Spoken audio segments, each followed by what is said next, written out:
my goodness. What the heck? Kiwi, thank you so much for the $7.07 donation. Let's go. Also, hi, Steph. I just saw your build on the server. Let's freaking go. But yes, hot takes. So you can still submit if you want. You can still submit. I think we already have pretty amazing amount of submissions. Also, I'll be eating the rest of my lunch during the hot take. So we'll be munching. It ugly? No, I liked it. We were wondering why you have a window into a random cave, though.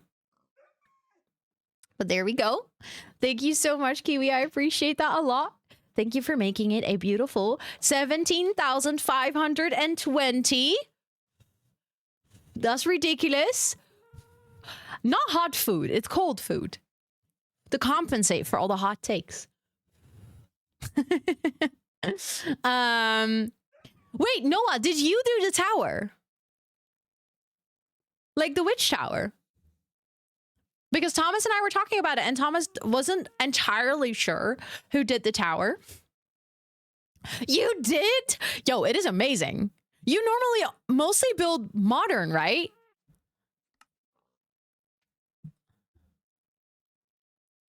Because it was so good. I loved it. We actually went all the way up there and we had a sunset. It was very beautiful. And I love it. It's such a good style. Kind of crashed out on interior. That's valid. Also, like a tower like that is difficult to do with interior. Like it's a weird space. But you did so well considering that was the first time you built in that style. Like, excuse me, that's ridiculous. I can't believe that. Like, I have the opposite. I think if I were to do a modern build for the first time, it would actually be terrible. Like, genuinely. But thank you so much for the tour. I very much enjoyed that. That was really good. That was really good. And I love how it took me like 5 million business years. Modern is so easy. Yeah, but I feel like because I'm used to adding like so many details and stuff, I feel like if I do modern, I would probably feel like my build was unfinished. Even though if others do it, I would like love it. But that was fun. That was fun. That was really good. I enjoyed that. I'm quickly gonna go and change to just chatting because I think that's the best fit for the hot takes. Let's see, hot take submission form. Let's open it. Chat, you submitted 68 hot takes. Oh, we have tea for today. 69. One just came in. Let's freaking go. Absolutely wild. You guys went tofu. Okay, hold on. I'm just gonna cut my food into smaller bites.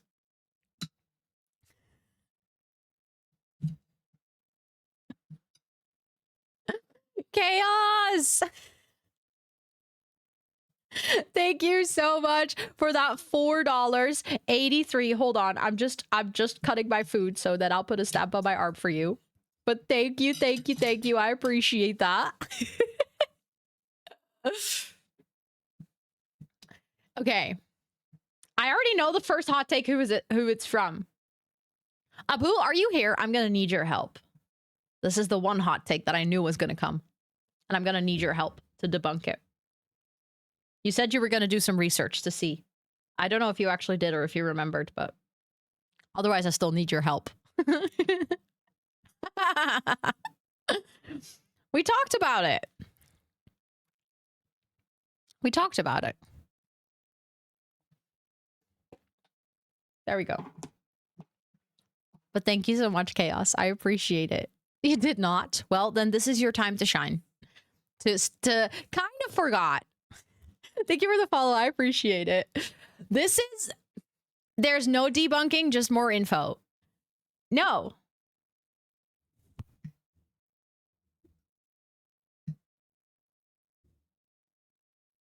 You can, Elma, yes. The form is still open. The river in Rotterdam is the Rhine. No, it's not. This is a hot take, okay? I do not agree with this.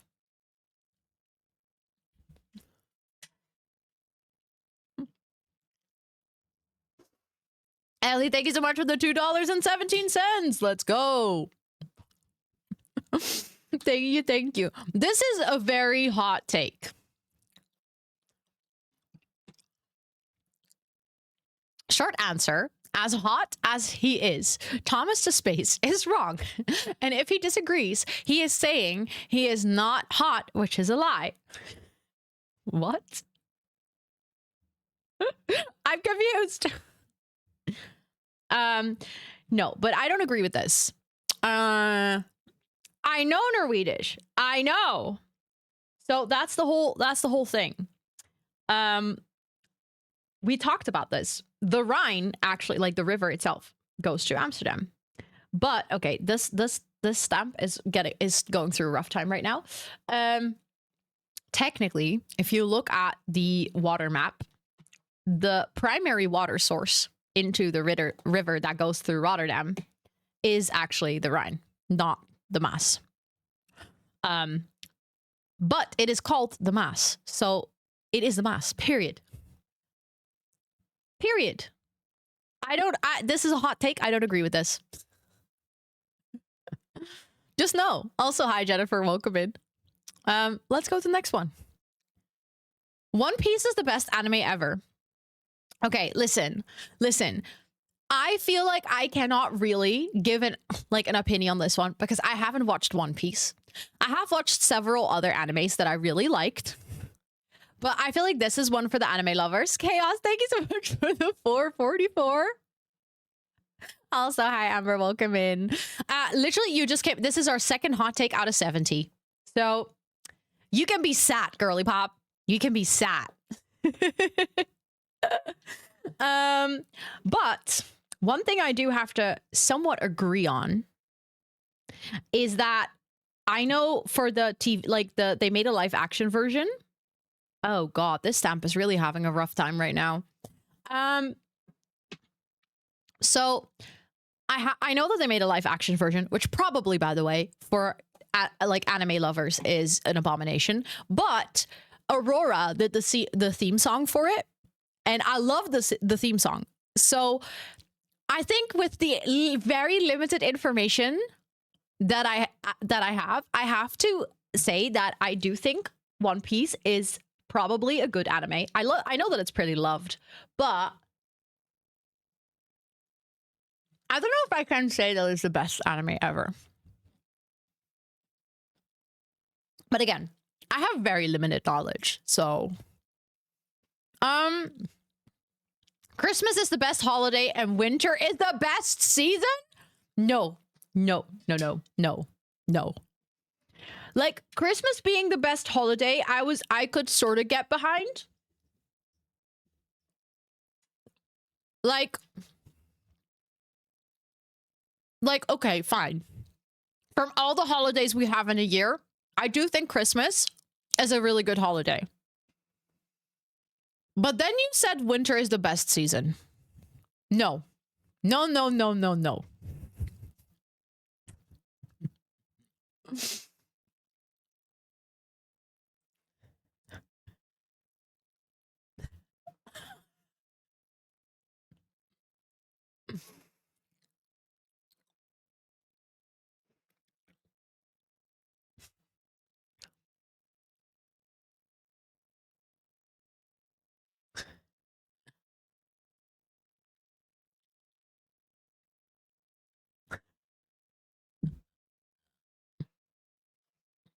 Yes, exactly that.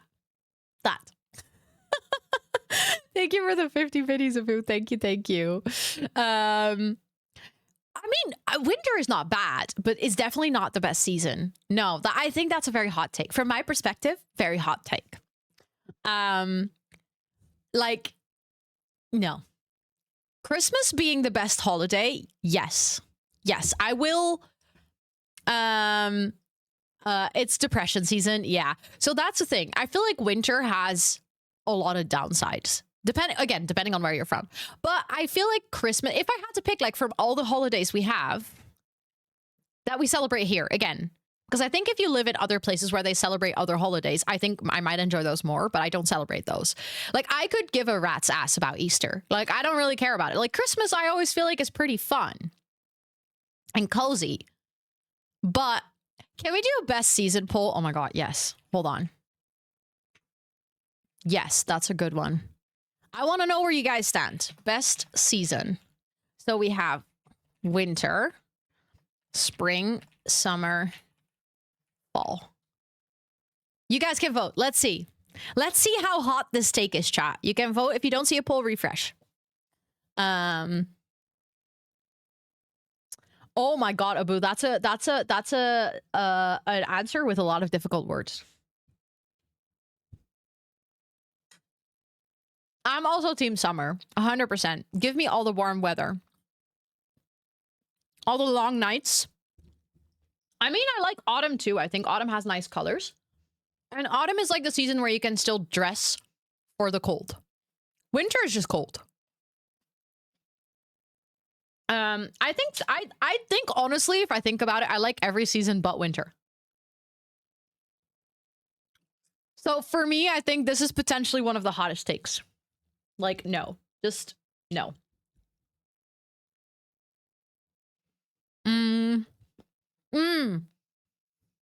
That is very true, Poodle. I feel like spring is terrible for allergies. I hate sweating. Fair, but I hate being cold more. Does that make sense? Like, I'd rather sweat than be cold. I still don't like sweating, but I'd still rather sweat than be cold. That is true, Erica. I like that. Like late spring, early summer, or late summer, early fall. Those are like the nice transition periods. Wait, you have reverse seasonal depression? You get like summer depression? Interesting. Apparently there's a... Is that about summer seasonal depression? I never thought about it.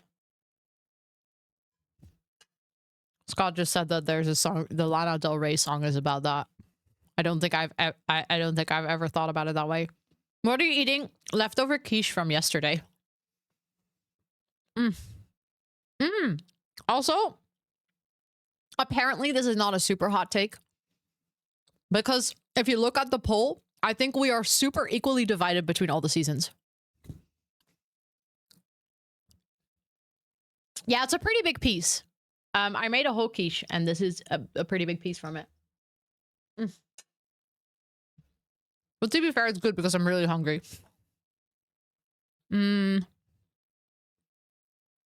Really? Interesting, Wicked. I never thought about it that way.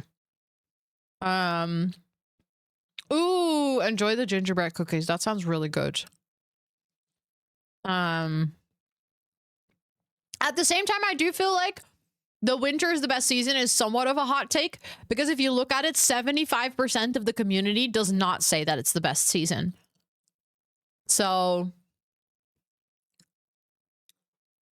then I think, oh, fall actually won. Okay, let's go. You were saying, Ari? I think you're outnumbered by the community. Okay, so we've agreed that part of this is a hot take, but Christmas being like one of the better holidays, at least I think we agree on. Twitch mods are underrated. Twitch should pay them with at least a tier 3 sub to the streamers they mod for, and they should be acknowledged more by Twitch. Yes, not a hot take. The amount of time, so technically as a streamer, you get 3 lifetime subs. So you can basically give a sub to like your bot, for instance. However, as soon as you give it to someone, you can never take it back. I have always said to Twitch, I think as a streamer, especially if as a partner streamer, maybe as an affiliate, not yet, but like as a partner streamer, for like a lot of people, this is like a job. But it's not like just like any creative job. It's not like a super extremely well paying job. I wish I could pay my mods, like genuinely would love to pay you guys, but it's just like not an option. But like the fact that I would at least be able, like I think as soon as you get a mod sword, you should technically be subbed on tier 3. Just like I am subbed to my own channel on tier 3. I think every single time you get a mod sword, you should automatically be subbed. Like I don't think you should be paying to sub to someone that you're modding for. Like, no, I agree with this. This is not a hot take. This is a perfect take. And also just in general, I think Twitch mods are underrated. I also agree with that.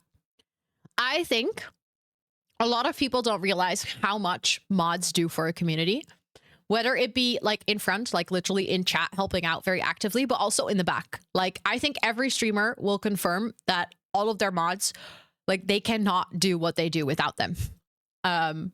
So whoever submitted this, yes, you're right. Thank you for saying it. It had to be said. Listen, it had to be said, okay? It's just facts. To your own channel. Maybe I'm just dumb. So technically you're subscribed to, quote unquote, to your own channel. Like, if I click on my badge, like if you just see my name in chat, right? If you click on my name, you can, or next to my name, you can even see that I have a 4-year subscriber badge. That happens automatically. It's just so that you can use your own emotes. And that you like never accidentally get ads if you're watching your own stream, stuff like that. Talking about my wonderful mods, not myself. You get to talk about yourself. Please talk about yourself. You are a wonderful mod too. So this is a perfect take, not a hot take at all. I totally agree. 100%. Sex education in school should be taught entirely from a bisexual perspective. Oh, that is a very interesting take, to be honest. But yeah, I don't think I've anyone like ever verbalized it like this. But yeah, why not?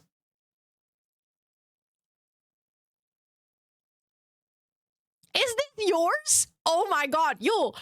No, but you're so right. I don't think I've ever thought about it this way. But it makes perfect sense.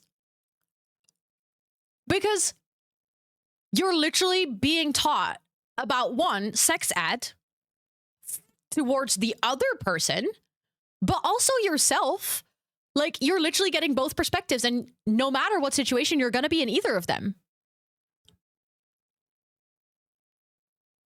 So, like, it literally also teaches you things about yourself. Even if you're straight, you're going to learn things that is literally just self-knowledge. Everyone's brain just clicked. We all went, yes. Exactly. Like, it makes so much sense. Honestly, let's be real. I think in general, sex ed in school needs to have an overhaul. Like, the way that is currently set up,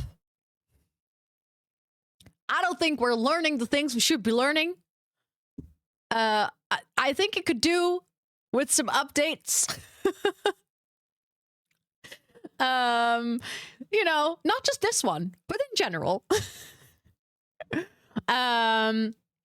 Asexual people, though, even if you're asexual, I still think it is really good to have sex education. Like, not because you're necessarily going to engage in it, but because I think it is a topic that will pop up around you everywhere. And I think it's important to understand it also to prevent things, you know, like being taken advantage of. The one thing that, like, speaking of things clicking in your brain, something that was like such a big, like, eye opener or realization, like for me, was when someone was like, people that don't want sex education in school are people that don't want to teach children the language that comes with these actions, because then they can take advantage of them. Like, if a child does not know the right words to talk about these topics, how is a child going to say this is okay or this is not okay? If you've never been taught, like, how do you know where the boundary is? How do you know what behavior is like normal and not normal? 100%, Thomas. That should be included in the education. Like, I think just that's what I'm saying. Like, in general, I think the sex education system needs a big overhaul because it's very focused. Like, it's very from one perspective. It's very much from a straight perspective with the point of getting someone pregnant or preventing to get someone pregnant. Maybe potentially talk about STDs and like your health, but that's about as far as it goes. When we talk about female pleasure, not included. When we talk about sexual spectrum and like where people can stand on that, not included. When we talk about proper gay sex education, not included. Like, there is so many things not included that I'm like, I don't think we should be calling it sex ed because it doesn't include all the topics. Also true, only certain STDs. The ones that are acceptable to talk about. Yeah, I think it's important for everyone to learn about it in like the broadest, like, yeah, reproduction ed. Honestly, it's technically, that's what it is. It's very focused on that.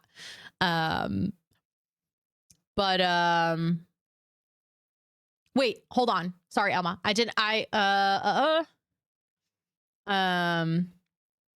Oh, I think you didn't probably respond to something, but I don't exactly know what you responded to, so I see what you mean. It happens with Twitch chat sometimes. It can be so confusing. You don't have it at all? Wait, really, Wicked? That's wild. I think we have it, but it's very bare bones. Most of the work was done by my parents, who, like, I don't know. As a kid, I was pretty curious, so I asked a lot of questions. So my parents were just kind of like, as soon as I started asking questions, they were like, okay, let's, you know, just give you the information you need. So for me, it's always been pretty normal. But again, they were using the materials that were available, which were, again, very, very narrow, I think. It was acknowledged because a lot of people feel like they're not normal. No, 100%, Chris. I think that's like a really important part. It needs to be included that, like, even if you know theoretically how it works and you understand, like, you know, how to respect boundaries and stuff like that, it is also okay to not feel the desire to engage in that at all. And I think that's definitely, like, it's important to teach that. Also, I failed the test we had, so I needed to retake it. Oh no. Oh no. That just sucks in general. Like, retaking classes is the worst. Only thing about what we needed to put on a condom. Yeah. I feel like biology class, they had like maybe 1 or 2 classes about it in high school or something like that. But you're all good, Alba. You're all good. Don't worry. It happens to the best of us in Twitch chat. Where also the ones that did not want to educate their children themselves. Yeah, you're like, okay, so then who's going to tell them? Like, if I'm not going to do it and you're not going to do it, who's going to tell them? Do you want your children to be uneducated on this topic? Because that's unsafe. Yeah, my parents had like books and a video. And for me as a kid, like, again, I feel like earlier in stream, we were talking about taking things literal and sometimes not realizing like social cues and stuff. As a kid, I was very curious. I wanted to know how things worked. So when I, in school, like, first heard about having sex and stuff, I asked my parents. So they like showed me a video and they gave me a book and stuff like that. I think I was 5 years old or something. And then I asked my parents, I was like, oh, okay, so if you have sex, that's how you can make babies. Does that mean that I was made that way? And then they were like, yeah, that's how you're made. I'm like, okay, can I watch? And my parents was like, no. That's not something you watch. And I was like, no, but like, I just want to see how it works. And then my mom was like, yeah, no. Oh my God, yes. Also, Sameli, welcome in. I hope you're doing well. I 100% agree. 100% agree with that. Yes, people should learn, and everyone should learn about periods. Because I feel like a lot of women don't learn about their own freaking periods until way later in life. And then they start dating and they meet a whole heap of other people, either women or men, that also don't understand periods properly, which just can cause so much miscommunication and so many misunderstandings towards themselves and towards the people around them. Like, yes. The Bevalling. Oh my God, why is that a show? Why is that a show? Kids, yeah, but literally kids are like, they don't realize that's not something you watch. But like, I was just curious. I was like, I want to know how this works. Like, technically. I know, Lore. I 100% agree. 100% agree. So honestly, this, I think we have fully agreed. This is not a hot take. This is a very right take. Yes, Poodle, 100%. Yes. Honestly, I fully agree with you.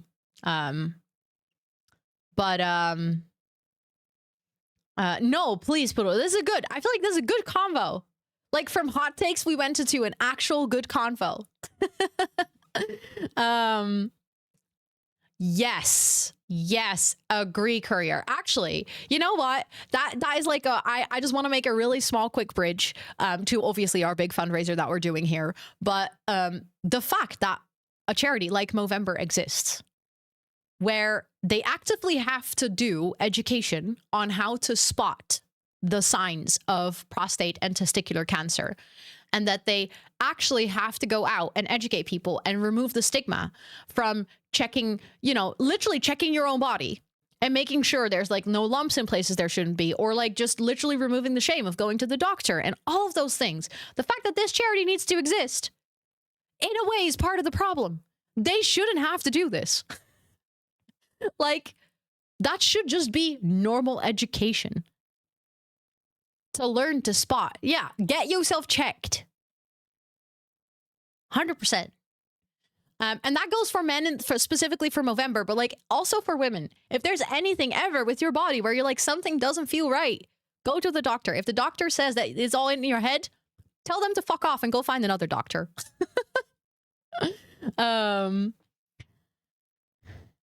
Also, I'm going to have to read that because the text-to-speech only works above 50. So, because this one is funny, of course, I had a lot of biology and sex ed that came with, wait, you had a lot of biology and sex ed that came with it because of, wait, that sentence does not make any sense. No, you're all good. This was not me saying that you should have cheered more bits. It was just to make sure that that you knew that I was going to read it out loud. 20 out of 20, I distinctly remember having to study the female bits and I kept asking myself, so I have to find this attractive, which now makes you giggle. Yeah, it's like in hindsight, you knew, but like at the time you were probably scientifically thinking about it, if that makes any sense. Yes, exactly. If you feel like you weren't heard or validated, go get a second opinion. 100%. Like 100%, especially as women going to the doctor. Unfortunately, we are so often dismissed. Or not just women. I think like any people within minority groups tend to get dismissed in healthcare way more often. So like really, really, really know your rights. Stand up for yourself, because literally it's a basic human right to just be healthy and be taken care of and be taken seriously. And if someone's not taken seriously, that's wrong. That's like just plain wrong. Period. Okay, next hot take. Bro culture has brought the most boring fashion for men of all time. I'm sorry, I have to agree with this one. I have to agree with this one. Added already. Oh, I'm sorry. I'm so sorry, Rose. That really sucks. That is like the most invalidating thing ever, and it really is. It makes me so frustrating. This is yours as well. Oh my god. You submitted a few in a row. I see what you do. I see what you do. I see what you did there. I agree, Nymphleura. I agree. I do think, like, to be fair, I feel like, you know how people on TikTok sometimes talk about the girlfriend effect of like, oh, a guy finally starts dressing nicely when they have a girlfriend. I don't think that's because of the girlfriend. Maybe a hot take, but I don't think it's because necessarily directly because of the girlfriend, as in the person telling them what to wear. I think it's because very often when guys are in like their bro culture, or when they don't have someone, and doesn't have to be a girl, but like someone in their life to treat them with the same kind of love that you have in like a very close relationship. So this can also be like a good friend or something. But I think it is like basically getting in touch with so-called more feminine side, where they're like, I get to care for how I look. I get to care about myself. I get to like self-care and buy nice clothes and, you know, enjoy all of that. I think people are playfully calling it the girlfriend effect, but I think a big part of it is literally self-love. Then the girlfriend effect. Well, that's the thing. I don't think it has to be a girlfriend. I think it can also be like if like a guy feels comfortable enough to open up to like a close friend like that. Like if it's basically part of them becoming an adult and realizing, oh, I can actually have soft emotions and like be a caring person. And then within that, it gives them the space to explore their own style. So like it doesn't have to be a woman. I do think very often it is a woman, because I think guys amongst themselves need to go through quite a lot of growth to get to that point of being that open. But it does happen, I think.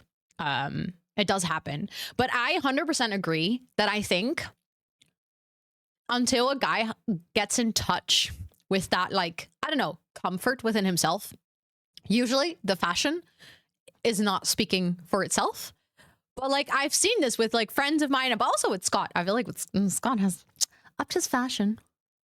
But like, I don't know. I just see it.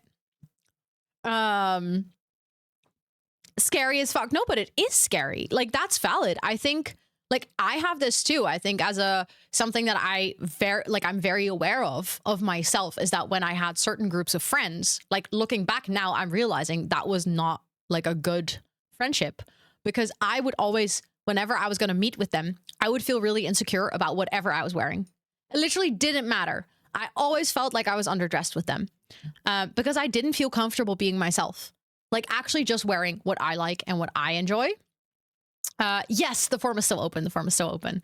So it's 100% valid to feel like uncomfortable or scared to explore your style and figure out, you know, what you like and what you feel comfortable with, and also what you find beautiful, because that's like different for everyone, I think. So it's, I don't know, it's like in a way you need to find like a certain level of like confidence. And I don't think that bro culture lifts that confidence. I think more often than not, bro culture destroys that confidence, actually, because it isn't like, bro culture isn't a very uplifting culture, to be fair. It's usually like, just like, you know, I don't think mean girl culture is good for fashion either.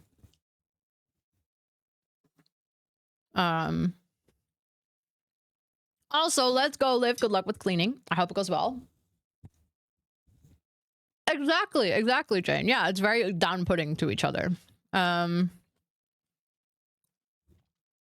but it's good, Mike. Honestly, when you're saying now that that's your ex and a lot of old friends, that means that you moved on from it. I think a lot of us have had like phases in our lives where we surrounded ourselves with people that weren't necessarily the best for us. After dyeing my hair last year, after losing it when I became a mom, becoming a mom made myself so go comfy. Yeah, but like that in a way also makes sense. Like sometimes your style literally becomes like secondary in your life because there's so many other things going on. But I'm really happy to hear that you found yourself again, that you feel like yourself again. But yeah, feel much more confident and I can wear the clothes I want to wear. I'm so happy to hear that. Oh, yes. Oh, my God. Company culture. Let's just be real. There are so many subcultures that are so bad for people. I don't understand why we keep them. Bro culture, mean girl culture, office culture. Like, what is that all about? Like, why? Why do we do that? No one likes it. Or maybe there are some people who do, but those are not people I like. So.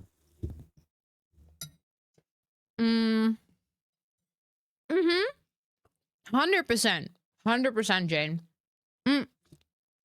I think the bottom line there is a joke is only funny if everyone involved thinks it's funny. Otherwise, it's not a joke. And learning where that line is with your friends and people around you. Like some people don't like any jokes because, you know, they don't feel comfortable with that. Some people really don't care. Like joke all about me is fine.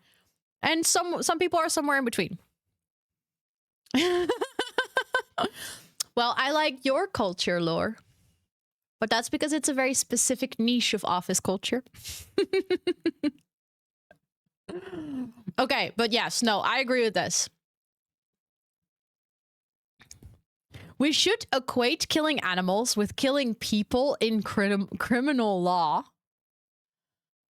Okay, but do you then... obviously, if this is... Okay. if this is about people that go out and like, you know, kill an animal like brutally and then film it, like, you know, there was I think it was a couple of years ago, there was like a group of literal teenagers going around killing animals on camera, then yes. However, does that mean, because if this take means everyone who eats meat therefore should be treated as a criminal in court, like, then no. Like mosquitoes as well. Oh, spiders. Oh, I'd be in jail for sure. The amount of mosquitoes I've roasted. Also, hi skeleton, welcome in. It's good to see you. But also learning how to dress for my shape. Oh yeah, that is such a big part of it. Figuring out what works for your body shape to, like, you know, literally just emphasize all the beauty. Like, it's not even about hiding things. It's literally about emphasizing the beauty. Also, if this is true, Abu, you would be doing some time.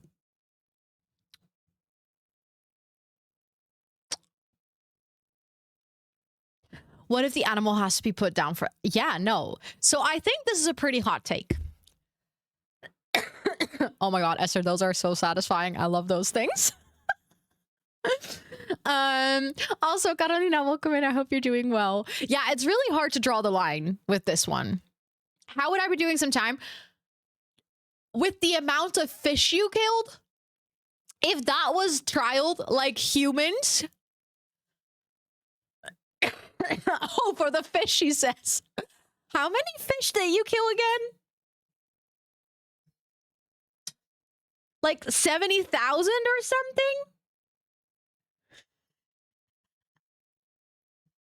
something? So some ridiculous number? Around 60,000? Yeah, that's what I'm saying. You'd be locked up. Yes, real fish, tub. Oh my god, I love that so many of you guys weren't here for that conversation.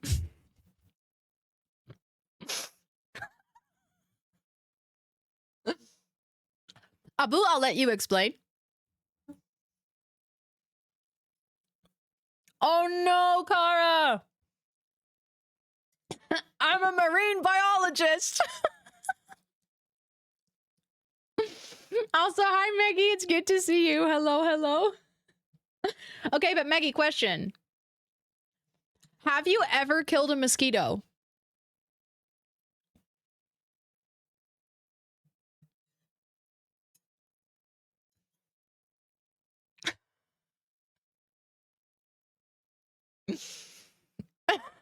Bro, it's making me look like a lunatic.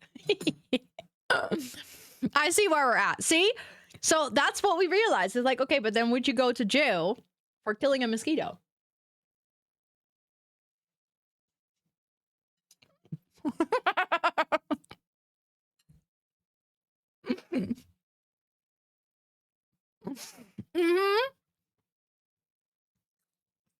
No, but I think... Okay, so... Let's set up the law, guys. Brutally murdering an animal, 100% yes. That's like clear? Yes. Mosquitoes do not count as animals. Period. Everything in between is not up to us to judge, you know? But this, I think this is a somewhat hot take. Oh, spiders and ants, no, they can go with the mosquitoes. That's fine. Okay. As a woman, being single or being in a sapphic relationship is so much more fun than being in a straight passing relationship.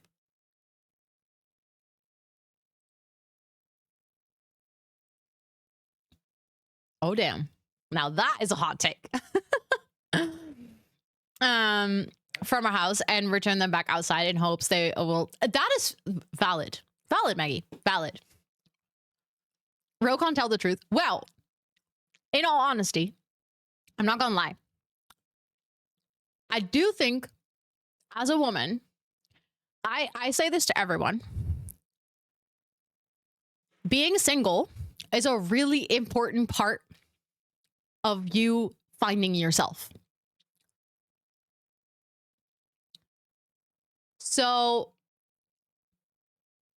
like, I can't judge the sapphic relation part because I have never been in a relationship with another woman. So I can't talk about that part. However, I think a lot of women, because society puts that on their plate from a very young age onwards, literally from their teenage years are like looking for a boyfriend or like who do they have a crush on or stuff like that, is like as a girl growing up, a big part of girlhood is talking about not just boys, but like who you're gonna date. And I personally think there's also a lot of like shaming women when they're single. They're like, oh, don't you want to settle down? Don't you want kids? Or when you're just having a good time and literally just dating for fun, but not for commitment. There's a lot of slut shaming that goes in, like, you know, just people judging you for having another date every week. I genuinely think that is such an important part of figuring out who you are, what your values are, what you like and do not like. And I genuinely think that that period in your life is a lot of fun. I don't think I can compare it to being in a relationship because it's just two vastly different things. But I do think there's too much shame for women that are single. Yeah, exactly. Like, I feel like you are more ready to be in a relationship after you've, you know, been single for a while and done things for you, whatever that looks like. That can be going on dates for fun. That can be not dating at all for a long period of time because you're focusing on yourself. Exactly, Lore. Exactly. 100%. And I mean, to be like, the bi girl in me cannot deny that there is a big difference in dating men and women. And generally speaking, if you go on a date with a girl, it is much easier to go do something because girls are naturally just more wired to go do things instead of like try and figure out what to like. When men hang out, on average, they don't really go do things. They just hang out. But I feel like if you're dating a girl, and especially if two girls are dating, then there's like double the power to just go do fun things together. To just like literally go do fun shit, like random stuff. And that also happens in women friendships. But like if you're dating a girl, then you have like the romance and the fun friendship part. Does that make sense? Like it's just, you just get to do fun stuff. Nobody is telling us we're taught not to put any effort in. No, but like I feel like that's definitely like you guys should be taught. Not when you're an adult, but like I think in general, I think it should be way more normal for guys to do fun things. Like I don't get why that's not normal and like why that's not like part of like I don't even know when I learned that. So it's probably like a sort of like a substream in society where like certain groups of people learn to go do things and certain groups of people don't. But it's like, it's just one of those things where I'm like, I just want to do fun things. Like, you know, how that friend of mine that I talked about earlier in stream, she literally messaged me, do you want to go for a ceramic painting workshop for our 30th birthday? Hell yeah. Like, that's just a random fun thing. Let's go. Women kiss so much better than men. I mean, I feel like I have kissed more bad kissing men than women. So, I guess based on my own percentages, I have to agree with this. To be fair, I've also kissed men that are really good kissers. So I can't say, okay, all men are bad kissers. But I think if I look at the percentages, all the women that I kissed were all good kissers. So it was like 100% good. And then with the guys, it was definitely not 100%. It's not always the man's fault. Oh, I mean, probably not. Probably not. But I mean, again, I can only go off of my own data, but I just need to kiss more girls. Yes. That's just a yes. Scott says there's also girls who can't kiss. I mean, that's probably true. Like, I'm not saying there's no that. I mean, I've actually heard stories of girls that really cannot kiss. So yes, it's definitely also women. I do think there is like a different approach to kissing, though. I think that like if I had to overanalyze this situation, which I love to do, I do think there is like a core difference in why potentially women like kissing women better in this like statement. Because I think for women, kissing means something very different than it does for men. Like, I think girls, women, think a lot about what goes into a kiss. There's a lot of things leading up to it. There's a lot of things that go into the kiss. Like in the kiss, there's like a lot of micro steps that mean something. And also, it's way more about the intimacy than it is about what comes after. Like, the kiss itself is like a big thing. Whereas I feel like not all men, I feel like I have to say that, but like not all men, but like for a lot of men, the kiss is the gateway to something else. So you notice that in the kiss. You notice that in the kiss there's some sort of like rush or desire to go to the next stage. Whereas I think for a lot of women, or indeed like femme individuals, is like it's very much about the kiss itself. That moment, the moment leading up to it. And I think if you have two women kissing, both of them are on that same level of the kiss itself is the thing. It doesn't necessarily have to go anywhere. Maybe it does, maybe it doesn't, but like that on its own is already a really big important moment. But yeah, but let me scroll up. Wait, I want to see what Maggie says. We share our insight and experience in a nurturing, kind way. So I think there's something to be said about literally passing along and sharing knowledgeable. Yes. Oh my God. Yes. No, I 100% agree with that. Yeah. I think women talk a lot about things. So even if you don't have any experience, you probably have like, sounds weird to say, but like secondhand experience because you have friends who have shared like a lot of details with you, or you have like, I don't know, aunts, sisters, mothers, like we talk about things and therefore, you know, and like we talk about everything. Like, I think generally speaking, girls still have that sort of like little boundary of like, oh, are we on that level? Like, do we talk about this? But then as soon as that boundary is broken, you just talk, you know, you like, there is no, the literal, I was gonna say the shit I've talked about. It was like the literal shit I've talked about with my girly pops. Yes, you can still submit. However, I do want to be upfront. I'll probably go until like 6:30 for the hot takes.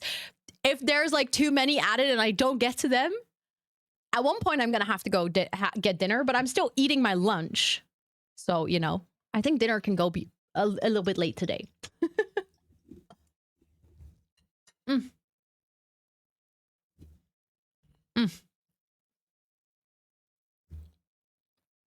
Mm-hmm. Same, Maggie. Same.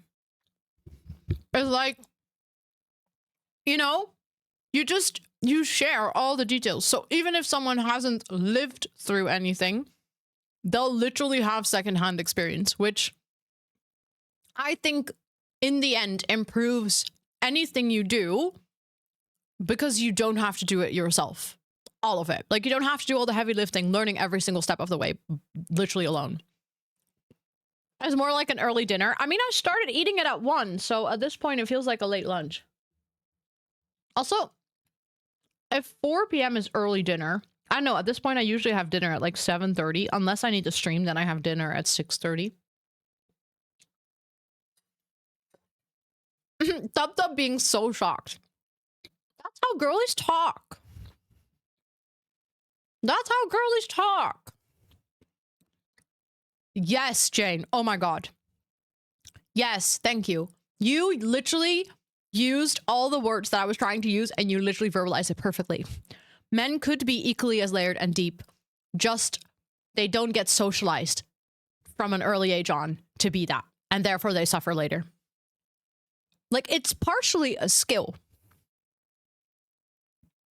Like, it's partially something taught.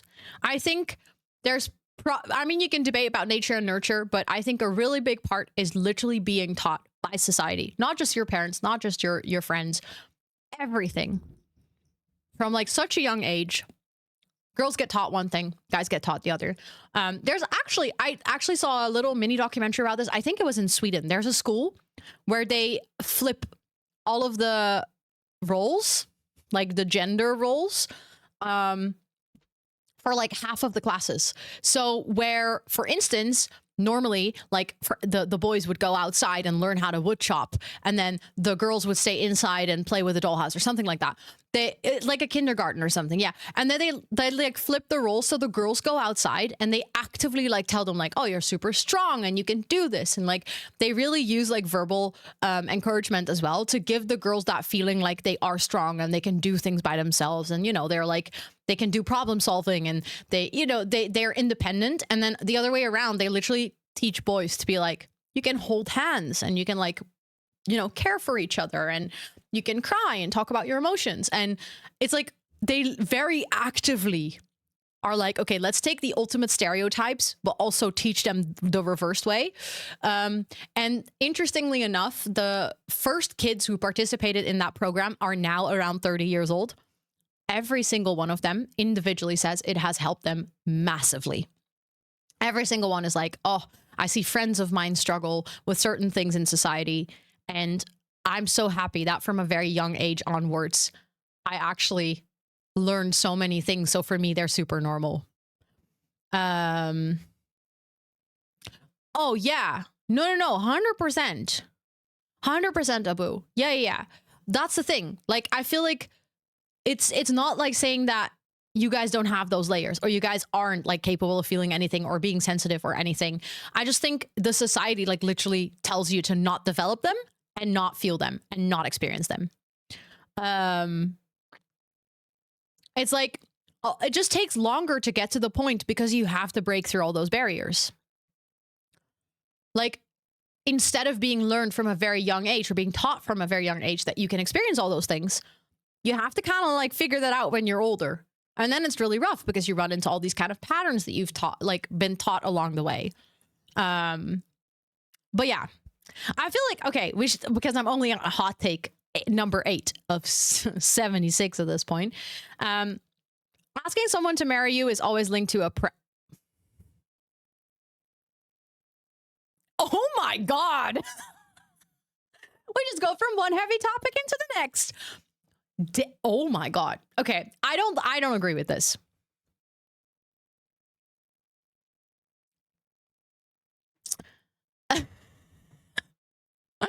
I personally don't agree with this.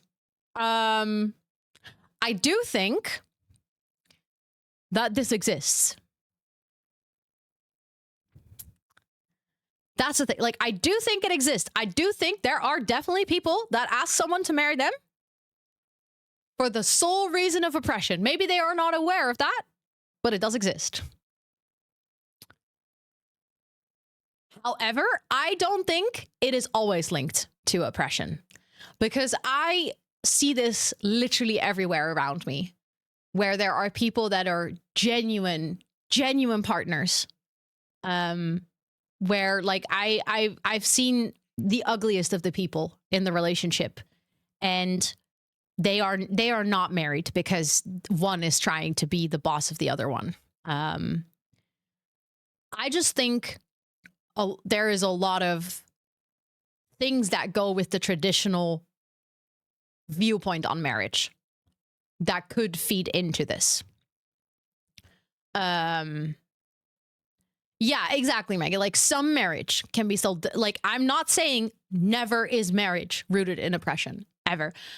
But I think as humanity, especially in like the last couple of decades, there's been a lot of changes, and there are 100% marriages out there that are not this. Women being owned by men. Yeah, but that's the thing. That's not the case anymore.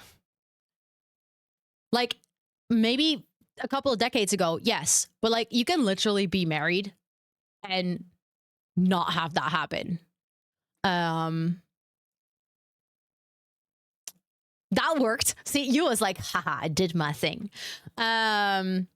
Yes, that is, I do agree with that. The original concept of marriage does come from that.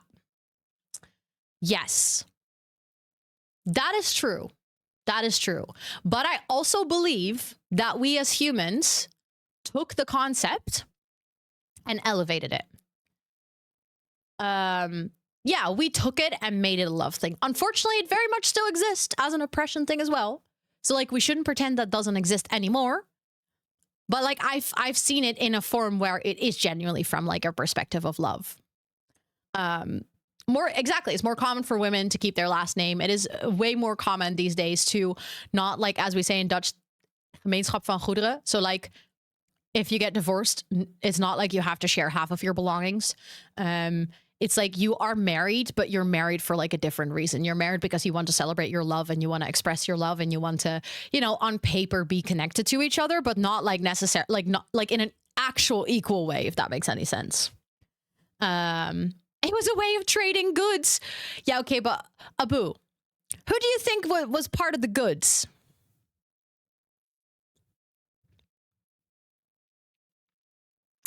Not to make it like that, but like women were very often treated as goods. As part of a deal, as a business deal. Women, literal human beings, were part of a deal. On paper, they were just goods. Exactly. You get married not for love. You get married for tax benefits. You get married to screw over the government. Literally. That's the sole reason. No love, no oppression, nothing. You just work together to screw over the government. Exactly. Wife and kids were goods if they wanted or not. Honestly, like, I literally in today's world, there are so many fucked up things, but there are some things that I'm so glad are, at least in certain groups, no longer common takes. Again, in certain groups, there is groups that really desperately want to go back to that being the common take, but I'm sincerely happy that we as a mankind, to a degree, have evolved, that there is at least also a really big group of people who don't think that should be the case.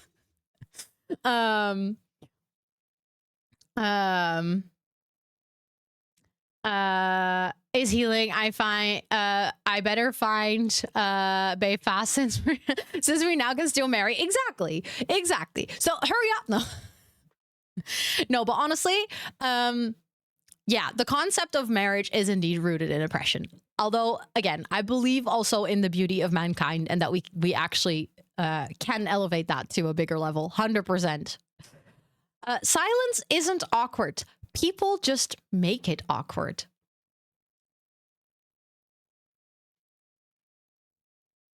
Yes. 100%. Literally, silence is so comfortable. I love silence. Is this also yours, Yule? Oh my god. Yule's like, hold on. Hold my pencil.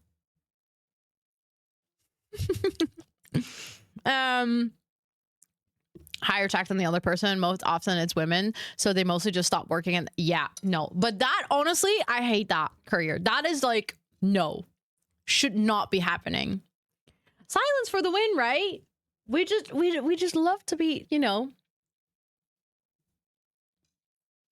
But yeah, no. Rating Yule's hot takes. No, but literally, I think we all agree. Silence is not awkward. And I'm saying this. They're all in order.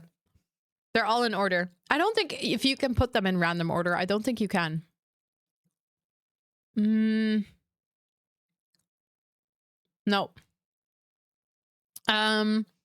But like, listen, as someone who used to fill every single silence because I was feeling awkward, I realized that that awkward feeling is mine. The other person probably not experiencing that, and if they are experiencing it, it's theirs. So like, you have to work on your own comfort with silence. If you're not comfortable with silence, that's probably because it's making you as a person uncomfortable, and you have to ask yourself why. A lot of people don't find silence comfortable because it confronts them with their inner thoughts, and it confronts them with reflection time and stuff like that. And I feel like, to a degree, learning to sit with that uncomfort makes that you no longer feel awkward about it. But that does not mean the silence is in fact awkward. No. And I also think, okay, there are awkward silences though. Silence isn't awkward, but there are awkward silences. Like, I don't know. I feel like certain people are really good at creating them, but like usually it's purposeful. I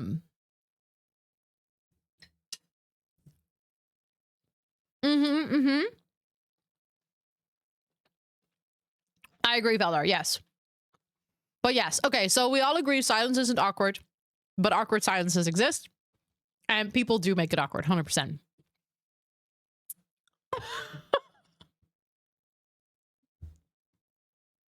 Morning people are lying. Listen.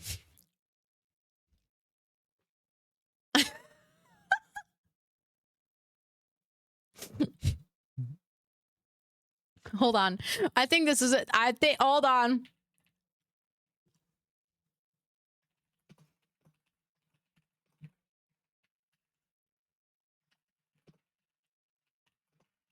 Okay, there's a poll. You guys get to vote. Morning person, evening person, or daytime person? What is your favorite moment of the day? Like, when do you feel most productive, awake, the best, you know, like happy? What's like your moment? I personally think I'm technically a daytime person, but I have huge revenge bedtime procrastination. Like, after a whole long day of work and stuff, my evening is like finally my free time. So then I'm like, no, I'm not gonna go to bed. So therefore I trick my brain into thinking that you're a night owl. Oh, I should have added that. I guess for now, let's add all the night owls into the evening persons. And then some people just have really long evenings. 11 a.m. to 4 p.m. Yeah, so you would be like a day person, I guess. Night owl. Okay, so all the night owls are going to vote evening person too, so evening person is going to get a little bit skewed, but still, there's so many evening, but still, 24%. 24% is saying morning person. So is 24% of this community lying? You work nights. Okay, so for you, your morning is technically your evening then? Like do you go to sleep in the morning? Do you sleep during the daytime? I vary. Honestly, that's a valid point. I think I might too. But I'm definitely not someone who wakes up at 5 a.m. And I don't think I could ever be. 24% liars. Sorry, not sorry.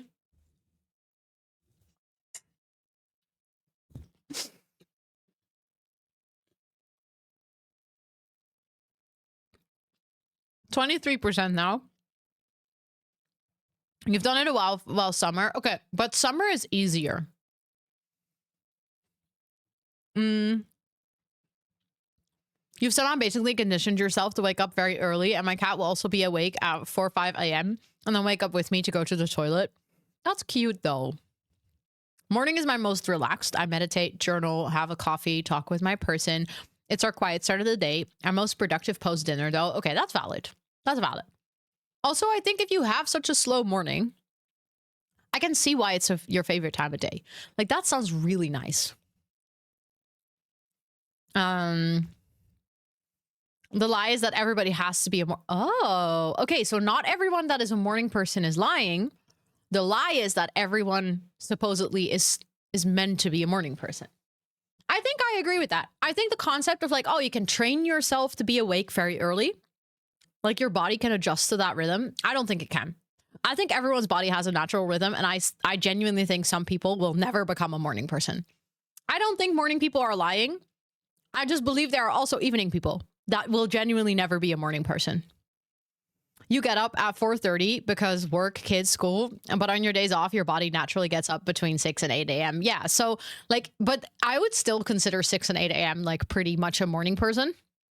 But I guess like in a way, you're still not following your fully natural rhythm. Like you're waking up earlier than your body would like you to. Also, hi, Mary. Welcome in. It is good to see you. All I know is that I'm not a 3 p.m. person. The way I'm consistently crashing at that time. Yeah, I feel that, Steph.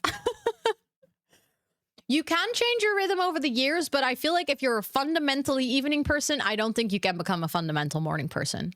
But I do think that if, like, for instance, for a long period of time, you do a certain routine, eventually your body can adjust to it. But I don't necessarily know if it will 100%, like if it will feel the most natural. I can never get anything done during the morning or after, but during the night I can. Yeah, exactly. Like it's, for some people, it's just like their brain like flips a switch and then all of a sudden it works. Okay. Jeans are uncomfortable. Yes. 100%. Even comfortable jeans are uncomfortable. Whoever submitted this, thank you. That is, yes. I love jeans. Shame. I have like 2 pairs of jeans and they're super baggy. And that's the only reason I have them. And even then, I still don't consider them my comfortable pants.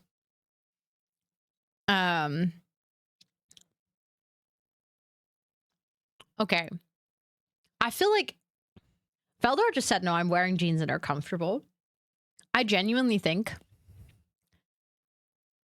women are probably going to say 100% yes, jeans are uncomfortable. I think for men, there is indeed a bigger or like an easier way to find more comfortable jeans. Because one, generally the fit is looser, but also just in general, what do you mean with fashion for women like 95% of the time being uncomfortable? Like, why is that? Why?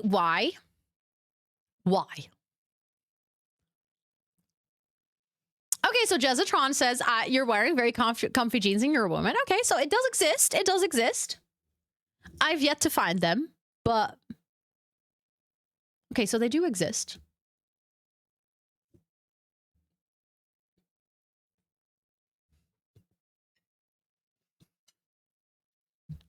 You fall asleep in your jeans?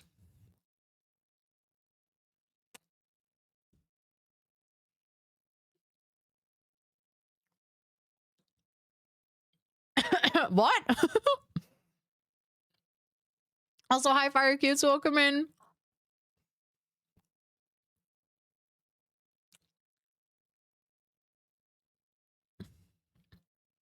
In a past life, you were surely a great warrior. So maybe size up or size, and they will become comfier. No, I just hate the fabric. The fabric is not stretchy. It doesn't matter if I have big jeans, small jeans, loose jeans, tight jeans. I'm okay. For anyone, this is a warning. I'm gonna talk to you guys as if we're like girly pop friends, okay? Why on earth does the seam have to hurt my vajayjay? Every single pair of jeans I wear, it starts scratching in my thighs, and when I sit on the thing, it hurts.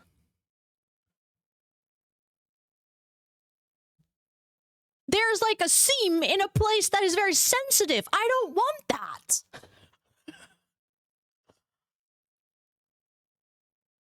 Ellie, I've had this with all my jeans, And I genuinely think it is a body build issue. I think there's probably people that have a figure that doesn't do this, but the way that jeans sit on my body, because I have big hips, a big butt, and a small waist, whenever I sit down, the only way that a jean can move is up. Because everything in the region of my hips and my butt is taking up space. So the jeans need to go up. And I literally give myself a free front wedgie. Oh, some underwear does this too. 100%. I hate it. Absolutely hate it. And I feel like there's definitely body types that probably don't have this problem. Because the jeans can go down or sideways or whatever. I have found for myself that generally jeans that are basically 2 sizes too big that will fall down my ass have this problem a little less. Still, but a little less. But yeah, it's I feel like there are definitely more comfortable jeans and very uncomfortable jeans. But I would probably still say that all jeans are uncomfortable. I like the look of them though. Oh, yes. Oh my God. Yes, the belly stab, especially when you sit and it goes like in between, like your stomach like just kind of rolls over a bit and then it goes in between and then it pokes you. Oh, I hate that so much. Okay, Norwegian, I promise you I'm turning 30. If I haven't found these jeans after 30 years, I'm pretty sure it's not a me problem and I haven't looked. I have tried so many different pairs of jeans from many different brands. Every single pair of jeans does this for me. I have not tried Lee Extreme Motion because in all honesty, I have never found a pair of Lee jeans that I thought looked good. Hot take, I do not like the brand Lee. I think the fabric, the fabric that they use, I hate the coloring. Not to be insensitive, but aren't you neurospicy? Okay, but this isn't a sensory issue. This is just painful.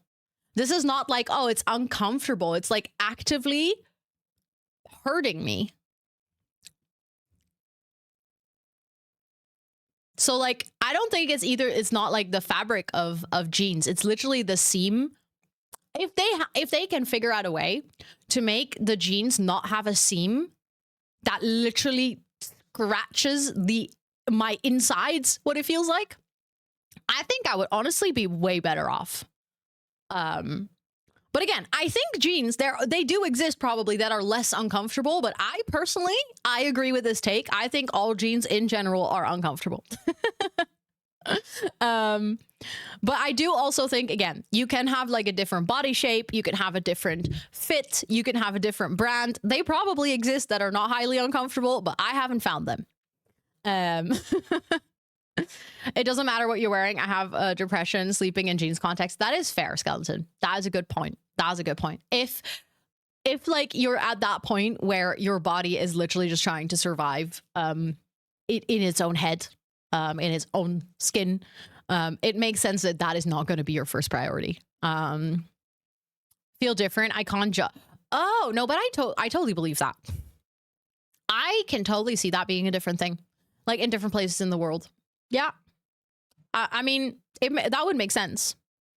Also, I guess, you know, for instance, if you travel to Asia, obviously a lot of clothing stores there, the sizing there will be different than it is to here in Europe, or than it is to, like, I don't know, Africa or like South America, or like that's even saying really broad regions, literally saying like entire continents. But if you think about it, it makes sense that, like, I have friends of mine who said, I've been trying to find specific items of clothing for years and I can't find it. And then I went to Japan and I actually found exactly what I wanted.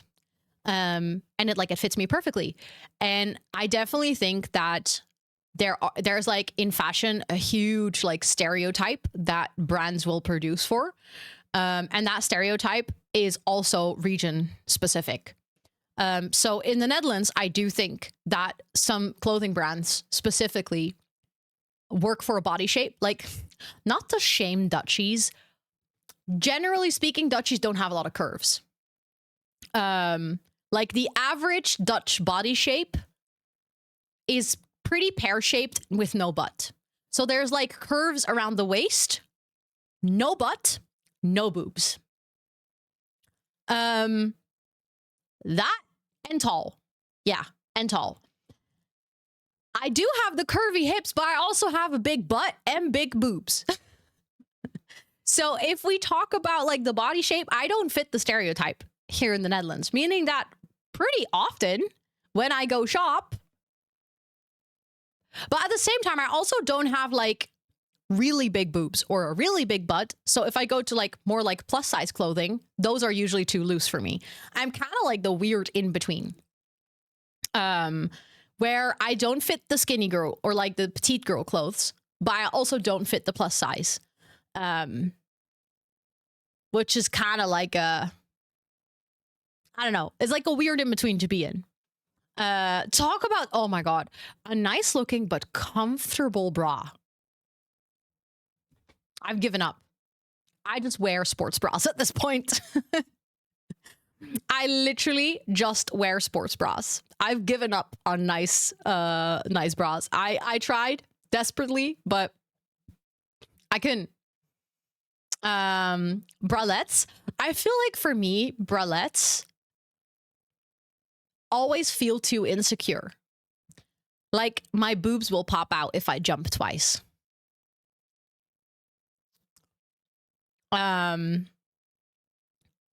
don't know what it is. The secure ones. Okay, I have to try those out, I guess. I haven't tried those out. I'm currently like, I bought like sports bras from Uniqlo. Ellie, thank you so much for that gifted sub to Ari. That's really sweet of you. Thank you, thank you, thank you. Ari, enjoy all your subby perks for a whole month, courtesy of Ellie. That's really, really kind. And also, Noisy, welcome in. It's good to see you. But yeah, I now have the sports bras from Uniqlo, and they're just really comfortable. I just love them so much. And they're not even that ugly. They're actually like cute tops. I could wear them as a top as well. I have actually worn them as a top. On front open bras. I've heard people talk about that as well. I don't think I've ever tried one on. But you're not the first person to mention this. Oh yeah. Oh my God. Boob sweat is a pain in the butt. 100%. I feel you. Yes, I feel like Uniqlo, one thing that I love what they do with a lot of their underwear and socks and like leggings and bras and stuff is that, again, very specific. They put the seams in places where they don't irritate. Which is very nice. Oh damn. Okay, so she knows what she's talking about. She knows what she's talking about. Okay, I might actually want to try that out at one point. Okay, next hot take. Kissing with tongue is not as hot and fun as it looks. Oh. I think, for me personally, it's the other way around. I like it, but have you ever actually looked at it? Like,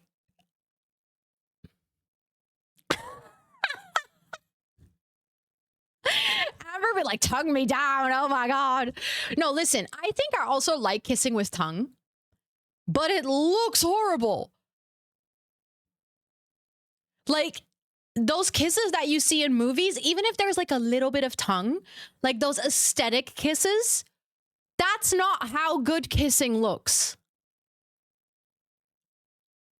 I'm not getting red. No.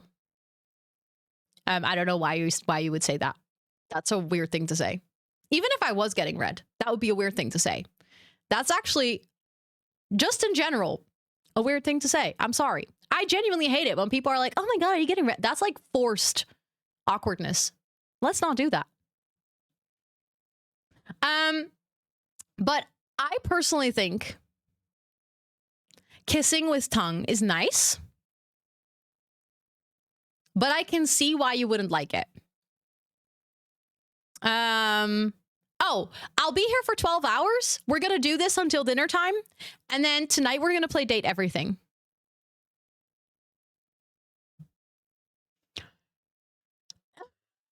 Amber, sometimes you are the most unhinged person I know, and I love it.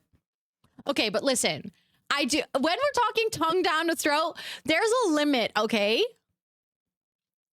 There is a limit. Like, kissing with tongue, yes, but you don't have to eat me, okay? Thank you, Chaos. I appreciate it. Thank you, thank you. I hope you have a really, really fun evening. Ew, lick your teeth. No. No. It's the same as, like, you know, sometimes in smutty books, thank you for the follow, I appreciate it. Sometimes in smutty books, they're like, he scraped the roof of my mouth with his tongue, and I'm like, please no. No. Your tongue does not go near that area. No. And at one point, he wanted a quick, risky kiss while his bros were out of the room, and he kissed me with tongue with a half. Oh no, Jane. Oh no, I'm so sorry. Yeah, okay, I can see why that was ruined for you. I can see why that was ruined for you.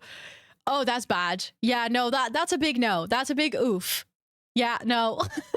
It was bad. Yeah, I believe that straight away. That sounds absolutely terrible. Okay. Yeah, okay. So next. Symmetry is overrated. Ow. Who said this? Do you want to make me cry? Thomas, no. Not the free pizza. No, symmetry is perfect. I can accept it if you're not a symmetrical person, but it's not overrated, okay?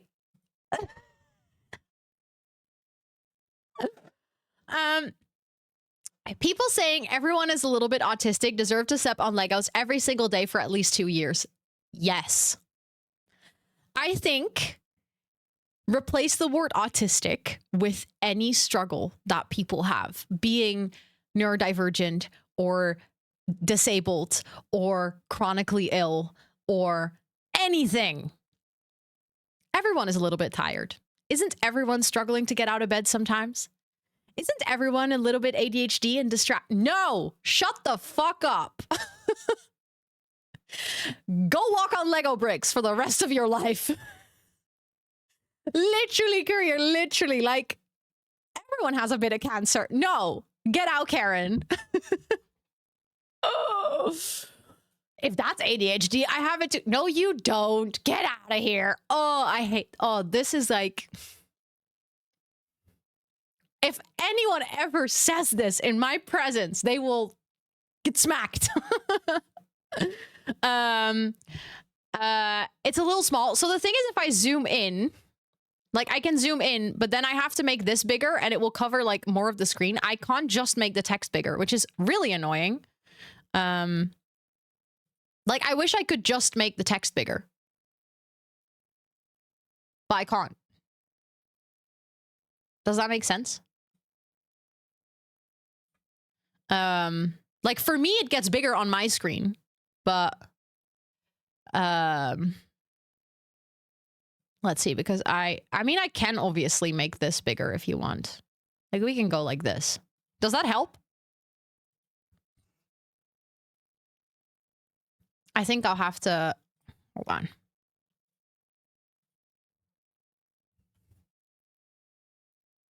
I'm gonna have to do it like this because I know I think there's some hot takes that are like a bit bigger. Yes? Okay, perfect. Okay, we read this one, but we all agree. Beyonce is the most overrated artist of all time. We're at 16 out of 81, Amber. So if you're stalling work, you might be here for a while. Oh my God, lore. Disagree, Taylor Swift exists. 16. This is number 16. 1-6 out of 8-1. Okay, listen. I don't think she's the most overrated of all time. I think there's artists that are more overrated. I do think, and this doesn't just go for Beyonce, this goes for every single pop artist out there. No one should have that level of pop influence or adoration or, I don't know, like being put on a pedestal. If that makes any sense. We'll see, Amber. We'll see. I have no idea how far we're going to get. I mean, some of them I feel like really bring up big, deep discussions. Some of them we'll go through a bit faster, I think. But I think no single human should be put on that high of a pedestal, no matter who they are. And I think every single artist that has been put on a pedestal like that, in a way, is overrated. She's the epitome of an entertainer, so she can't be overrated. See, I see we have some Beyonce fans in the chat. Yeah, not the most of all time, no. No, I think that's a heavy title. That's a heavy title. I work in healthcare. Why do doctors demand respect? My hot take is that I don't care. See, now it cuts off. Hold on. I have to move this thing. I just realized that I was reading it and then it's cutting off for you guys. There we go.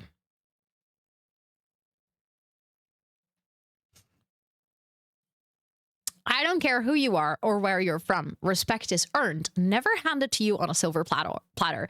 This doctor demanded that I wrote their bill off because they didn't like the prep. No, but literally, I 100% agree. I 100%. I think the reason doctors say that they deserve respect is because they think they've already earned it by doing the study and becoming a doctor. I think that's why they think they have already earned it. I don't think that respect should be given to people that in the situation itself are not respectful. Demanding respect is never respectful. Like, yes, I respect you for finishing your studies and like going through such length to become a doctor. But if in this specific situation you're going to be disrespectful to me, I'm not going to give you respect back because you haven't earned it in this situation. Doesn't matter what you've done prior. Period. Oh my God, 100% yes. Researchers. Yes. Yes.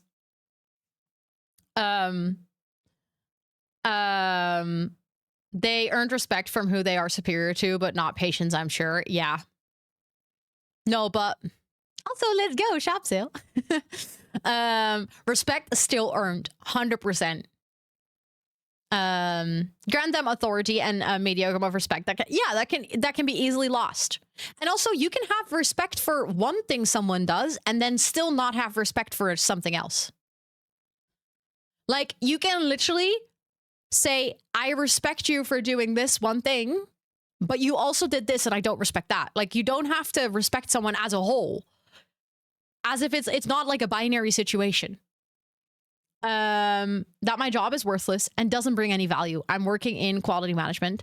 At the end of the appointment, he gave me meds that I can't take and told me I should.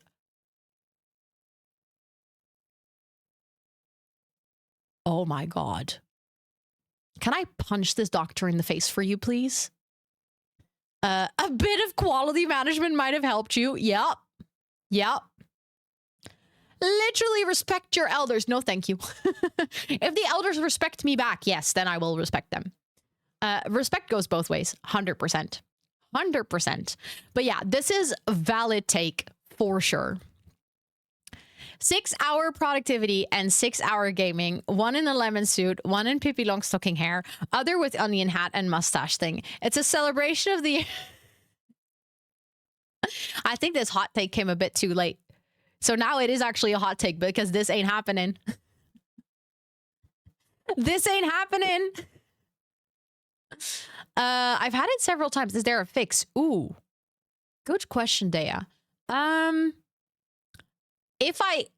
Based on my earlier issues with the stupid captcha, I never know how to say that, like the authentication thing, usually trying a different browser fixes it, but it is still super annoying. Yeah, a different browser or incognito. But I think this hot take, unfortunately, petition to do this tomorrow. No. We're already gonna do a baking suit in the or baking stream in the lemon suit, and you guys can unlock the onion hat at 19,000 if you want to. Is it just say kafta? Why do they write it like that? Stupid.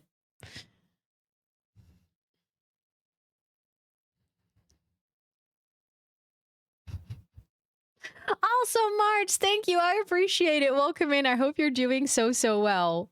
I hope you're having a good day and welcome in. Onion soup in the onion hat. Yeah, I'll cook onion soup, like French onion soup, wearing my onion hat on the first day of Christmas.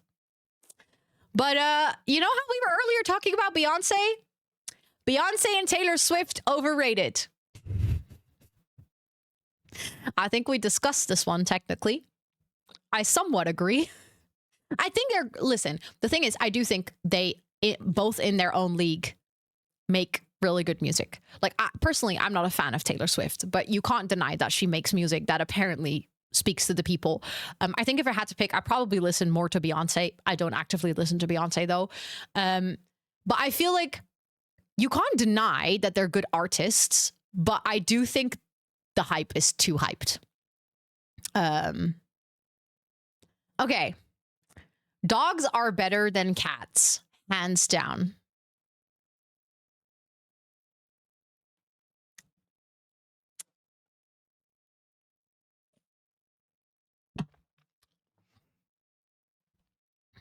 Oh, thank you for the hydrate. I literally just took a sip.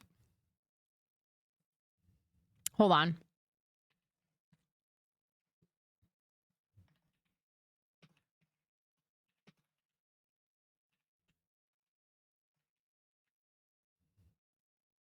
We made a poll.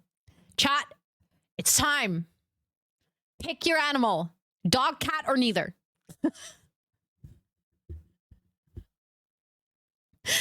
You have to pick. You can't say both.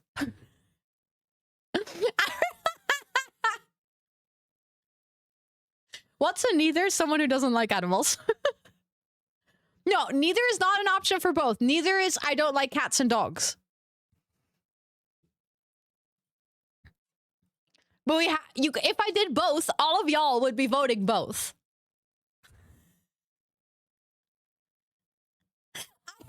I love how people are like, I ain't voting on this one.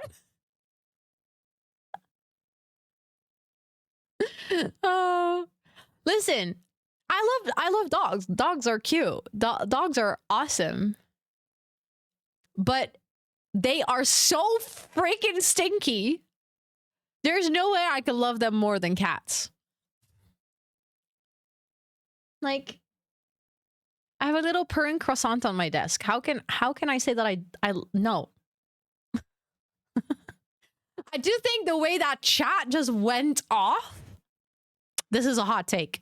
I think we found one that's definitely piping hot. Oh, dog drool. I hate it. Hate it. Yeah, Sue's being very cute in the back. See? This is a hot take. This is like piping hot. Whoever submitted this, you understood the assignment. Also, so far cats are winning, but obviously there's a huge amount of people that are not voting. But between the people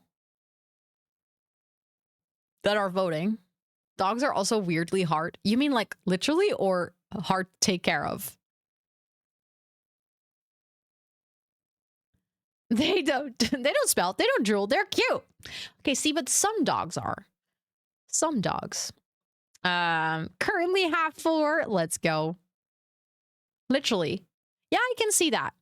As in bony. Yeah, no, I understand what you mean. Aw, that sucks nuts. That sucks.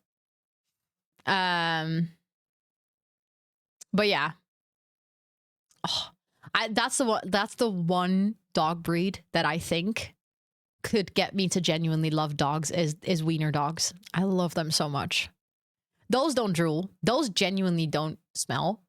You still have to go walk them, which I feel like is just such a big effort, but I don't know. Has she submitted it, Charus? Because then we'll get to it. Eventually. Oh, corgis are also pretty okay. I feel like corgi fits that same category, I think. And huskies. Okay, I think nuts, honestly, I'm on the same page. Huskies are adorable, but I would never want to have a husky unless I actually lived in a place where they could go outside where it's cold and they have a lot of space. It worked in incognito mode. Let's go. Let's go. Okay, but important question. Then the stupid alerts are broken again. So I quickly have to fix that.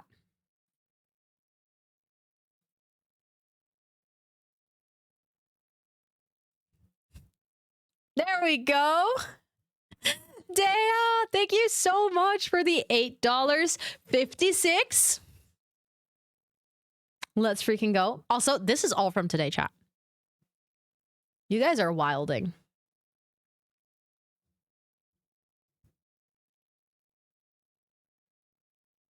There we go. Another mustachio. Also, thank you for all those donation Daves in chat. And thank you so much, Dea, for that donation, making it a beautiful round. 17,540. Let's freaking go. Okay. Sorry for offending everyone on Twitch, probably, but I don't like Shrek. Watched only one of the movies and did not think it was funny and cannot understand the hype at all. To be fair, that is a pretty hot take. But I have to say, as someone who also doesn't like certain very well-loved movies, I can get behind this one. I love Shrek. I think Shrek is amazing. But I understand that something cannot be your thing. And I got so much hate for not liking specific popular things that I feel like in this case, I can't be the person that goes like, no, but you have to love Shrek. I think one of the reasons why Shrek is... What movies? Oh, well. Okay, we talked about it earlier today, but initially, me not having seen and refusing to watch The Lion King. For years, people would be like, ew, why? Go watch it. You have to you have to like it. But The Lion King is amazing. Refusing to watch, yeah. Because as a kid, I got traumatized. I watched the first 5 minutes. And then Mufasa dies. And I was like, I hate this fucking film. I don't want to watch it. That's not what I thought as a 4-year-old kid. But I was like, no. Olympia, thank you so much for the raid. Welcome in. Hello, hello. Thank you so much for coming over. I appreciate it. Ella, welcome in. Alicia, welcome in. Froggy, welcome in. Olive, welcome in. Olympia, welcome in. How was your stream? What were you up to today? I hope you had a really good co-working session. Thank you so much. And also Obsessed with Mandy, welcome in. Can we get a big shout out for Olympia, please? For anyone hanging out here, please make sure to go drop your bum on the follow button right now. But thank you for the raid. I appreciate that so incredibly much. I hope you had a wonderful stream today. And thank you for coming over here. For anyone who's new, hello, my name is Rosanna or Ro. I use she, her pronouns. And on the channel, we do co-working, gaming, and a sprinkle of IRL. And today we're actually doing a 12-hour stream to celebrate the final part of our Movermber fundraiser, basically. For the entire month, we've been raising funds for Movermber. And today we're doing a whole heap of things from gaming to chatting. And right now we're doing a hot take submission. So people from the community have submitted their hottest takes, and we're going through them and having some good hot tea conversations. So if you want to join, you're super welcome. But if you need to go raid and run, raid and rest, also completely understand. But thank you for coming over. I appreciate it. As you guys just joined, what is your opinion on Shrek? What is your opinion on Shrek? Because we were just talking about how someone submitted this hot take saying that they don't like Shrek. And the thing is, I can't really say that, like, I love Shrek, but I can understand not liking certain popular movies. It's good, but agree, overhyped. Yeah. Okay. I think Shrek kind of became like a cult phenomenon. And therefore it created its own, like, I don't know, aura around it. Oh, 100% Micah. I actually ended up watching the entire story for the first time as a musical on West End. Fell in love with the story. Totally see now why so many people love Lion King. But as a kid, I just didn't want to watch it. It would make me cry instantly. Oh, that is fair. Yeah, Shrek has good music. That is true. That is very true. Shrek is fine. Nothing more. Okay, so this person, whoever submitted this, you're not alone. There are also other people in chat who don't think Shrek is that great. Next up, Pokemon games are made for children, but are somehow most critically viewed by adults because they think the games are made for them. I think this is a hot take because I genuinely don't think Pokemon games are made for children. I think Pokemon games are made for people who like playing card games and like building card decks and strategize with them. I think in general, a lot of games that end up being successful by younger audiences aren't necessarily always made for kids. Card game? Yeah, I mean, you play it with cards, right? And you build your deck and then you play against each other with cards. So I don't think it's weird that they're critically viewed by adults because adults play Pokemon.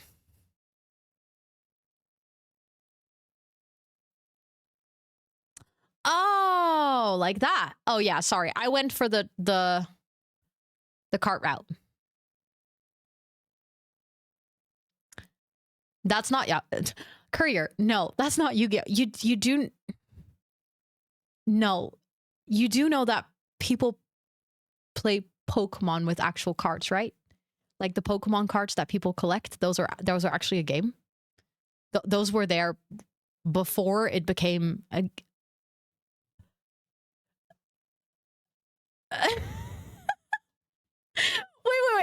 Wait.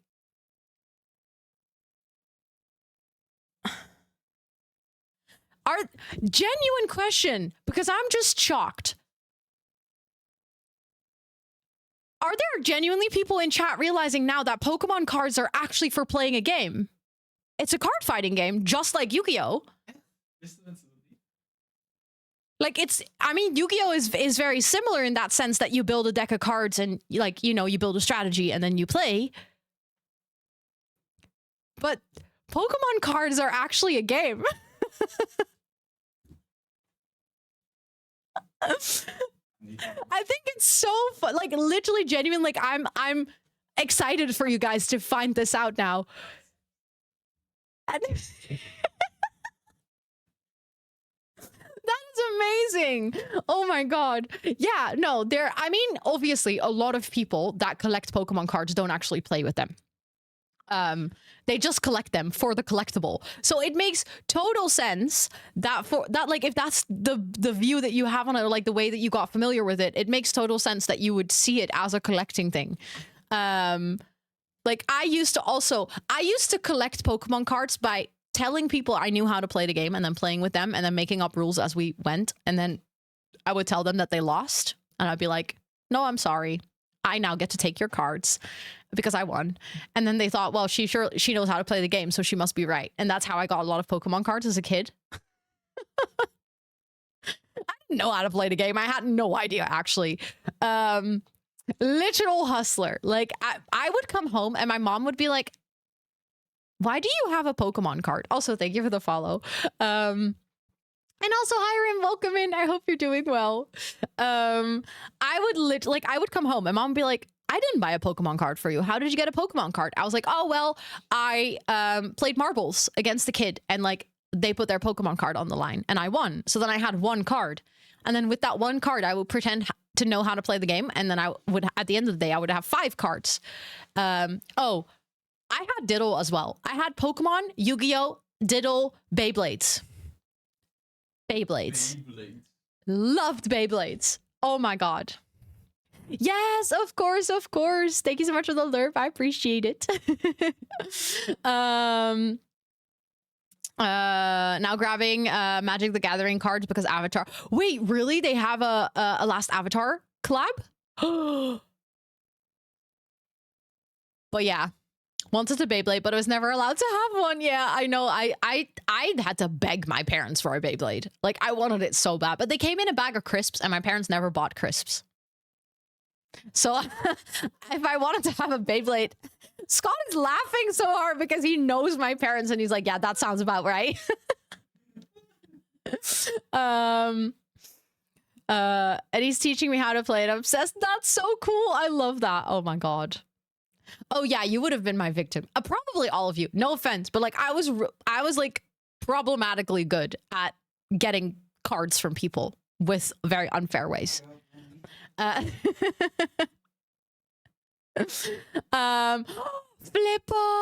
Oh my God, yes. I also used to collect Flippos. I had like a little album where I could put them in. Yeah. Anyways, I feel bad admitting this, but I feel happy to see so many Sims content creators moving away from The Sims just because I like to see them play other games more. I agree with this. As someone myself, I think a lot of Sims, as a simmer myself, that's what I'm trying to say. As someone myself, I'm someone. Did you know? I'm a person. Surprise. As a simmer myself, I think a lot of us were really stuck in like the Sims niche, because audience wasn't open to watching anything else. Like some people were. I'm not saying no one wanted to see anything else, but generally speaking, the Sims audience was, sometimes still is, but generally was a very close-minded community. And I think this whole buyout for a lot of people sort of like forcefully opened their eyes.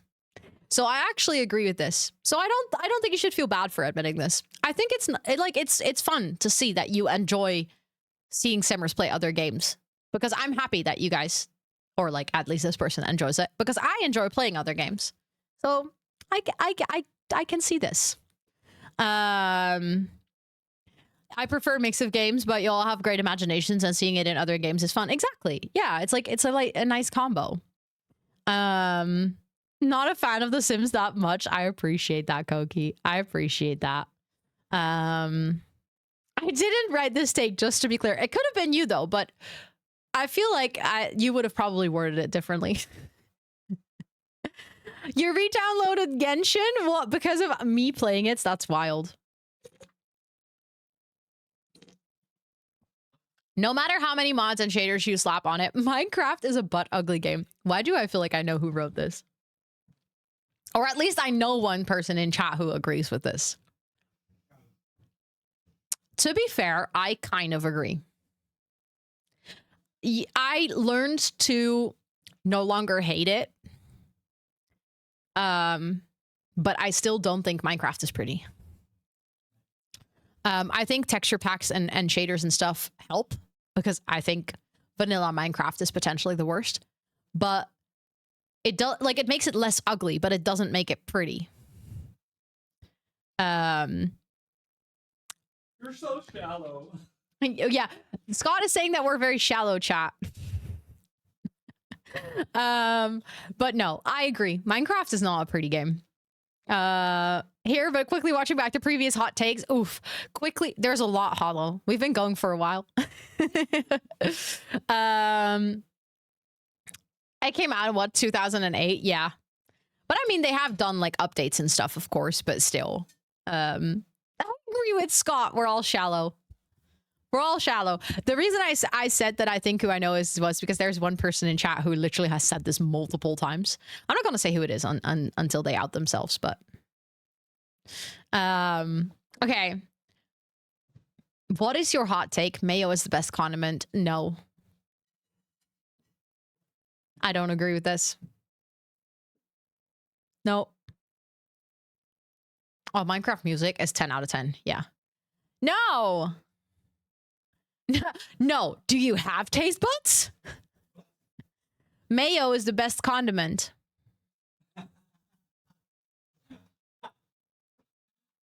Scott is laughing very loud. Okay, that's definitely a hot take. I don't think we're going to find agreement on this. Aioli. Very good. Calling yourself chronically online is just bragging about having no hobbies.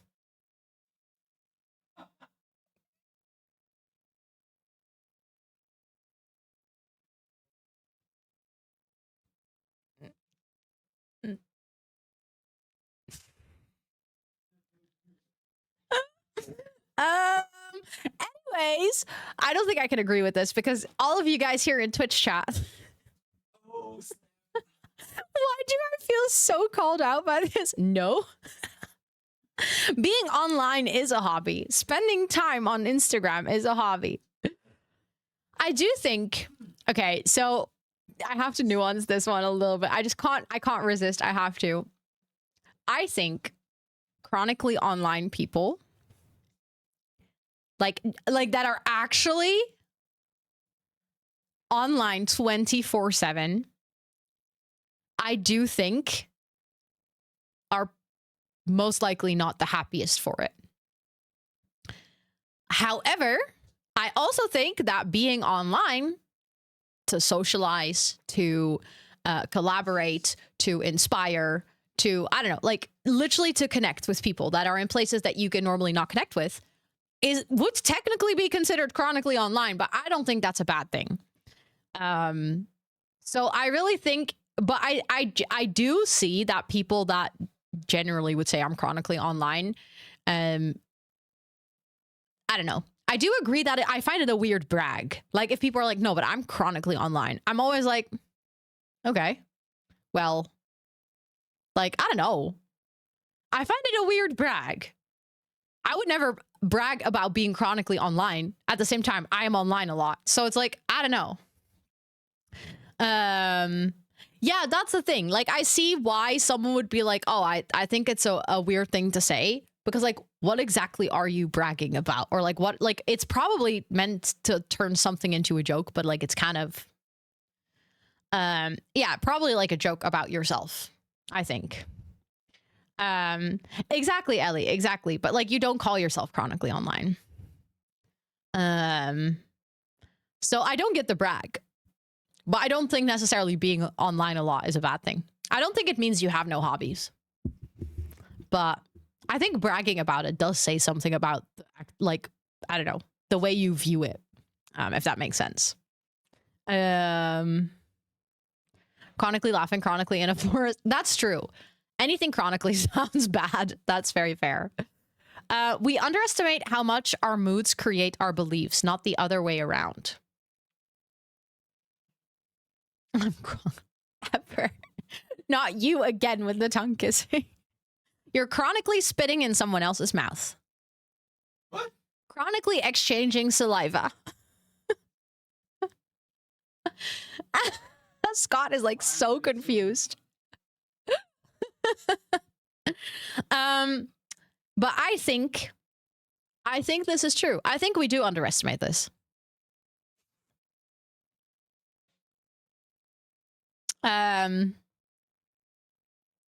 I feel like this is definitely for anyone who's ever had to deal with complex, difficult emotions that I at least strengthened or maintained beliefs. I think it's a little bit of a chicken and egg story to really truly try and figure out which one came first. But I definitely agree that if you were made to feel a certain way, it eventually creates a belief. A mood is a short-lived effect to a belief. I think it depends on how you interpret moods, because moods can also come from things that you like, not a belief. Someone else can cause you to feel a certain way, and if someone else causes you to feel a certain way often enough, that creates a belief. So I think I agree with this, that we do underestimate the power of like how often certain moods eventually end up shaping our beliefs.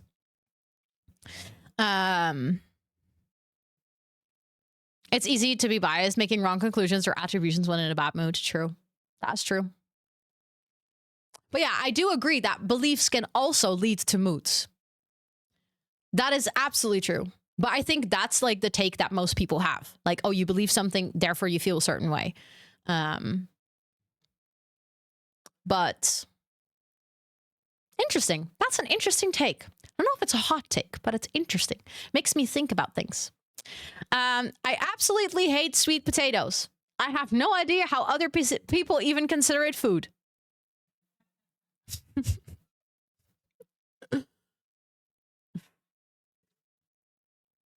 I don't think I can agree with this. I love sweet potatoes. I'm sorry.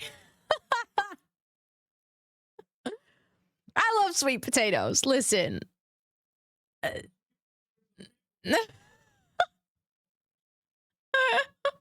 It seems like most people in chat like it. There's a couple of people who are like, okay, I can agree. Normal fries over sweet potato fries. It depends on the mood. I think they're equal. Definitely hot take. Pumpkin spice is just American speculaas spices.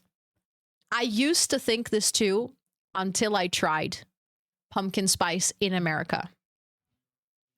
And then you realize it's actually a very different blend, because pumpkin spice is the most chemical.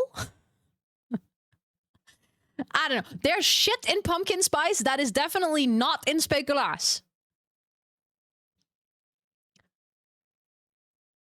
I don't know what it is, but it's probably certain E numbers that are not allowed in the EU.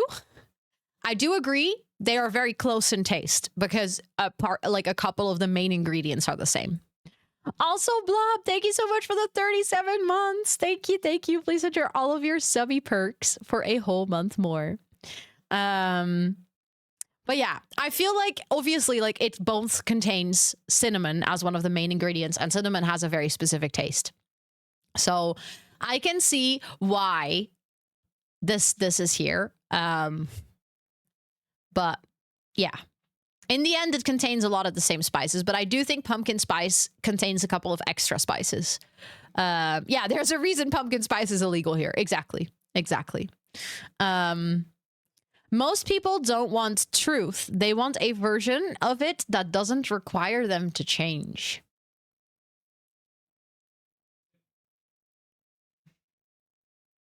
Pumpkin spice, American pumpkin spice, you can't buy it here. If you buy pumpkin spice here, it is always basically just a speculaas mix, because the actual ingredients of pumpkin spice contain E numbers that are not allowed in the EU. But I don't think this is a hot take. This is just true. And I think if you want to grow as a person, you are going to have to face this truth. You're going to have to face this fact. Like, you're going to have to work through that, I think. Like, I think not everyone necessarily, like, I think if you get past this, then you can grow. But it's a hard one to get past. And I think even if in certain situations you do really want the truth, I think in a lot of other situations, I think all of us have our comfort zone where maybe we don't want to hear something because we like our comfort zone. And that's just human. I think that's just human nature, and that's also okay. One of the most common advices you get for life and love is everything else be yourself. So it must be true, right? But being yourself for me is too vague to be useful. Still have to choose which version of yourself gets to lead my life. True. That's absolutely true. That is very, if you were talking about Pokemon, yeah, we talked about Pokemon.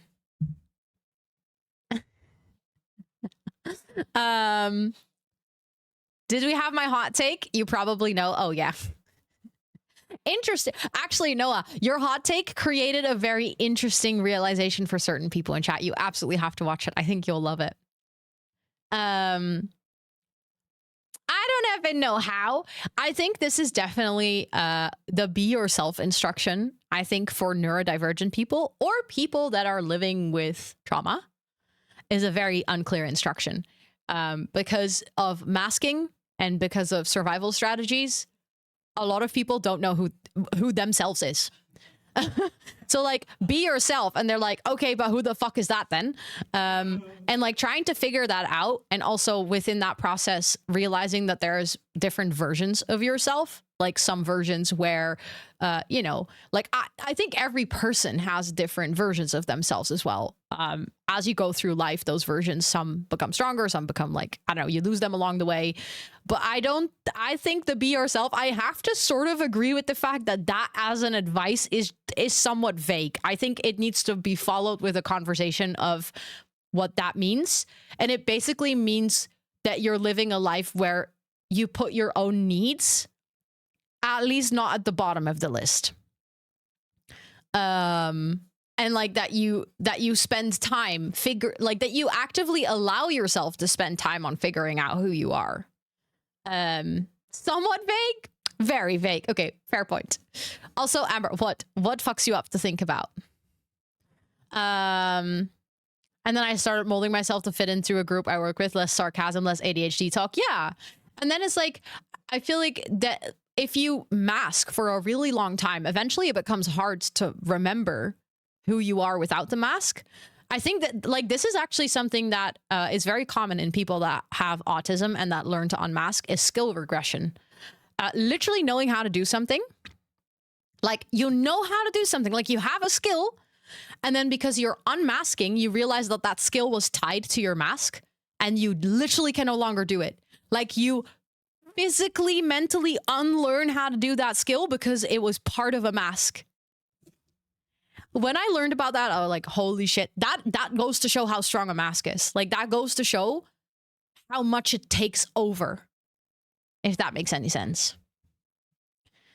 Technically, you make your own decisions, etc., but you don't have a say in how your brain works is structured. Like you have no impact on what you think. And yeah, so you really have, I know.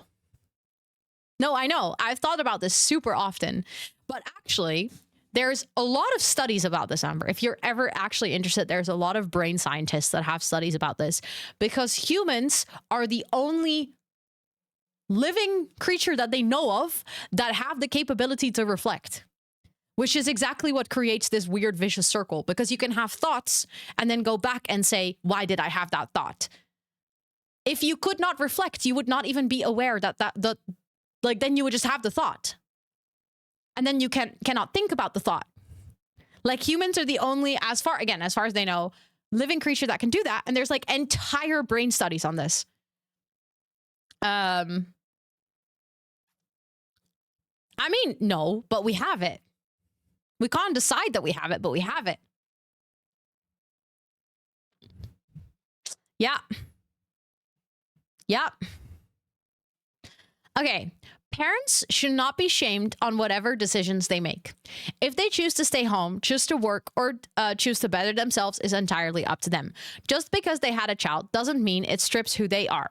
They are still their own person and can make whatever decision that will benefit not only their family, but themselves as well. This is definitely a hot take. I have opinions. Yeah, I feel like, yes, Maniac, you literally said my first thought. I think probably this comment stems from the fact that there is a lot of judgment. And I do agree that a lot of that judgment should not be there. I think you should never, think that you know better if you're not in that situation. However, it is true that parents are themselves as well. That's absolutely true. And it's important to take care of yourself and your own happiness as well. Like, I think if you become an unhappy parent, you start resenting your kids. However, I think you should go through that thought process before having kids. My hot take, in addition to this, is too many people have kids without actually wanting to give up the things that it takes. A lot of people want to have an entire life for themselves and have kids. Okay, true, Amber, but that is a different case. I'm talking about people that actively have kids, full well knowing that they're having kids. Like, obviously there's exceptions, but I'm talking about people that literally have kids and then end up resenting their kids because they're like, oh, I have to give up so much for my kids. Well, you should have thought about that before you had them. Like, obviously it happens. There's plenty of situations where, you know, people end up with a kid, not necessarily in like the way that they would have hoped things would go. I think that's the big difference. Is like, it is valid to struggle as a parent. It's valid to be like, oh, I'm noticing that my, like, I don't know, needs sometimes conflict with the fact that I'm being a parent. But you have to think about those things before having kids.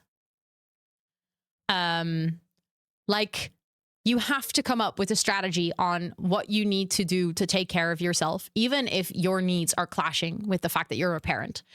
Because I think if you don't do that, then eventually you're going to get to a point where I believe you're harming your kids more than doing them good. But I think there's a really fine line between being judgmental about situations that you shouldn't judge about and getting involved into situations because you notice something is wrong. I just realized that you can't read the whole thing. I think, and that's something that Yasmaniac said earlier, is obviously if there is a situation of abuse and stuff like that, I still don't think the most effective route is shaming someone. I think you should take action. But I don't think that every parent should just be applauded for their decisions. I do think that there is way too much judgment in this world. If that makes any sense. Like, I don't know. I think empathy goes a really long way. And I think this comment was written probably from a place of lack of empathy towards each other. Or lack of understanding or lack of listening. But I do think having kids is a huge responsibility, and especially because there is such a heavy push or emphasis in society towards having kids. I think some people do have kids because they think that is what they're supposed to do, and not because it is actually the thing that makes them happy. And the other way around, there's also a lot of shame for people that decide not to have kids, which I also find wild. If someone consciously says, I don't want to have kids because whatever reason they list, I don't understand why people are shaming that. So I think this goes like from every single direction. Shame in general, I don't think is a good thing. 2 warm hot meals a day is perfectly fine, especially if you don't like bread. Yes, amen. 3 hot meals, hell, every single hot meal. Love it.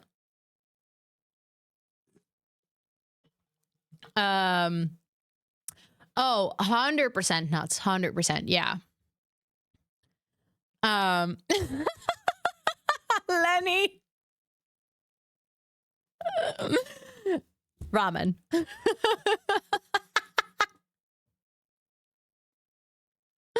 That's a 10 out of 10 comment to this one. But no, this is a perfectly valid take. I don't know if this was submitted by a Dutchie. But this could have been submitted by a Dutchie, honestly. I think in the Netherlands, it is frowned upon to have 2 hot meals a day. This is yours from Belgium. Okay. Okay. So culture wise, I didn't want to immediately include Belgium in my statement. I was like, I don't know if this is the same in Belgium, but I do think that in a culture that I don't know, our default meals for breakfast and lunch are bread. Like having a sandwich, like, I don't know what that is. I also prefer to have 3 warm meals, actually. Love that. I remember when I was on a cruise in China and we had 3 meals with rice. Breakfast with rice, lunch with rice, dinner with rice. Loved it. I thrived on that. Absolutely thrived. So yeah. Okay, but then hopeful weirdo, I guess. I think in a lot of cultures, it's actually pretty normal to eat 2 hot meals a day. I think it's definitely the Dutchy Flemish culture speaking here, where there is definitely judgment. And I don't get it either. So I 100% agree. I 100% agree. Yeah, warm food feels more nourishing. It also feels more comfortable. What if you're not a morning food person? Then you can still have 2 hot meals a day. Then you just skip breakfast. Okay.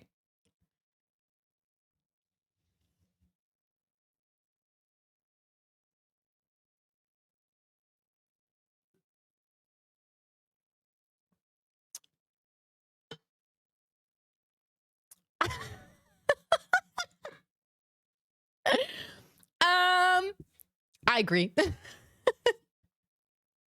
Listen, like, I agree.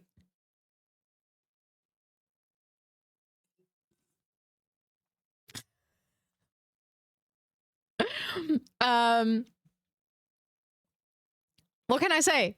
It is true. I just dehydrated. Did I miss good hot takes? You missed this one. Well, you didn't really miss it. You just came back to it. Oh. There was one. Saying that it doesn't matter how many textures and shaders you put on Minecraft, it remains an ugly game.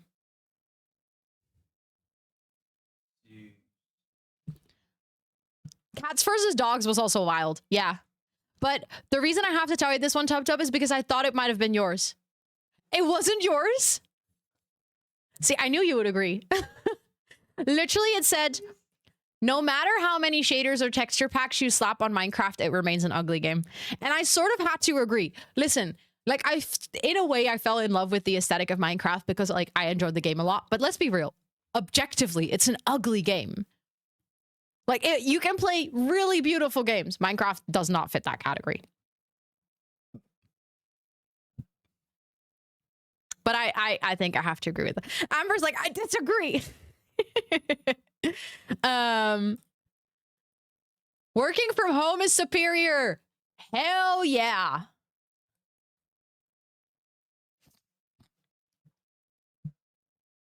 We literally wear their merch as a fashion item. Yeah, okay, but if the merch had literal blocks on it, I wouldn't wear it. I think some items in Minecraft are pretty, but overall, I don't think it's pretty. Does that make sense? But yeah, this is 100% right. Yes.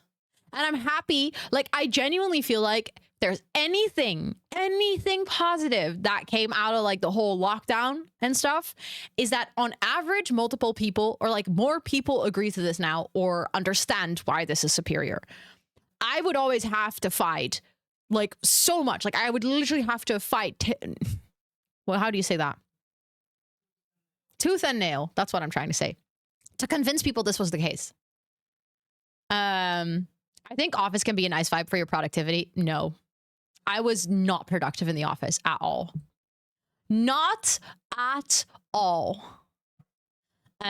Also, can we just ban that person? Sorry. That's just a weird question. Thank you, sweetie. Like I'm not today I have zero patience for that shit.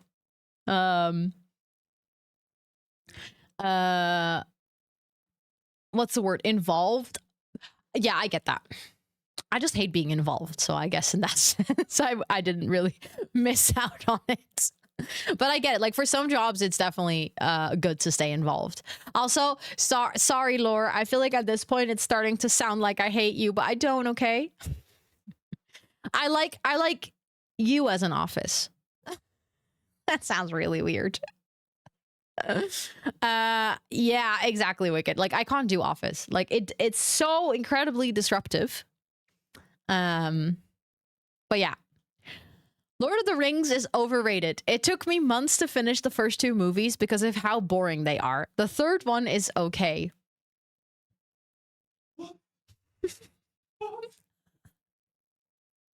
Scott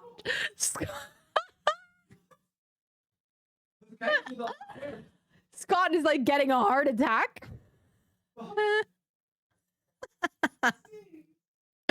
This is definitely a very hot take.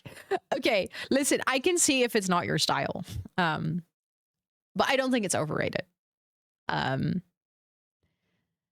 can't understand not liking it because it's not your style. You don't like Lord of the Rings either. Keep falling asleep. Same for Star Wars. Oh, the thing is, again, I'm too much thinking from the perspective of like literally not liking something and then being like, everyone is so confused as to why I don't like it. But with this one, I'm kind of like, yeah, if it's not your style, if you don't like fantasy. Can we check with Scott if he's still okay? He's in his room saying, how can this be? If you don't like good movies, is that what you're trying to say? That's what he's doing. So I think he is surviving. He's processing. He is processing. That is very fair, Stoltz. That wouldn't really work from home. Fair enough. I like fantasy, but never cared for Lord of the Rings. Oh, interesting. Interesting. I hate how there is so many that still think only white people are racist, and how it's always white who is racist. Like, no, everyone from all race, color, ethnicity, or national origin. Bonus hot take. I often feel like it's often overlooked, normalized when racism is against white people. Like, just because white people did horrible stuff back then. I actually have to disagree with this from a historical standpoint. I think Scott says, interesting. The historian in the house says yes. However, important because I actually saw a very interesting video on this, like someone who set it apart, and they're like, a core part to racism is that it's systemic. Which if someone makes a comment, like a negative comment about a white person, it is still bad, but it's not racism because it's not systemic. Like, white people are not systemically oppressed or treated differently. Ja, nee, niet tegen, maar het feit dat betekent niet dat je als heel het koloniaal systeem is inherent racistisch. Maar dat zijn dan ook een heleboel niet-blanken die dan alsnog racistisch zijn. Dus dat is het gekke, dat je dan eigenlijk yeah, okay, so een soort van next level victim blaming krijgt. Okay, but the thing is, I think, so everyone can be a racist. So you can still be a person of like another minority group and you can still be racist. But racism towards white people. De enige die dat effectief hebben gedaan zijn de Japanners. Scott said the only people who have technically done that are the Japanese. Ja. In the Second World War. I'm just repeating what he's saying, by the way. I don't know. Er mochten geen blanken in Japan komen. And white people weren't allowed in Japan. So I guess then technically that would classify as racism because it's systemic. So yeah. But like, I think something that is like in that very important here is that you can still, I don't know what the word for it is. I wouldn't necessarily call it racism, but I do still think you can classify white as a race and then say negative things about it in a way that aren't okay. Exactly. White people aren't oppressed. So like, it's not racism. But like, does it make sense if I'm saying like, you can still So that's prejudice, not racism. Okay, so then prejudice is the word for it. But like, that's the one thing I think is important here is like the word racism has a very like important history to it, like what it actually means. And I think a lot of people, especially in 2025 and social media, people love throwing around that word. Okay, so racism is prejudice plus power. Yeah, then I guess that makes sense. Yeah. So then like negative comments towards white people is prejudice, but if you use it to systematically oppress people, it becomes racism. Okay, so what we agreed on with this take is we don't agree with the way that this is written, but in its core, we do agree that like you don't have to be, not only white people can be racist. I do agree with that. Like you don't have to be white to be racist. You can also have another background and be racist. Like I think that's, but specifically racism towards white people doesn't exist. Then it's prejudice.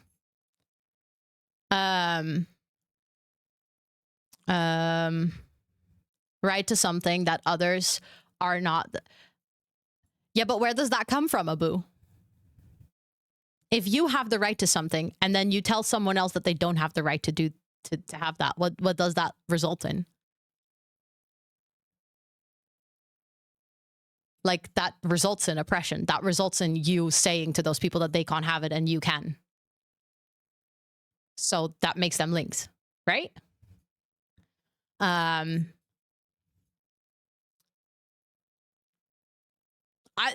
think the thing here is like there's a lot of like complex terms, like big words that have a lot of like, I don't know, context to them. Like for, I would say that like bigotry is also one of those words where I'm like, it fits in this sort of sphere of things, but where exactly it's placed is like a nuanced thing. And I don't know exactly where the nuances go, if that makes any sense.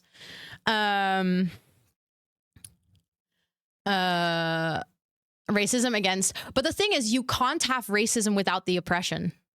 That's just not the definition of the word. So like that's you taking your own definition of the word racism and plopping it on. So that's what I was trying to say earlier. Like prejudice against white people. I didn't know that the word was prejudice, but actually that makes a lot of sense. That exists for sure. And I think honestly is becoming like a big problem on social media because a lot of people are going for like opposites. Like a lot of people are going for like black and white situations. So no matter what happens, people are gonna choose like either end of the spectrum of an opinion just to have an opinion on social media. Didn't have oppression in it. Okay, but it doesn't have to be in the literal definition to be part of the history of the word. Wait, no way, Next. That is so cool. I love that. I love that. Yeah, I did a cosplay for Pippi. But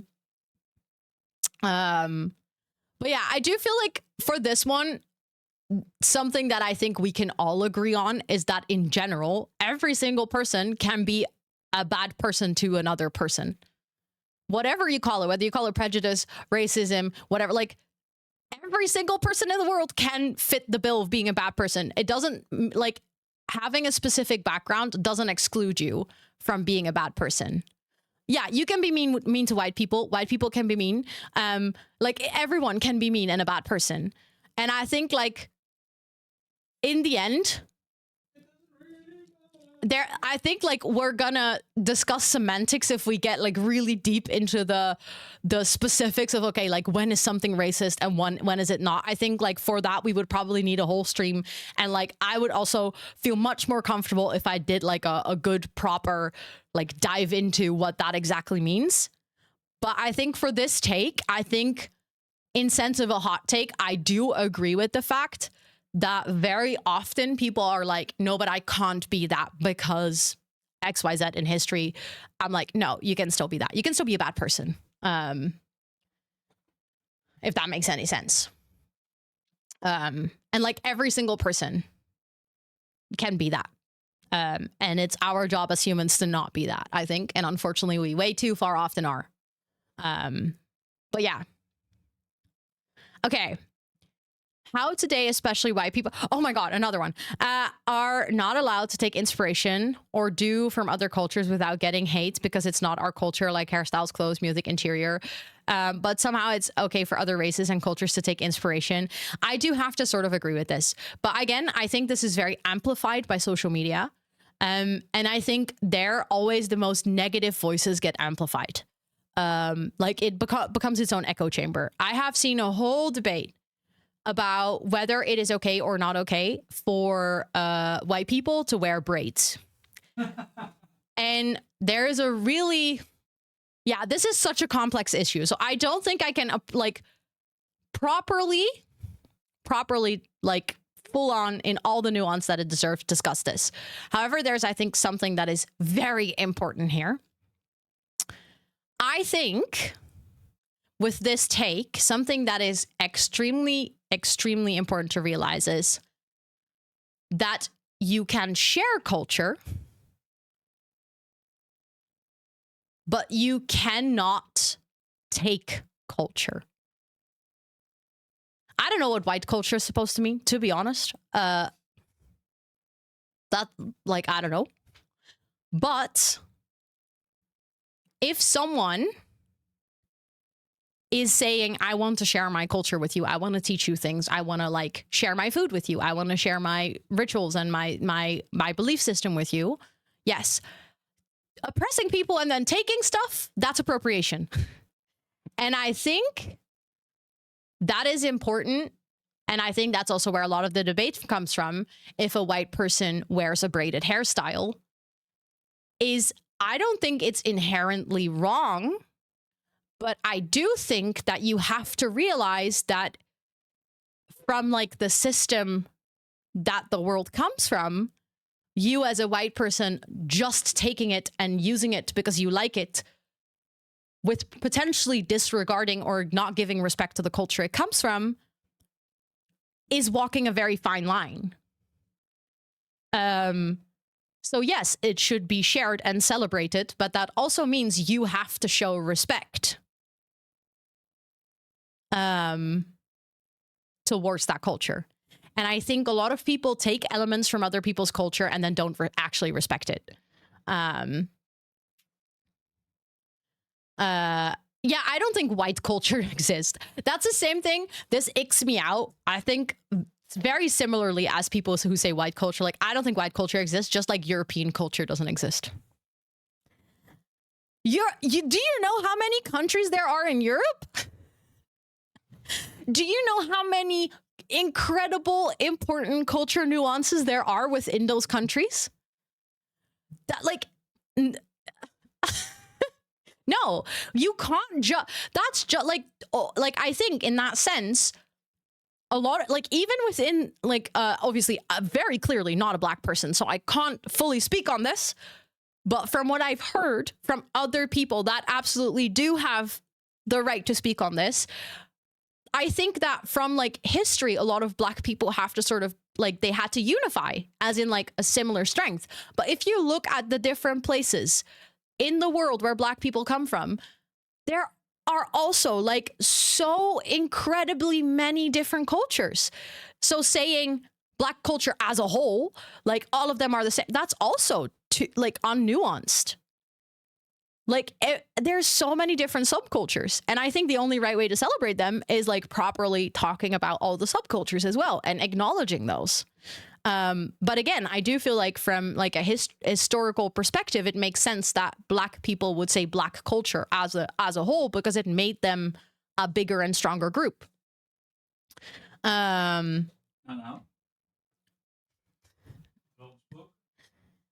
do know that they can hear everything you say, right? Okay, just giving you the heads up. They can, every single time you say something in the door, they can hear you. So they heard you laugh earlier as well. I think so, yeah. I know that you can't hear like every exact words, but you can hear like bits. I don't remember what he just said, to be honest. He just like laughed or giggled or said something. Like, he says that I'm well spoken. Eloquent. Oh, he called me. No, 100% Opal, 100%. 100%.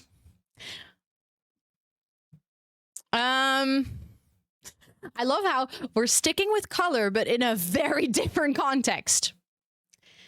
It's good that there's no color wheel, no open world, and no cars in The Sims 4. There's no need for cars in The Sims 4. The open world never really worked. There were never any Sims anywhere in The Sims 3. And the color wheel is only good and fun in theory, but and for memes, but it's almost unusable for the average Sims players. Also, most visual glitches in The Sims 4 are fine. Some are almost funny. Not the game-breaking ones, of course, but most other visual glitches. That is a topic whiplash. That is for sure a topic whiplash. But I honestly, I could have written this hot take.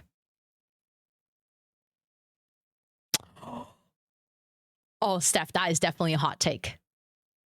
That's mine, but I agree with you 100%. This is exactly what I feel, how I feel about it. This is 100% how I feel about it. Steph, go to bed. I totally agree with this. But I definitely know that in the Sims community, this is a very hot take. So I see why you submitted it as a hot take, but I'm totally with you. I personally hate the color wheel, and I don't think... I think open neighborhoods would be fun, but I don't think open world it would be good at all. Right? It was so laggy in The Sims 3. I remember my friend, like, her game would crash so often. Everything mango flavored except mango fruit itself is disgusting. Oh, I agree with that, Steph. Minecraft over Sims 3 graphics. 100% yes. I don't agree with this one, by the way. No. I love mango flavored things. Also, Midnight, welcome in. I hope you're doing well. Probably, I don't know, actually. I don't think I want to go back in time. I actually like living in this time. Have you tried dried mangoes? I have, actually. I like them. I like them. Although I prefer fresh mango. I feel like mango flavored things are better than mango. Ooh, that is definitely a hot take. Definitely a hot take. But yeah, no, I have to say this is a hot take. I don't agree with it.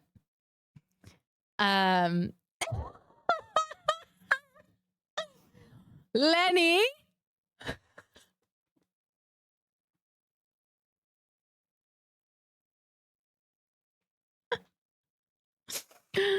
Lenny.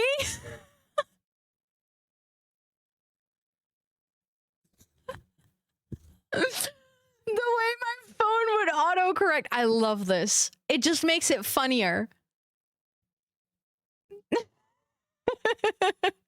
It just makes it funnier that you basically wrote the spies in like German version. But yeah, Lenny and I talked about this. Lenny and I talked about this during our co-working stream. I jokingly said that I was going to be very, very German because I was going to go luften because I was very tired and I needed to open a window to just get some fresh air. And Lenny was like, as a German, I have to say I don't like this. I was like, that's a hot take. That is definitely a hot take. So I love that you actually submitted it. That's 10 out of 10.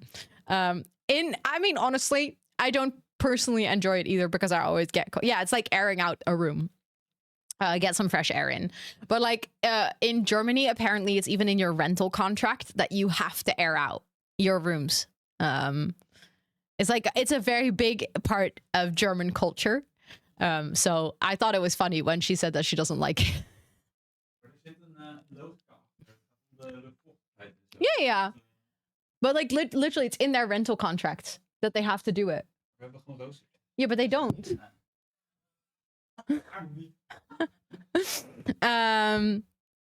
I mean, we also don't have AC, but we just have like air vents above our windows that we can open so that even if you have your windows closed, there is still like a small amount of fresh air to come in, which is enough to keep it from molding. But yeah, even in winter, yeah, because like especially in winter or like wetter seasons, it's important because then you want to prevent your house from molding. No, I don't think German houses have vents like that. I think I asked that to Lenny as well. But yeah, I think this is definitely a hot take for the Germans. Cereal first, then milk. I agree with this. Hè? Hoe anders? Milk first, then cereal. Scott is very shocked that you would do it the other way around. What? No, but literally, because if you first put the milk, how do you know how much milk you're going to need? Not milk, yogurt? With your cereal? Hoezo? Kwark? With your cereal? Ja, met muesli. Kwark en muesli. No, but muesli. I said cereal. Cereal. Muesli is not the same as cereal. Muesli is fine. Cereal, no. Yeah. Okay, but muesli is fine. But muesli is not cereal. Like, where are you guys getting the muesli from? That's not in here. We're talking about cereal. Being European is love. Yogurt with cereal. No. No. Children are not a necessity. Amen. Very much. Yes. If you are financially irresponsible, you should not have children. Absolutely. Yes. 100%. I agree with this. Because it creates a very volatile household to grow up in.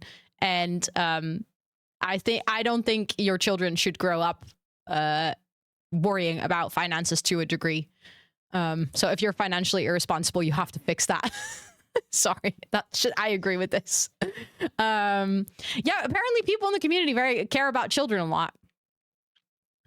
The world needs more faith in God and Jesus Christ than another reality show.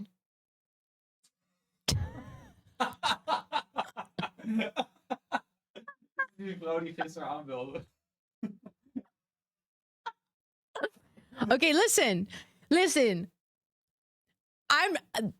I don't necessarily agree with the first part of the sentence, but having less faith in reality shows, I mean, you know. But yes, I don't think these are on the same level. I also don't necessarily think that believing in God versus believing in a reality show, I think either one has flaws, you know? But yes, if you believe in God, that is literally your God-given right. Do whatever you want. I think there's one very important thing, and I very much stand by this. Do not force your religion onto others. Your religion is yours, and you can talk about it in a respectful manner. From your own perspective, and if someone then decides to want to be engaged in that as well, that's their own decision. But I do agree that we do have a lot of reality shows. But again, is that harming anyone? I don't think so. So I don't think that's a bad thing. Everything avocado-wise is overrated. Yes, I have to agree with this. As someone who doesn't even like avocados, this is for me is not a hard take to agree with, but like I feel like avocados got overrated. Like, it's good, but literally, do you remember there was a time where everything would be avocado branded? Back in my day? Like, yeah, back in my day, yeah. When I was young? When I was young. Thank you so much for the freaking $25 donation to Movermber. I appreciate it. Thank you. Like everything. T-shirts, bags, like every freaking thing you could buy. Like notebooks, avocado stuffed. I don't, everything was avocado. I don't think I like that time. There we go. A mustache on my arm for you. Thank you. Also, you have to go on our Movermber hero board. Hold on. I have to open that really quickly. Thank you so much. I'll put you with the name that you donated. Let's go. But thank you so much.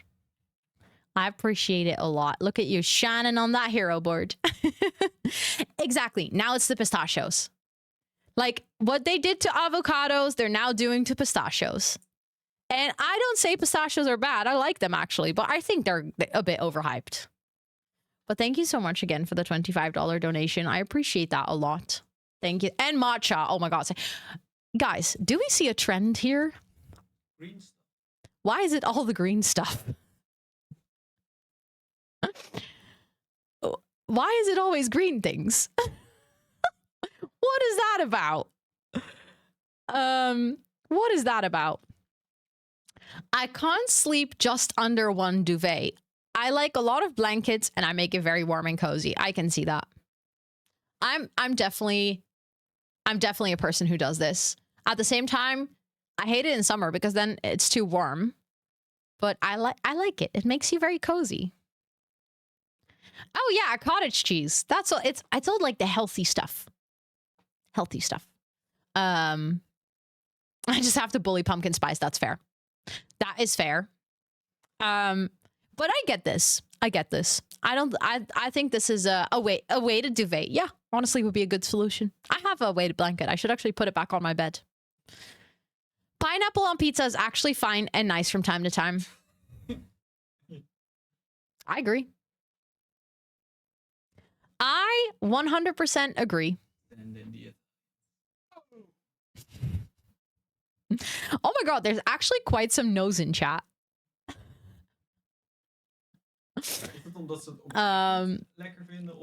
No. Sweetie, banana, curry, and peanuts on pizza. What? Banana, curry, and peanuts on pizza. Huh? Yeah. What? No. That's a hard no. But pineapple on pizza, I like that. I like that. Potatoes don't belong on pizza. I mean, I've had potato pizza. It's actually pretty nice. Yeah. Oh, daar in Budapest had het ook. Yeah, it was pretty nice. Honestly. I like this. Honestly, I mean fries on pizza. Fries and Turkish. Every cent matters. Yes. For charity, every cent matters. Yes. Not just for charity, but specifically for charity. Every single little bit goes a long way. Yes. 100% agree. All bras are uncomfortable prisons. We should figure out a comfortable way to be supported. Yes. Please. Take them off. Did you guys hear what Scott said?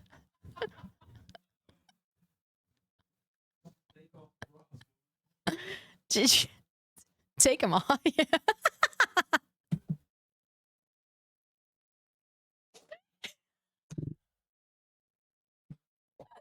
The way he literally just said, take him off and walk straight out of here.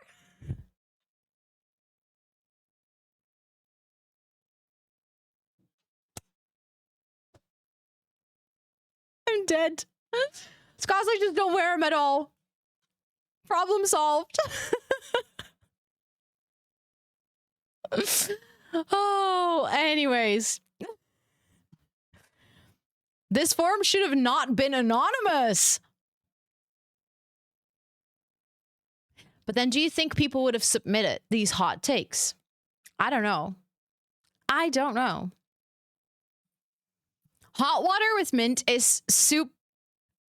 What? Hot water with mint is soup base, not a tea base. Where's the form? If you type !submit, you'll get a link. I mean, it's technically optionally anonymous. If someone wants to say in chat right now, it's their take. They can.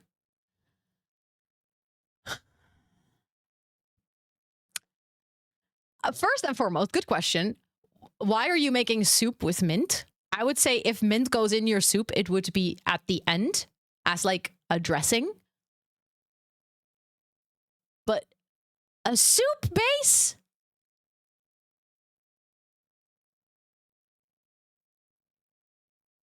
This is a take from my Asian colleague. Okay. I mean, I hadn't thought about... Yeah, okay, I can see.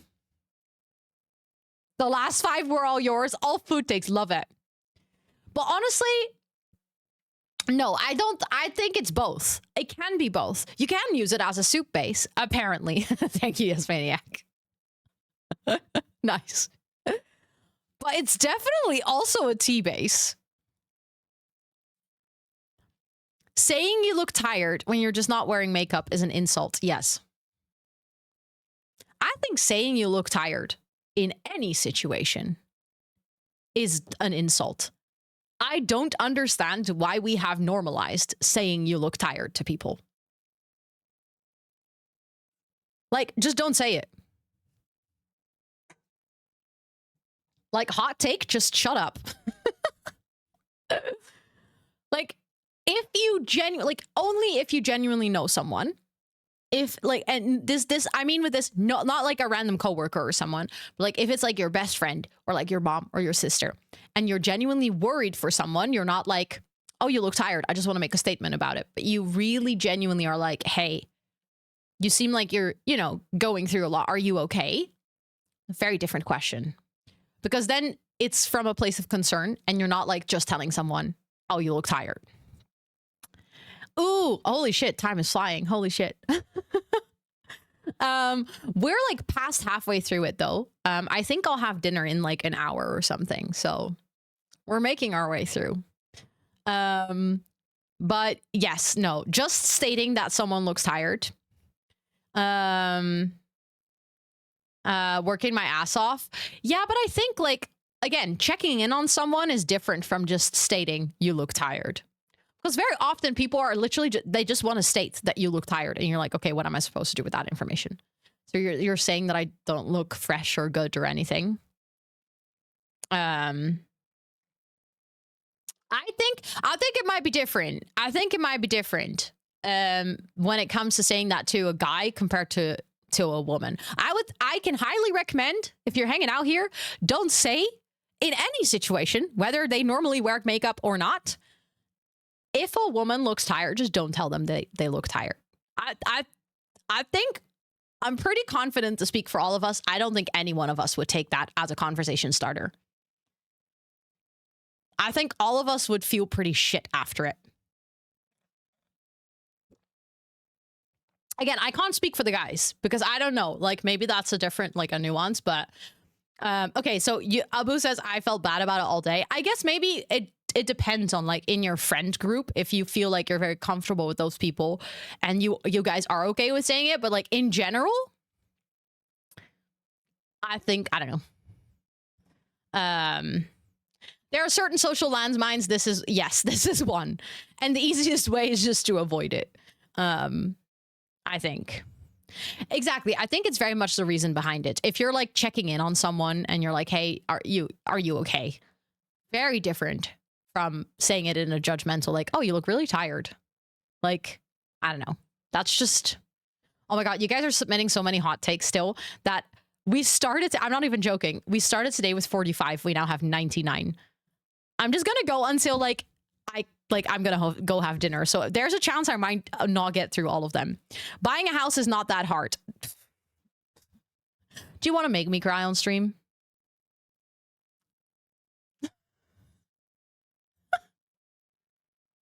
I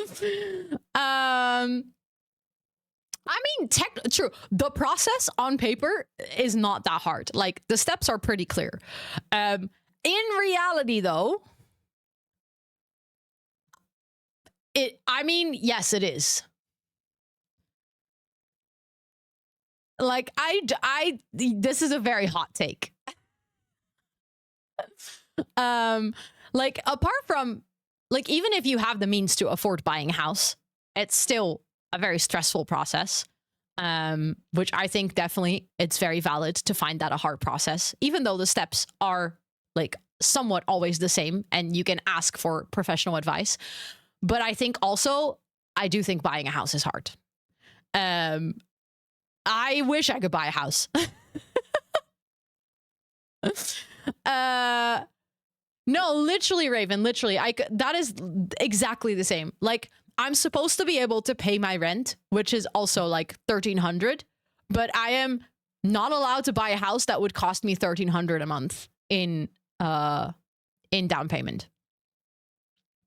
Like, what do you mean? Why? How does that make sense? So you're kind of just stuck. You're like, okay, well, and also in this market, in this economy, you have to have quite a lot of savings to even have a remote chance at actually buying a house. Like the way that you can't loan money for overbidding, but to get a house, you need to overbid always.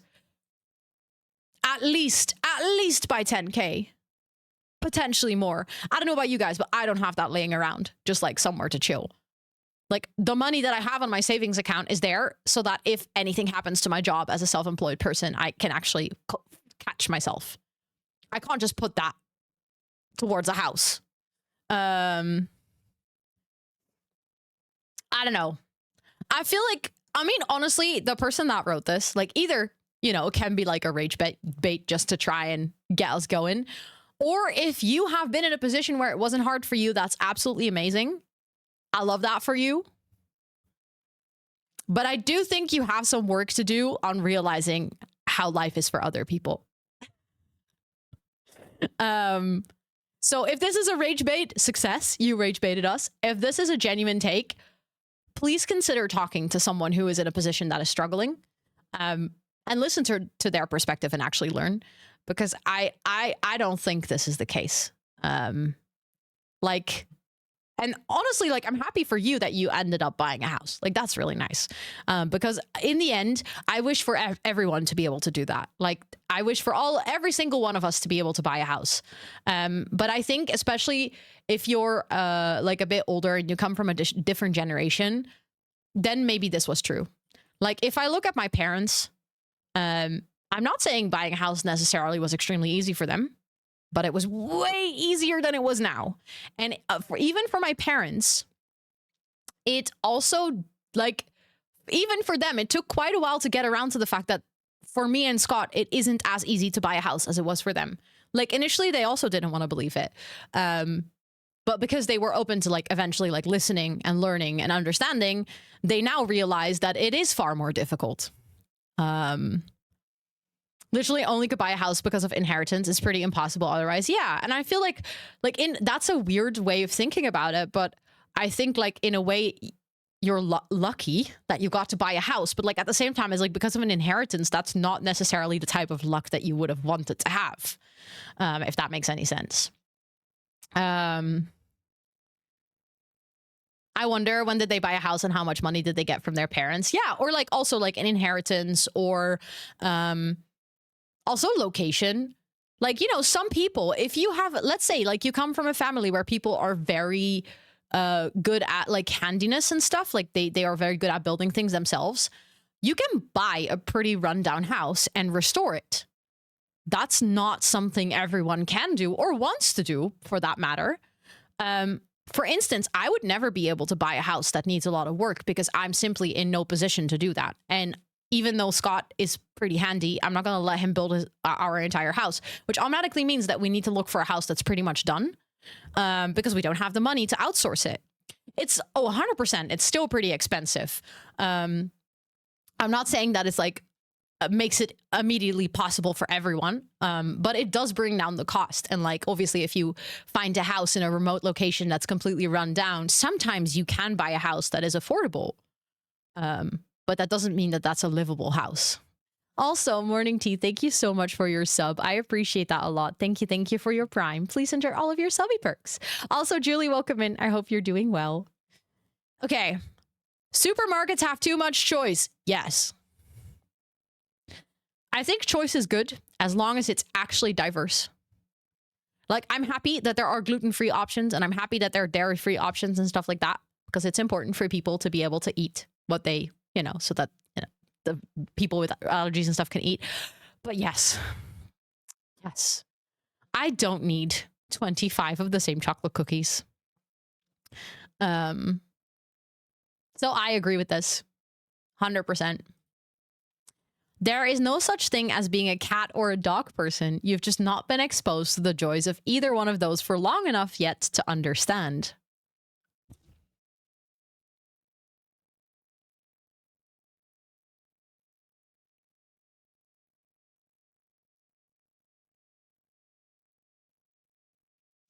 I feel like that's an interesting one coming from the chat that we had earlier.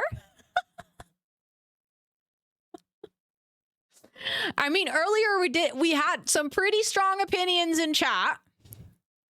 I do have to say, I do believe I don't think it works in the sense of like loving either one more, because I do think you can have a preference of which one you enjoy more. However, I do think if you're like a cat hater or a dog hater, to a part, it is true that if you haven't been exposed to like a joyful experience with either animal, it's hard to actually say that you hate them. But I do think you can still love one of them more, and like gravitate towards one of them more. But like, I don't think you can like actually be a dog hater or a cat hater. Same hollow. Like, I love dogs, but they smell so bad. Therefore, I like cats more. I've been exposed to many dogs, and I know that I love them. I think dogs are adorable, but they smell so bad. Now I have a dog. I'm a dog person. Yeah, but I mean, you can be a both person, I guess. We talked about that earlier. I think the whole community was pissed I didn't put both as an option. Wouldn't a cotton box smell either? I find, for me personally, a cotton box smells less than a dog. And also, a dog carries the smell, and a cotton box stays in one place. The litter box, by the way. That's the word. I just kept saying the Dutch word. But yeah, I partially agree. I can see where you're coming from. Sometimes we yap too much during stream when we're supposed to be working. No. Hot take. Very hot take.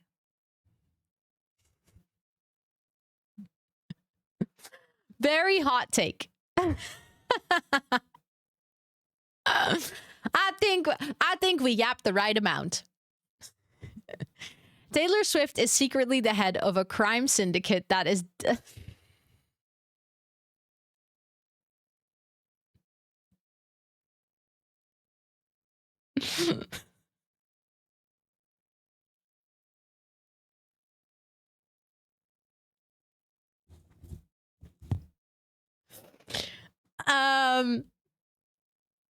Potentially. Listen. I don't know what famous people are up to, you know? Like, the thing is, I mean, maybe Taylor Swift is. I don't know about Taylor Swift, but Taylor Swift could be the head of a crime syndicate. No, honestly, do we really know what these people are up to? I have no clue.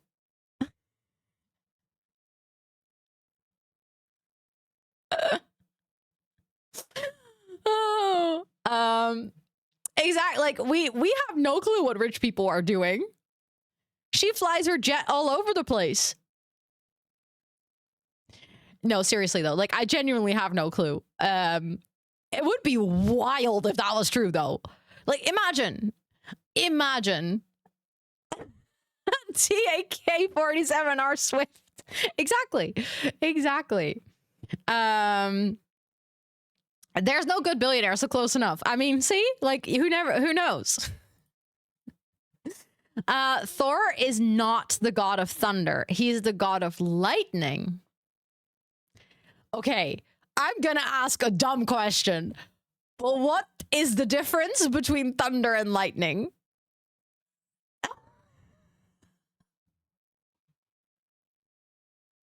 Like,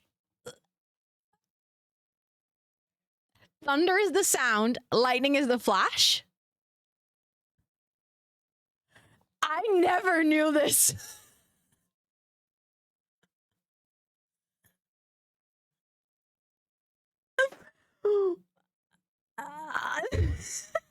Okay, Mary, don't expose me. I did not realize this in Dutch either.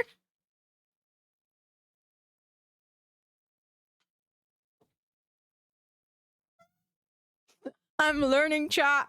I'm learning.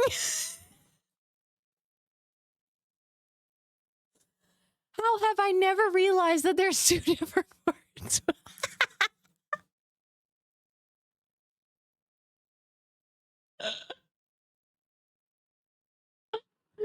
My fake blonde is slipping through.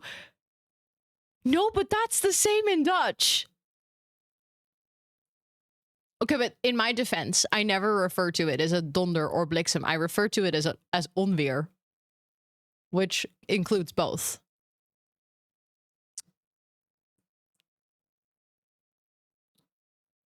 But I had my mind blown. So thank you for this hot take, because I actually learned something. I don't think I can actually agree or disagree on this hot take, because clearly I don't know what I'm talking about. There's a thunderbolt. That is true. Why is it called a thunderbolt if thunder is the sound?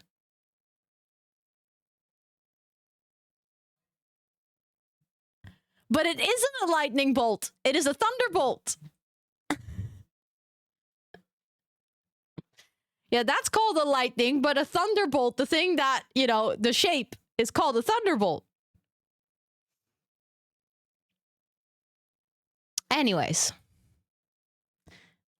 Oh my God. Lenny, you have someone else.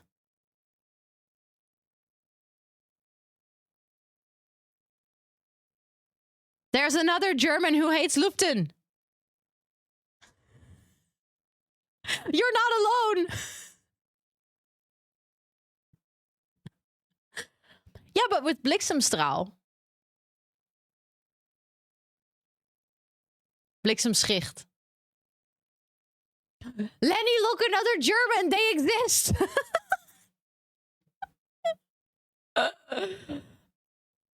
Okay. Chocolate is not that good. It's actually at the bottom of my candy list.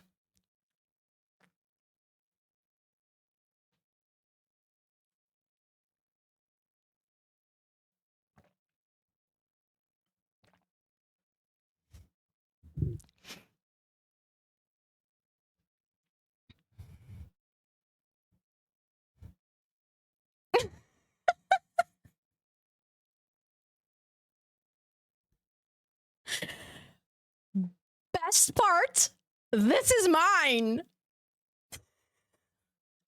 Oh, I've tried Norwegian chocolate, M. If I have to have chocolate, it is 100% gonna be Freya. Specifically, the Freya with the crispy bits from the other chocolate. You know, the Kit Kat, but not the Kit Kat. I forgot the name just now. But generally speaking, still, even if it's Freya, Kviklunds, thank you, that one. Still, chocolate is pretty far down the list for me.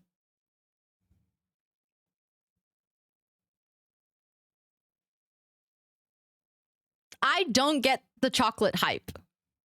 I am not a chocolate girly. I still believe this is Petra's take. Well, I submitted it today. I typed it on stream, but I'm happy that me and Petra agree, and also Nuts agrees as well.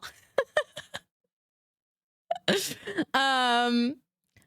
you eat it in a bag of mixed candy. Another hot take. I don't like mixed candy. I'm eating one candy at a time. Honestly, I think I'm more a savory girly than a sweet girly, but I don't like Côte d'Or. I don't like it. Any chocolate with fillings, I just don't eat. No, salty licorice is delicious, Chris. I think licorice would be at the top of my candy list. If I had to pick a candy, like not necessarily, like not a savor, but like honey licorice or just black licorice, like top of my list. Love that. No. I have like licorice over here, and then like chocolate is somewhere down there.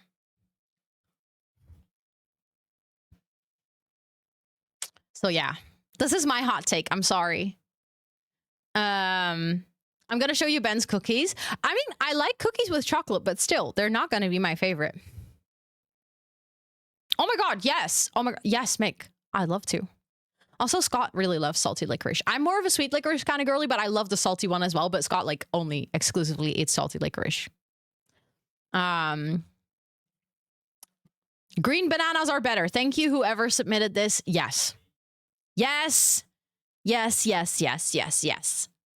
Yes. Yes. Do you like chocolate or nuts better? I don't really like nuts either, to be honest. Submitted this morning. I was already wondering if it was yours, Thomas. But yes, I agree with this one. Very much. No, it doesn't have to be completely green, but primarily.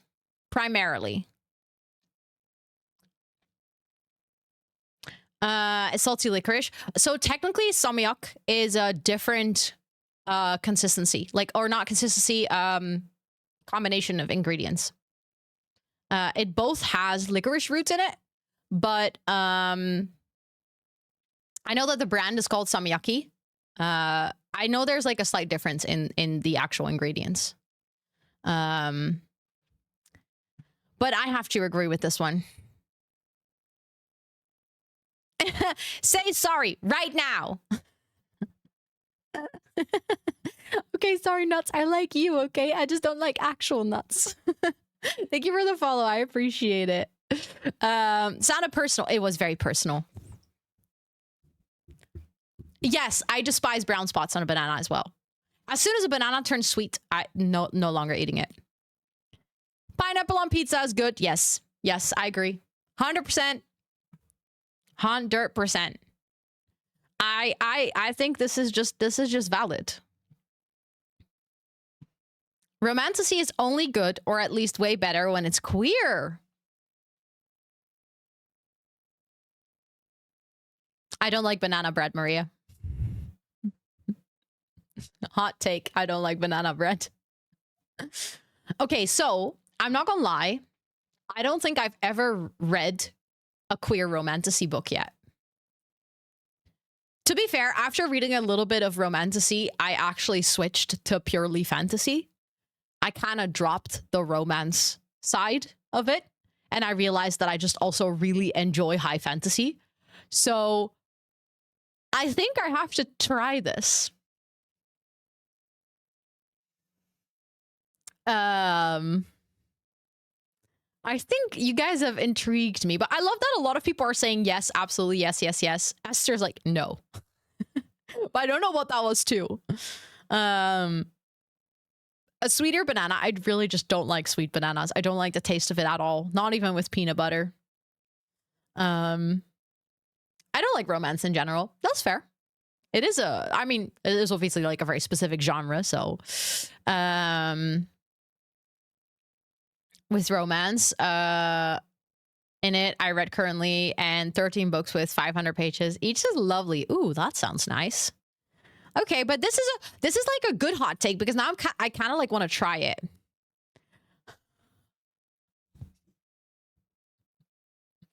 I want to know who said this, because I want to know why you say this. I'm just curious about your thought process here. I feel like I can't really judge on this, but I'm just mostly like, what made you say this? Like, how? Why? In what way? I can't really say if this is a hot take, because you can interpret this many ways. Like, do you mean the Christians? Do you mean the religion as a whole? Do you mean its history? Like,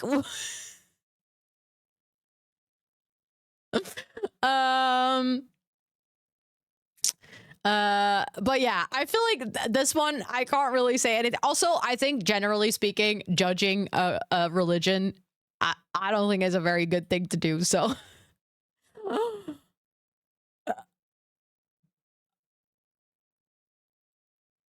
Now that is a hot take.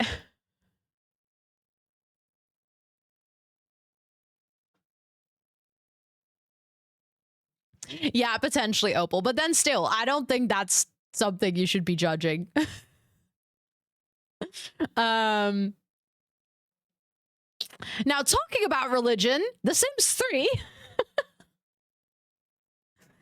So I can't agree with this statement. But that's because I genuinely despise the graphics of The Sims 3 to a degree that I don't think I can play that game. I can see how there are certain aspects of The Sims 3 that people enjoy better. Because obviously it is a very different game to The Sims 4. And I do see why some people are disappointed in what The Sims 4 offers, but I hate the graphics so much that I just can't get past it. I just can't get past it to a degree. Like, I could never agree with this. But I do know that this is a carried opinion in the Sims community. I had so many crashes with The Sims 3. Yeah, you were definitely not alone in that. But at the same time, there's also a lot of people who have crashes with The Sims 4, so... Oh, SimCity 2000. Love that game.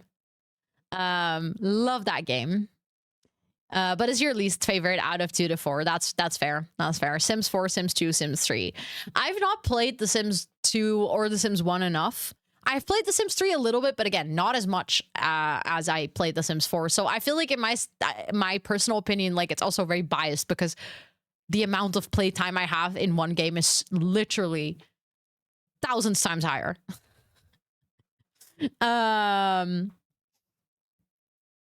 My sister went, oh no, I found an unemployed person. And my mom used to work at the unemployment office. That's hilarious. I love that. That's 10 out of 10.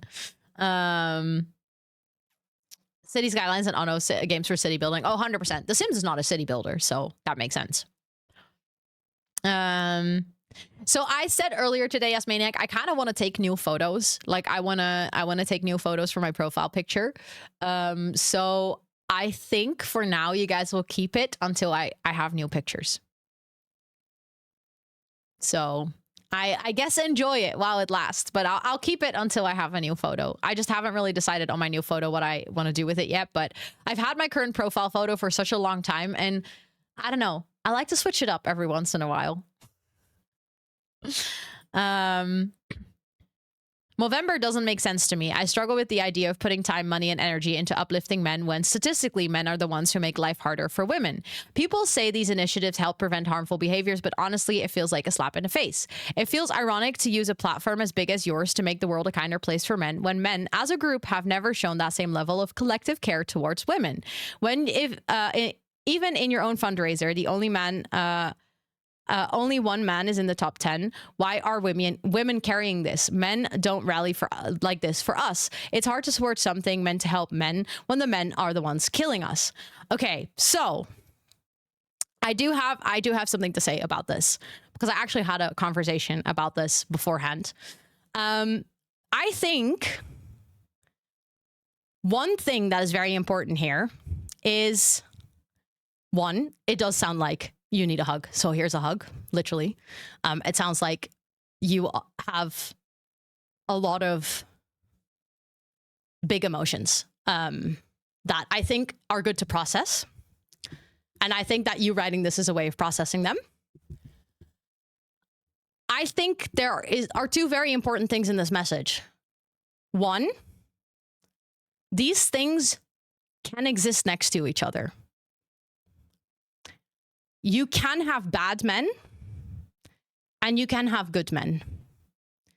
I do agree that generally speaking in society, you are right that I have not seen this specific level of uplifting for women by men. I agree that it would be really good if that was there. So I don't think you're necessarily wrong. But I also think that building a world that is kinder for people is not a bad thing in its own. I actually, like, having been to multiple Movermber fundraising events, it is definitely not mostly women. That room is filled to the brim with men. I was actually one of the few women who was at the Movermber Awards, for example, because most men that are most people that are doing work for Movermber are definitely men. So it's I think the part here that is saying that women are carrying this, that is simply not true. I do see it being like a difficult situation where we do live in a world where there are a lot of men that are mistreating women. Like, I genuinely think that as a woman, as women in general, it is a valid thing to be like, oh, I'm struggling with the fact that, you know, I live in a world where specifically certain people on social media are putting literal propaganda out there to make us feel very unsafe. But at the same time, that doesn't mean that all men deserve miserable lives, or all men deserve to die, or not be helped, or not be taken seriously, or not be treated with empathy. And I think when I read this, almost the hatred towards men that I read in this is exactly the same hatred that drive men to hating women.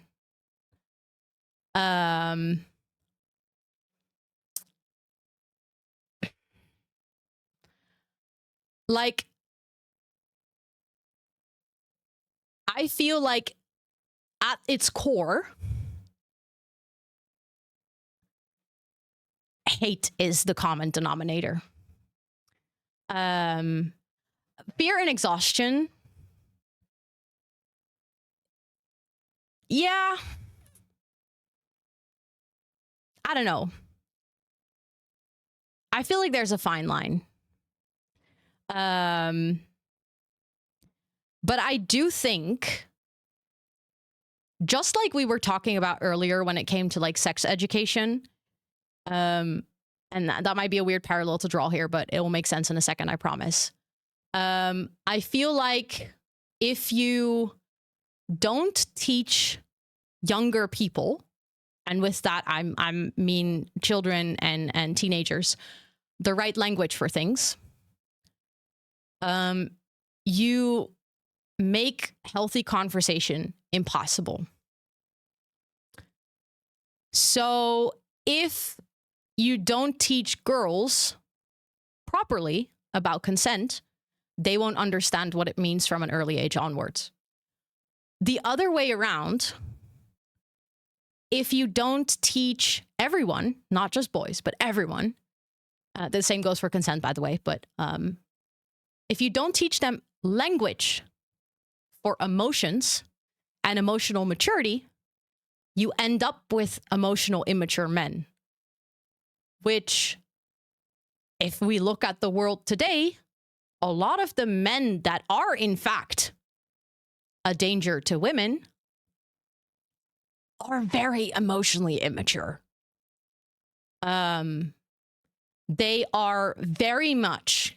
very much come from an alpha male macho culture where any emotion is weakness, which leads them to oppressing a lot of things, which leads to like being a terrible human. Like, if you literally on a day oppress every single bit of your emotion, of course you're gonna become a terrible person. Like, that is just sort of inevitable. You're gonna take that out. And if your literal entire environment is teaching you that you need to take that out on women because women are the bad guy in the situation, I think something like this shouldn't feel like a slap in the face. It should feel like an opportunity to change things, to prevent people from getting into that position where they oppress everything they feel and they feel like they need to take it out on other people. And like, I'm sorry to the person who ever wrote this that it feels like a slap in the face. But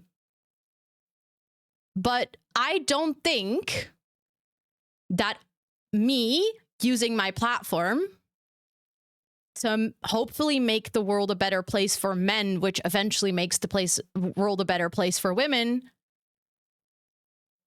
is a bad thing and means that women are carrying it. I think that means that I care about this world being an empathetic place to every single human being. I think it means that I believe that in its core, every single person deserves compassion, unless just like respect. Like, if you prove at one point that you don't deserve it because you're a terrible person, then no, you're not going to get it. But if you're just a human being trying to live your life, trying to navigate, let's be real, a very fucking difficult time for every single person in this world, I think it makes sense that we advocate for a culture where everyone has compassion. Yeah,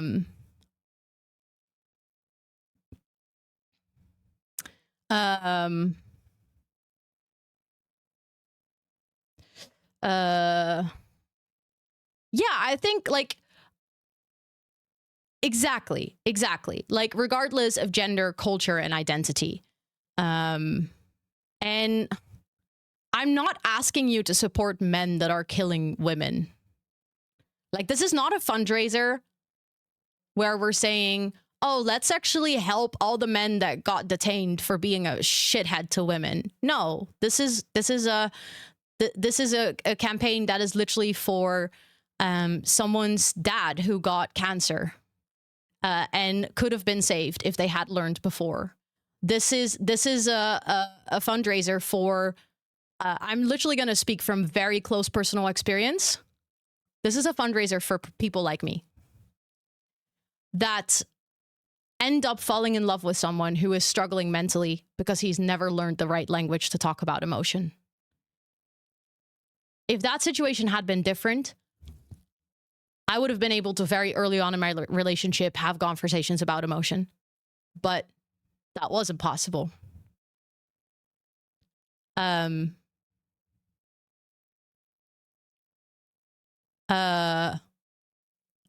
I do think they need to be pushed towards therapy. Oh, absolutely. Like, but that's exactly what something like Movermber does. They normalize talking about these things. They normalize. They break the stigma. They, from a very young age, teach kids, one, it's okay to talk about it, and two, if you ever need help, ask for it. Talk about it. But I am getting so much back as a woman. I'm getting a lot back from the fact that I am literally, like, this cause has been doing things literally for the person I live with. And, like, is a big important part in breaking a stigma for someone that I see struggling with mental health. So I benefit from it because he is in the end happier. So, like, I don't think how that is a bad thing.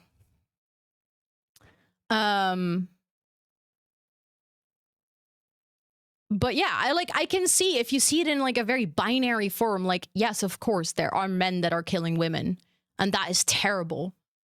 But there are also men that are not killing women, that are struggling. And that exists next to each other. It just sucks it needs to happen. Yeah, but at the same time, I feel like I also needed to go to therapy. I also needed to learn. I have also been not the best partner because I still needed to work on myself. And I equally, in return, had a partner that allowed me that time to grow and that allowed me my mistakes and my space to become better. So I think it is mutual. And I would also love to, like, the thing is, I have seen men show up in big amounts. Big amounts. When there was, like, the marches here against, like, femicide. Do you just translate that to femicide? I don't know. But, like, I have seen so many men show up when there were marches here. I have seen so many men show up on social media. Talking about, like, calling out other toxic men. So, like, specifically for being toxic against women and stuff. So I'm like, I have seen men stand up for women as well. And to the person who wrote this, I genuinely hope you see that more. Like, because I do agree that that does make you feel better. It makes you feel like it is an equal thing, and it makes like, even in this chat, when I see like men specifically speaking out for women's rights as well, that does make me happy, because obviously it is really good. Like, it is really good if we're all standing up for each other. Yeah. Exactly. Like, please, men, call out other men for toxic behavior. Like, that helps a ton. One, and it shows where your principles are. It literally shows you where, like, everyone around you, where you stand. It generally makes women feel much safer with you, but also other men tend to listen more to men. So call them out, literally. A man came into my chat talking about the femicides in South Africa during Movermber fundraiser. Yeah, it's like, it's good when men bring up those topics that are important. But yeah, I think for this hottest take, I think the hottest take here is mostly that I feel like, I hope you can work through this sort of like feeling of it being a slap in the face. And I hope that you can see all the good that is happening around you as well, while still acknowledging the problem. I think it was really good that, like, it's good that you're saying, like, hey, let's not step over the fact that there's a problem. But I think the two are not mutually exclusive. And therefore, I personally believe that it shouldn't be a slap in the face to raise funds or to raise more empathetic, emotionally eloquent men, if that makes any sense. But yeah, for this person who ever wrote this, I just really wish that I could give you a hug, because it sounds like you have just, I don't know, a lot of big emotions going on, and I hope you can work through them. I'm kind of over the co-working phase. I find it to be more distracting in the moment, where it did help me before. That happens, unfortunately. I feel this. I, like, honestly, this is like, I have to say, I feel like this is a very neurospicy coded comment. I don't know if the person who wrote this is neurospicy, but I literally feel like this is what happens to every single one of us neurospicy people who find a hack that work for our productivity, because they tend to be temporary. And that sucks. It sucks that you can finally find something that works and you're like, yeah, I feel like this is good for me. I'm so productive. And then at one point your brain's like, yeah, this doesn't do it for me. So I get this. Thank you for the follow. I appreciate it. Right? It's like, we have phases with our little hacks. But I get this. I get this. Unfortunately, that is a thing. Not for everyone, but luckily I don't only do co-working, so you can still hang out. Why am I catching strays here? Sorry. See Discord for more context.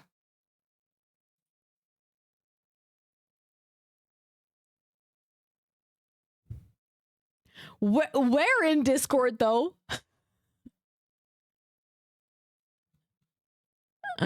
Where in Discord?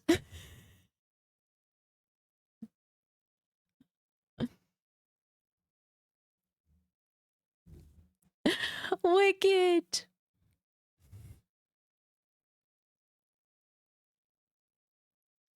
Thank you so much for the $50 donation. I appreciate it. Thank you, thank you, thank you. What the heck? Thank you so much. Let me put another stamp on my arm for you. Also, I checked Animal Crossing and there's nothing in that channel. Oh. It's TubTub's video, and I said, I'm not looking at it unless you put it in the forum.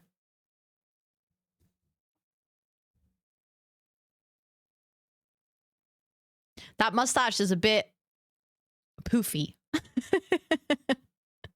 It's a bit of a poofy mustache. I can download it so we can watch it together. Hold on. Or wait, if you have the... Oh, wait. Can I open that?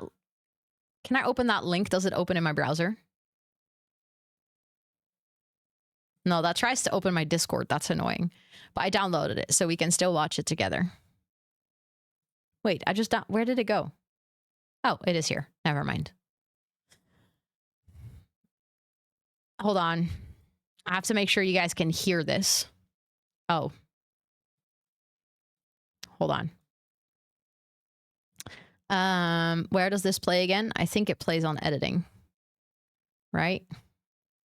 Have to make sure that I unmute the right channel for you guys. Yeah. Okay, chat. This is Tub's hot take.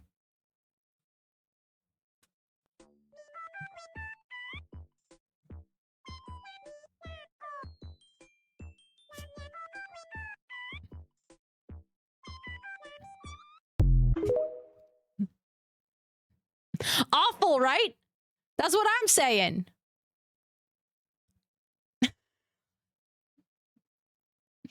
Absolutely terrible. How dare you? Definitely about Tom Nook. Oh, yeah. No, that's for sure. That is for sure. Definitely about Tom Nook.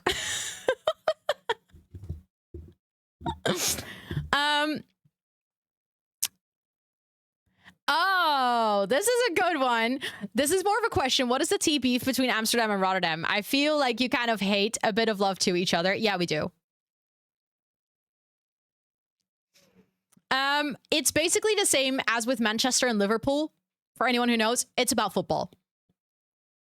That's where the hatred comes from.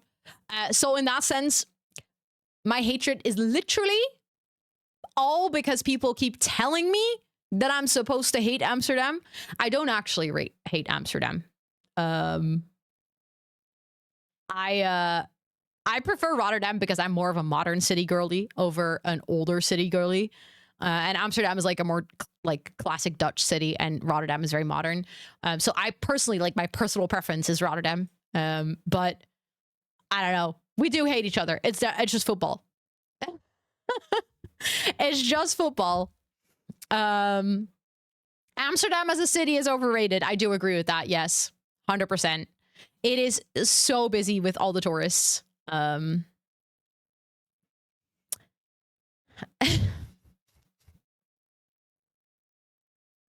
Who did this? Oh no, sorry, soccer, not American football. We don't play American football here. Not really.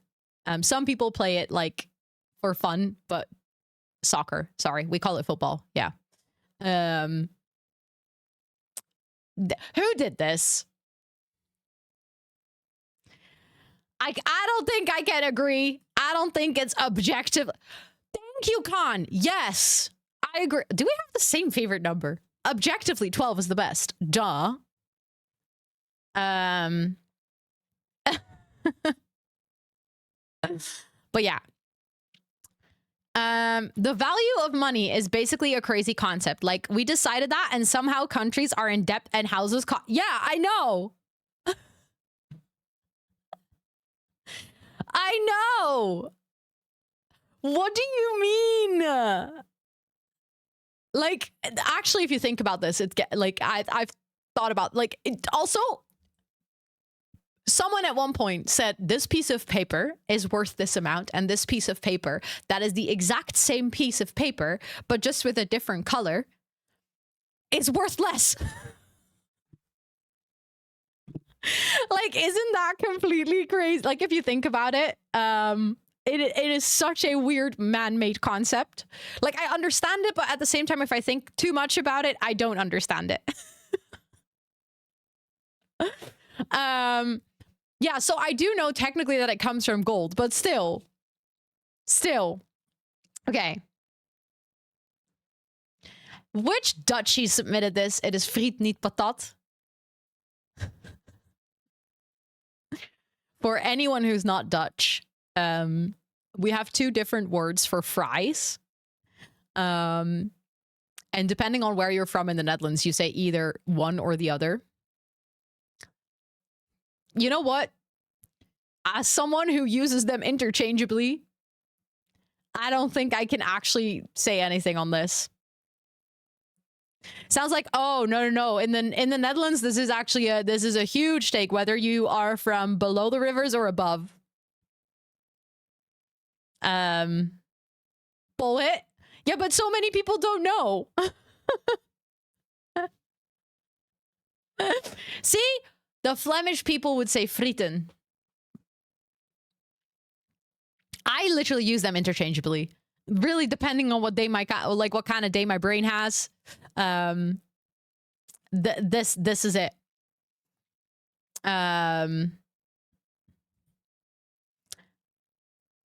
Yes. Oh my god, yes. In line with this, birth control should be too. Or not just birth control, but also like anti-consent, like condoms and stuff.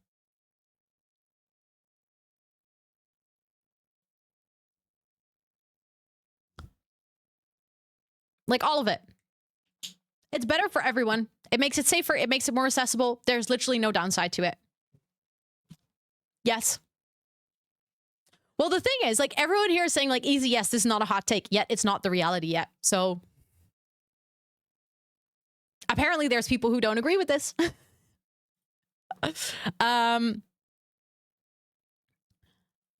Young straight guys are kind of more gay than gay guys.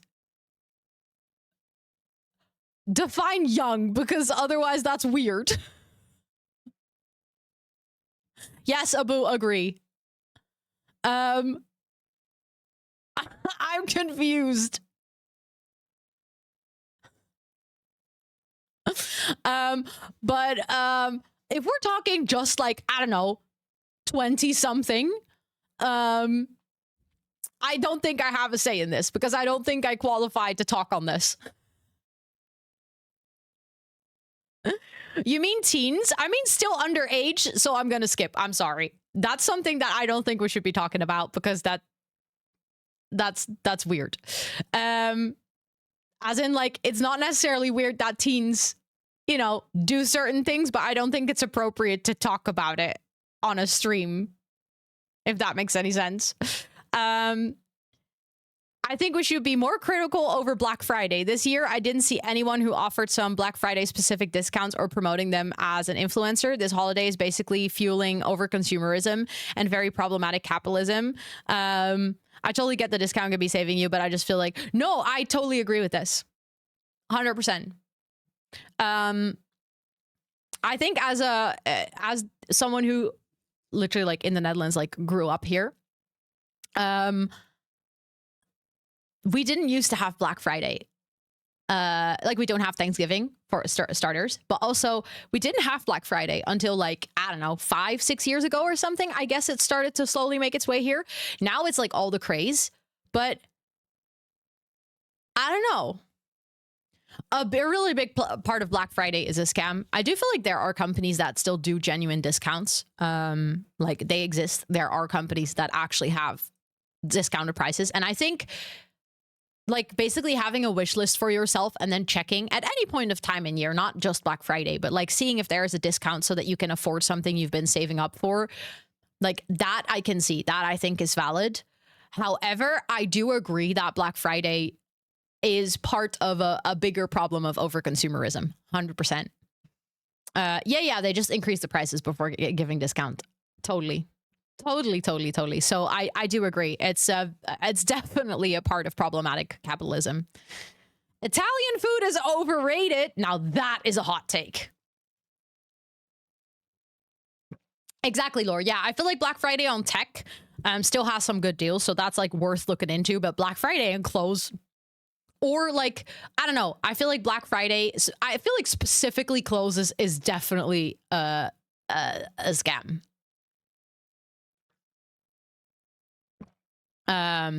Wait, really? Okay, so again, I did not know this, not from America. So I did not know this, but that is crazy that Black Friday has that big of an impact. I don't think that should be the case. I think that's actually really bad. Straight up without a discount. Yeah.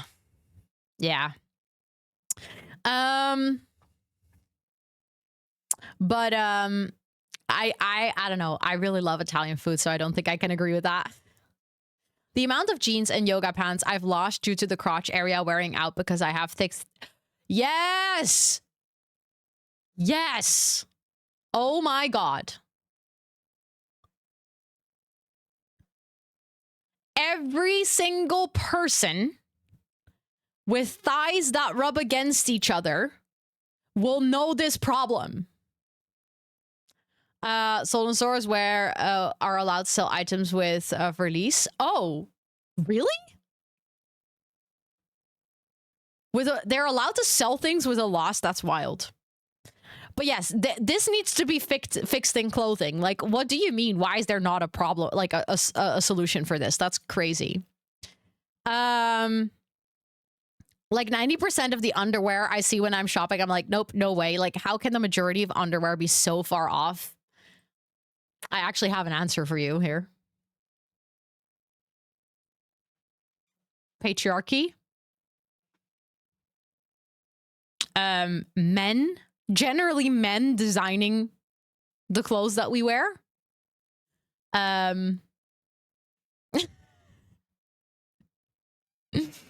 Like, literally, like, I think if you buy underwear or just in general clothing from women-led brands, you'll generally find a lot less problems with it. Obviously, they sometimes still exist, because I do think that one thing that can be comfortable, like, I have friends who love to wear a string and they're like super comfortable in it. I remember for years I tried to force myself to wear strings, and I just don't think they're comfortable. I just don't think they're comfortable. So what, like, for one person is comfortable doesn't mean it immediately is comfortable for someone else. So in that sense, even if you go for a women-led brand, they can still find something else comfortable compared to you. But no, I definitely agree. There's a lot of underwear that is just not actually designed to sit comfortably on our bodies. The number of dress designers that don't understand the back of a skirt needs to be longer. Yep. 100%. I love men's boxer briefs. I get that. Those are hella comfortable. I get that for sure. I feel like it should be standard that clothes have more options when it comes to sizing. Like, I feel both lengths and yes. I feel like generally when you shop more expensively, this is a thing. But I don't understand that when you shop less expensively, if that makes any sense, this is not a thing. You just have like medium and large, and then you're like, okay, but like, I don't know. Everyone has different body measurements. So like some people will need like maybe large on the waist, but they're like not super tall, so they don't need like super long pants. Like, I don't, what do you, no, I agree with this. Oh my God, Scott's gonna put my pizza in. Let's go. But yes. That's a weird way to say. 100%. I 100% agree with that. People who think it is cute to say, oh, I'm a little crazy sometimes. As in, is that like a good or a bad thing? Because with this one, I don't know. But to be fair, I've like, when I started streaming, I remember there was a huge thing going on Twitter. It was like the Twitter drama at the time. That a lot of people were asking for people to stop using the word crazy. That's one of the reasons actually why I primarily say the word wild, because I kind of taught myself that at the time. Reason being is that like crazy can refer, like some people see it as ableist language. Like saying that you're crazy or describing a situation as crazy. I remember at the time, like when I just started streaming, I was very much trying to figure out what my voice was in the space. She just sat down on our little bed. She's very happy. But I feel like with this one, it depends. Like, I don't know, as a person who struggles with mental health things and who has a neurodivergent label, I personally don't take offense when someone says something, but I guess maybe for people that have gone through it, this can be ableist. I don't know. I don't care. Laura's like, I can I'm a person who can officially say that I don't care. No, that is true. While that is true, I don't think there's like a good word that actually replaces everything. You're so bipolar without knowing. Oh, that's valid. Okay, but that is like actively labeling someone. I think it's also different to like if you are a person who has like, you know, gone through mental health related things and someone calls you crazy. You're like, oh, you're such a crazy person. Like, then I can see why it's not comfortable. But if you're saying it about yourself, I think that is also different because you're choosing yourself to use a certain word. I also think if you're describing a situation as crazy, I don't think that necessarily relates to a personal experience of crazy. Like, it describes the situation. So again, I feel like it really depends. For some people, this is a thing that they prefer if you don't say it. For some people, it's a thing that they're like fine with. I do think that this is definitely a gray area. I don't necessarily see this, like, some things are very clearly, you know, black and white, like in the sense of you should or should not be saying that. Silly instead of crazy, that works too. But I don't know. I don't really care if people say this stuff about themselves. Like, if you want to say that, go ahead. I disagree with respect your elders. We talked about this earlier, but yeah, if grandma is a jerk to my child from the start for no reason, why does my child have to respect grandma? Yes. Yeah. 100%. Preach. Totally agree with this one. I don't care what your views are on things. If I am reading your book, for example, Sarah J. Maas, she is known as problematic, and I don't care and will read her books. Not everyone's going to have the same views as you. Wait. I'm trying to understand this one properly.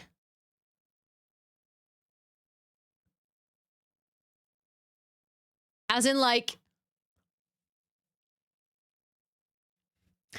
Faye, thank you so much for the $85.70.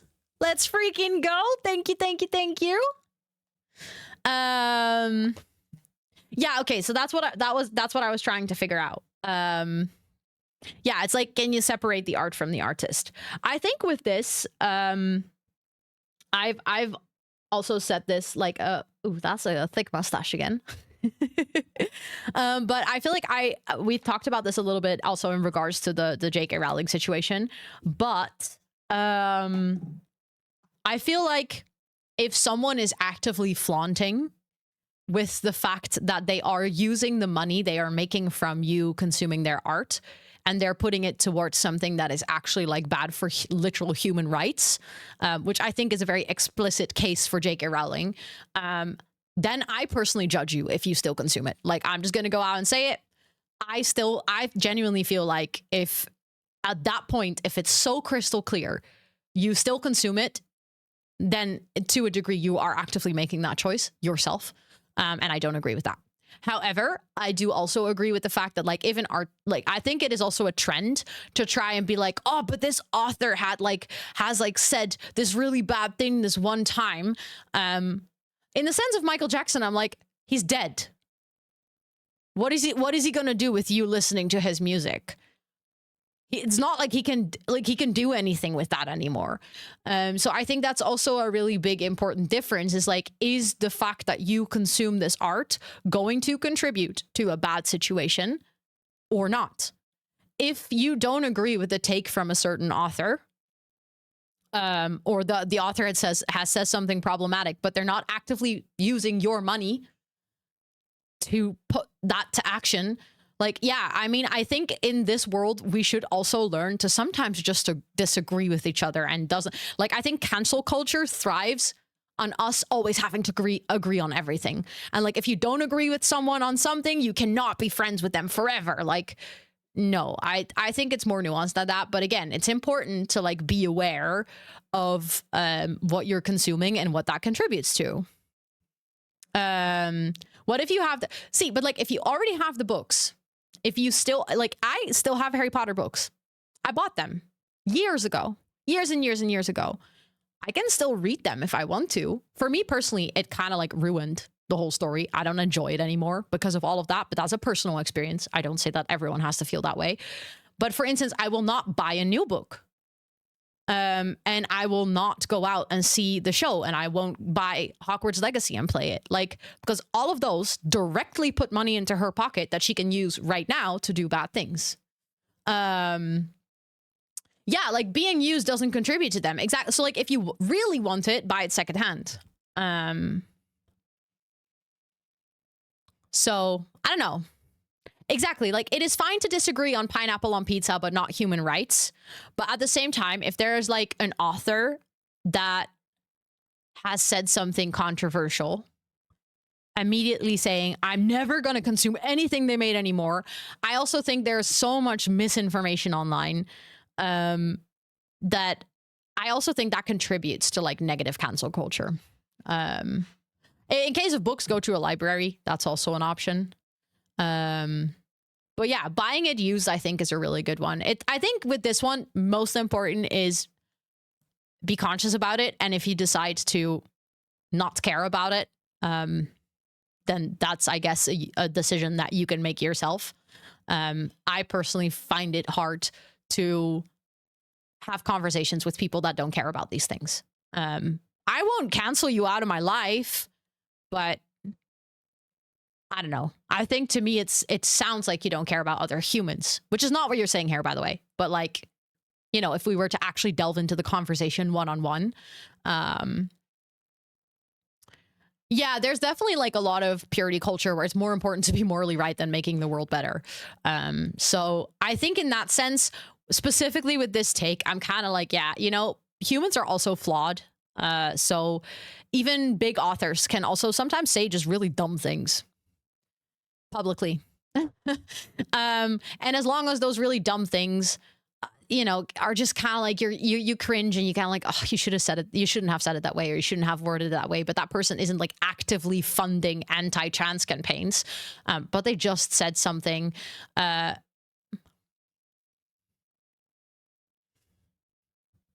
Cuckoo, what the heck? Thank you so much for the 49.30, making it a round 17,750. Let's go. But yeah, I think with this one, the most important is that, you know, as long as you're open to like listening and learning, and being an empathetic human being to others, in the end, it is also okay to like, you know, make your own choices. And I understand where this sentiments comes from, especially with social media, with every single thing being judged, whether it's morally wrong or right to do, is sometimes it can be a really tiring world. Isn't Cuckoo already close to donating more than The Sims? I don't know, actually, but wouldn't be surprised if he's getting close at this point. Thank you so much. Literally, you have contributed a crazy amount to this campaign. Also, you know what I just spotted from the corner of my eye? The team passed 30,000.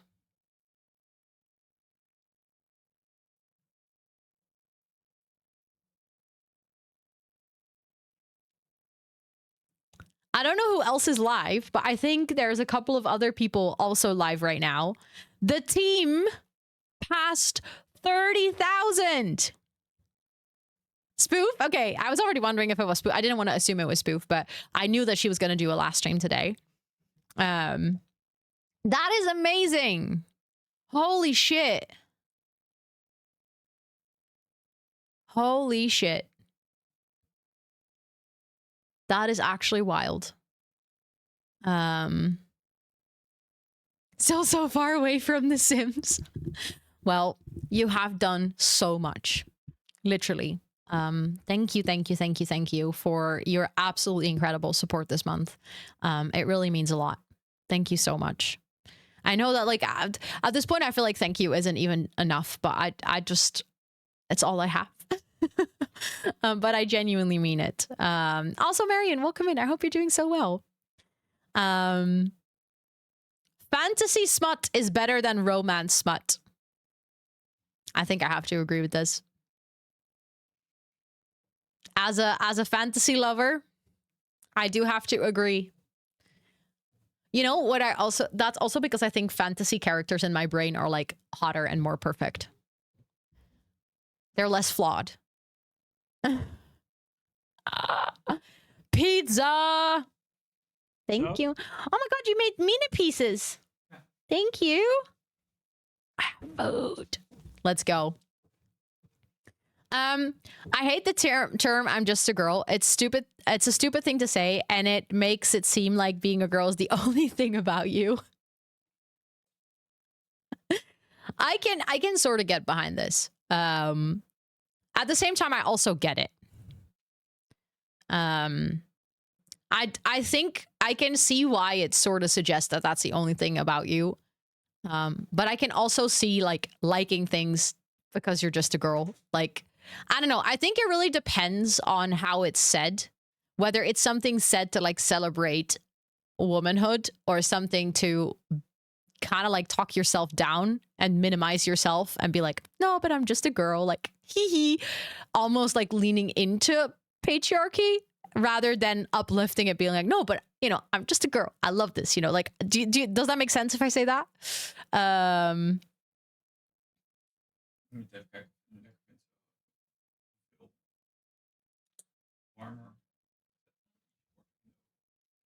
Ooh. It's really crispy.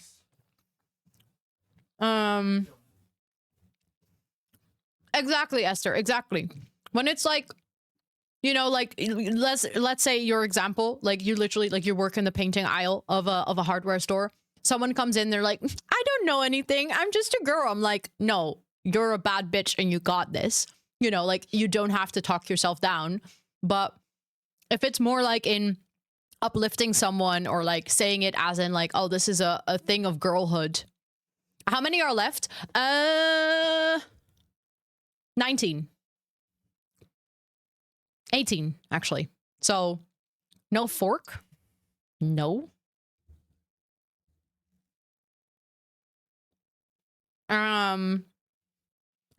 Yeah, exactly. Yeah, there were 104, Noah. It's actually wild.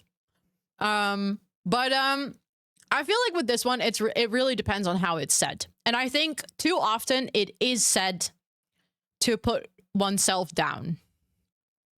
So I do agree with that take. When women dress inappropriately and say, I'm dressing for myself, it's not true. Men are simply creatures. If see a woman dress like so, what? No. I don't know whoever submitted this, but get the fuck out of here. What the fuck? No.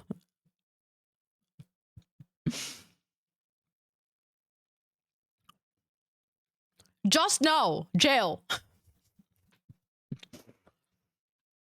Also, holy shit. Hold on. Hold on. I need to refresh my dashboard because my dashboard's being stupid. Rage. What? Rage is literally matching the next $500.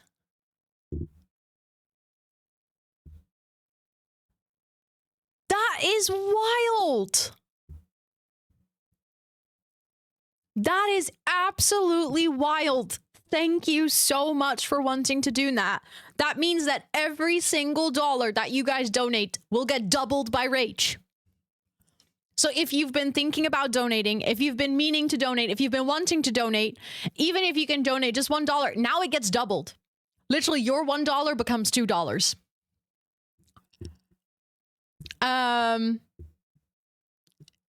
No, like, women just dress because they want to dress. Because they wear what they find comfortable or what they like.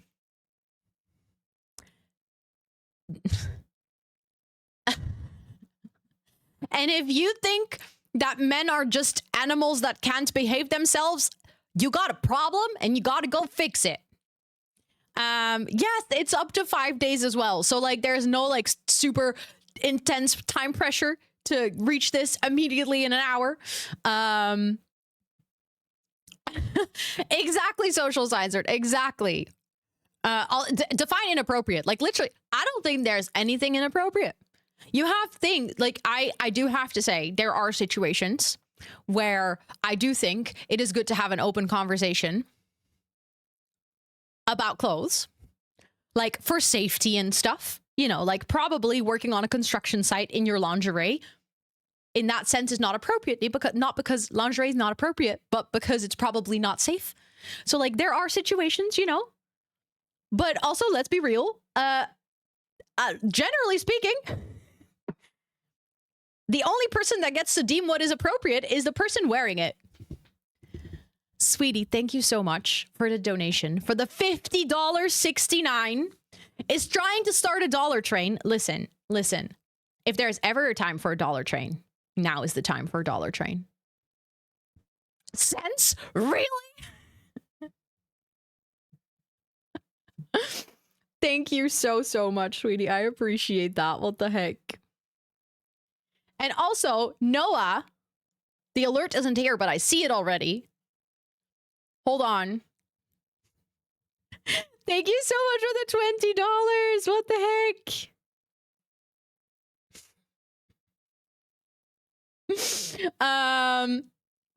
There's a Movermber hate person. No, there's not necessarily a Movermber hate person. There is someone who I think in a way asked a critical question whether we should be raising funds for men when the world is currently not a safe place for many women.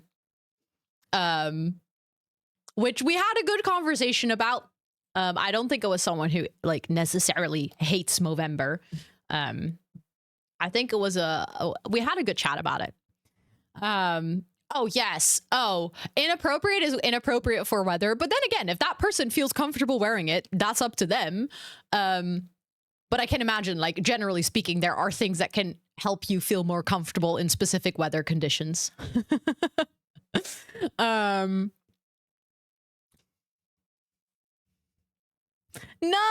What the heck? Oops. Thank you so much for the $15. I appreciate it. Thank you. Hold on. Okay, that's a little bit of a light mustache. But thank you. Also, whoever wrote this, I feel like it's Thomas. Can you question stuff without hating it? Oh, absolutely. Yes. Oh, you said you can question stuff without hating it. Yes, you can.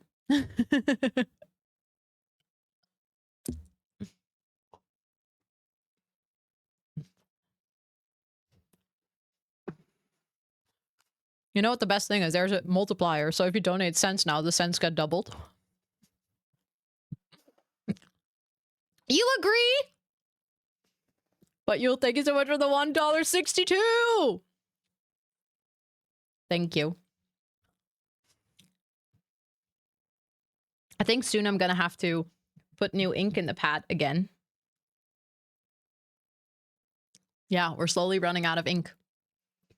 Can I have my money back, please? Can I have my money back? But we are getting ridiculously close to 18K. What do you guys mean? Holy shit.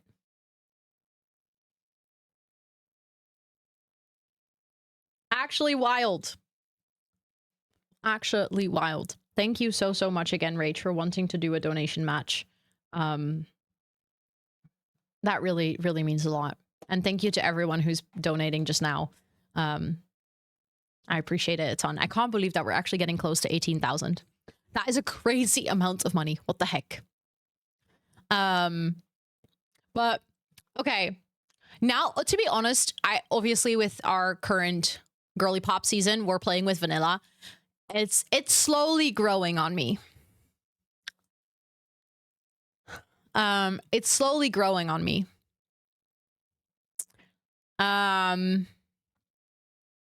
But I still love my Mizuno's cottagecore texture pack. I'm sorry. Americans seem to think that if they come to Canada, you can get away from Trump, which is not true. You are not safer in Canada or better off here. Trust me, Trump is insane, but at least he likes America. No, I can see that. I can see that. I think that's similar. Like in obviously in Europe, it's still different. But if like let's say here in the Netherlands, like our neighboring countries are doing things, you know, like let's say we had a Trump, that still affects us as well. Like if you're that close, I think even here in Europe, we feel the influence, not to the same degree, of course, but I definitely think this is true. And I definitely agree. I think in general, like the entire world feels it. Maggie! Maggie was like, can't get rid of the scent? Bet. Bet. Exactly, Maria, yeah. But thank you so much for the $5.19. That's another stamp. There we go. I just put new ink in, so we have big mustaches again. We are so close. That is actually wow. But thank you so much. I appreciate that a lot. Went to Germany for a Christmas market, and we were smashing the goals out of the park. Hi, Lisa. Yeah, chat is going absolutely wild. Oh, I can't agree with this one. I'm sorry. I can't. Just like I couldn't agree with the Italian one. I'm too much of a foodie. I love all the foods.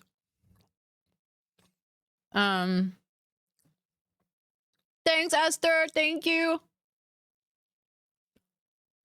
This was me. Really?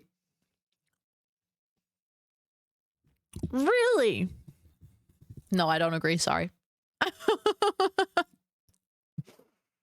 I mean, I think it is fair if it's not your taste. If it's like not something you like. Because everyone is like, it's your right not to like something. But I don't think their food is extremely mid. I think they have really good food. Yes, it's the Lego set at 18K. The one that I have is like the Lolly's birthday party.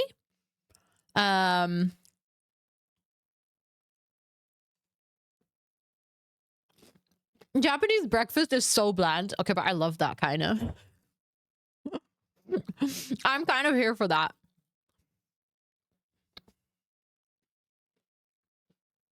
Okay.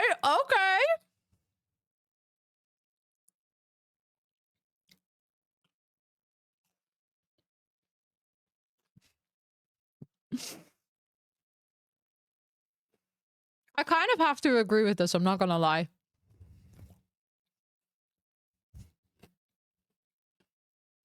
See, but Khan, I would love that.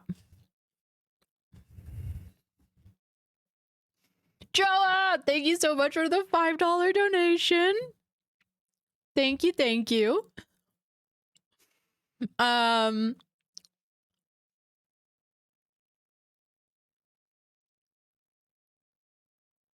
There. Oh, well, that is a really big mustache. It's good. It is overrated. Like, it doesn't deserve the hype, but it doesn't deserve the hate either. I do think I agree with that. I feel like that is a very valid thing to say.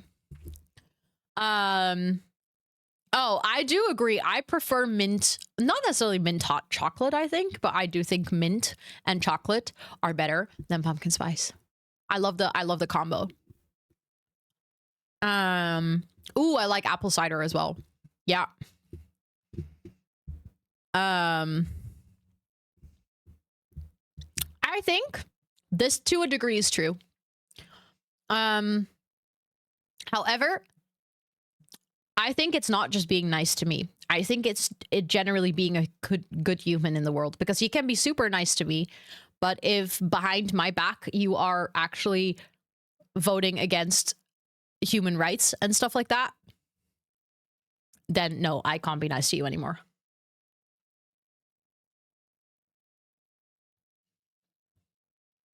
But initially, if you come to me and you're a nice person and we just get to know each other, yeah, I'll be nice back. Like, I'm not going to be a dick just for no reason. But if I then find out that you're literally like voting against rights from other people that matter a lot to me, like, I don't think I can be nice to you anymore.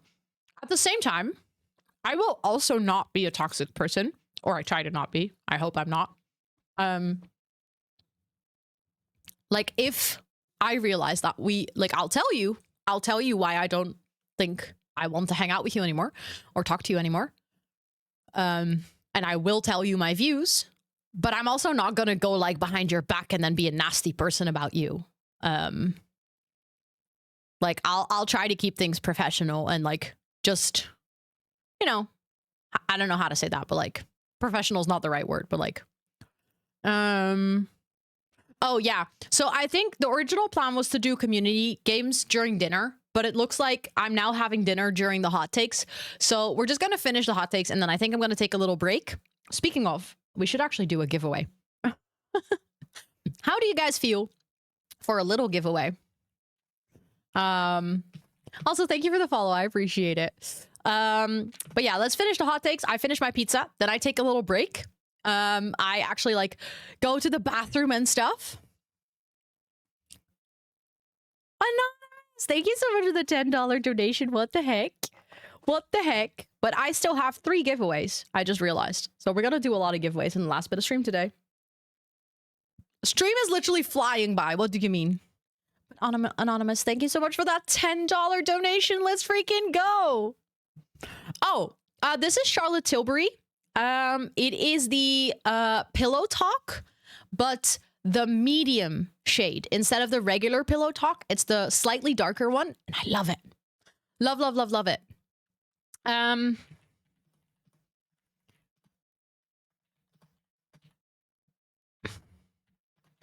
Okay, we're gonna do a cheeky little giveaway for the Sims 4 Life and Death expansion pack. Welcome back, welcome back. You should be able to enter by typing !cowplant. The winner will be automatically picked. I love the darker shade. Thank you, thank you. I really like the darker shade as well. I'm very happy with it. But yeah, you can enter now, and the winner will be automatically picked. And basically now for the rest of the stream, we're gonna do a giveaway every single hour. Let's freaking go. Let's freaking go.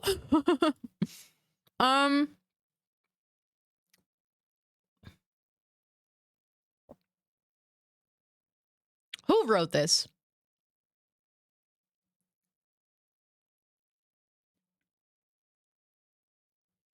Who wrote this? And why? Carolina, thank you so much for the $2 donation. Thank you, thank you, thank you. And by the way, all these donations are getting doubled. Let's freaking go.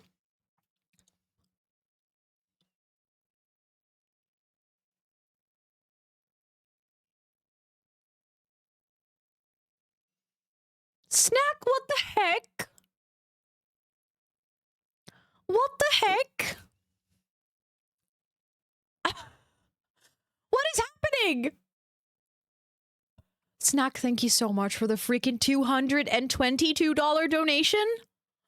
And then Noah coming in with the 35. All of that still getting doubled.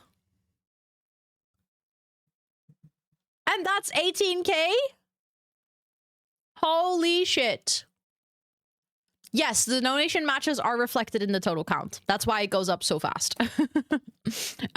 So once the full donation match is completed, there will be like a donation alert for the total that comes in basically. But in this, it is reflected already. Yes. The 18,000 goal is that we're going to do Legos together. So we're going to build a really cute Animal Crossing Lego set that I've had for like quite a long while, but I just never got around to actually making it. To just scoot up the goal, but then Snack decided to waltz over. Snack was like, we're gonna smash this goal. I mean, honestly, together, you absolutely ham smacked over it, or tofu smacked over it, I should say. But that means that snack goes on the hero board. And Noah goes on the hero board as well. Also, for anyone, if you have donated like multiple times in smaller amounts and in total that comes above the $25, don't worry. I will add it towards the end of the month. So if you fill out the total form, like where you can also express interest in the giveaways and stuff, you can fill out your total donated amount towards the end of the month. I will do like a cross check between all the people that have donated more than $25, and I will like retroactively still add them to the board.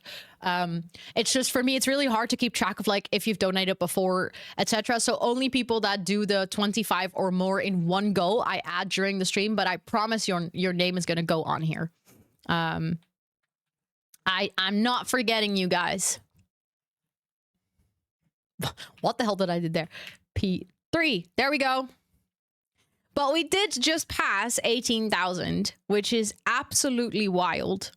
Thank you all so much. Not just did we pass 18,000. I don't know. I don't know what happened there. That means that the team total is now 31,327. That is crazy.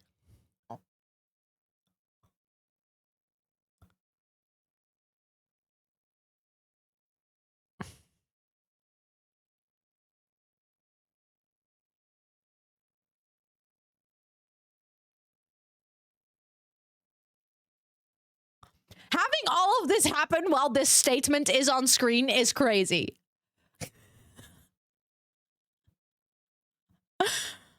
That's the match coming through. That's the match coming through. Gina, thank you so much for the $133.50. And then cost-eyed with the $5. What the heck? Good soup. Literally, though. Good Movermber soup.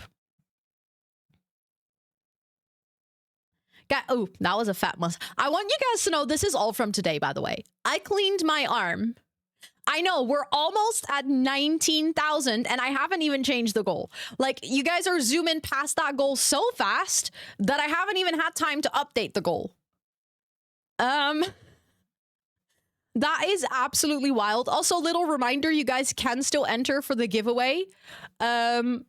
For The Sims 4 Life and Death. If you want to enter, you can type !cowplant in chat. I have no words for what is happening right now. How did you guys just pass that?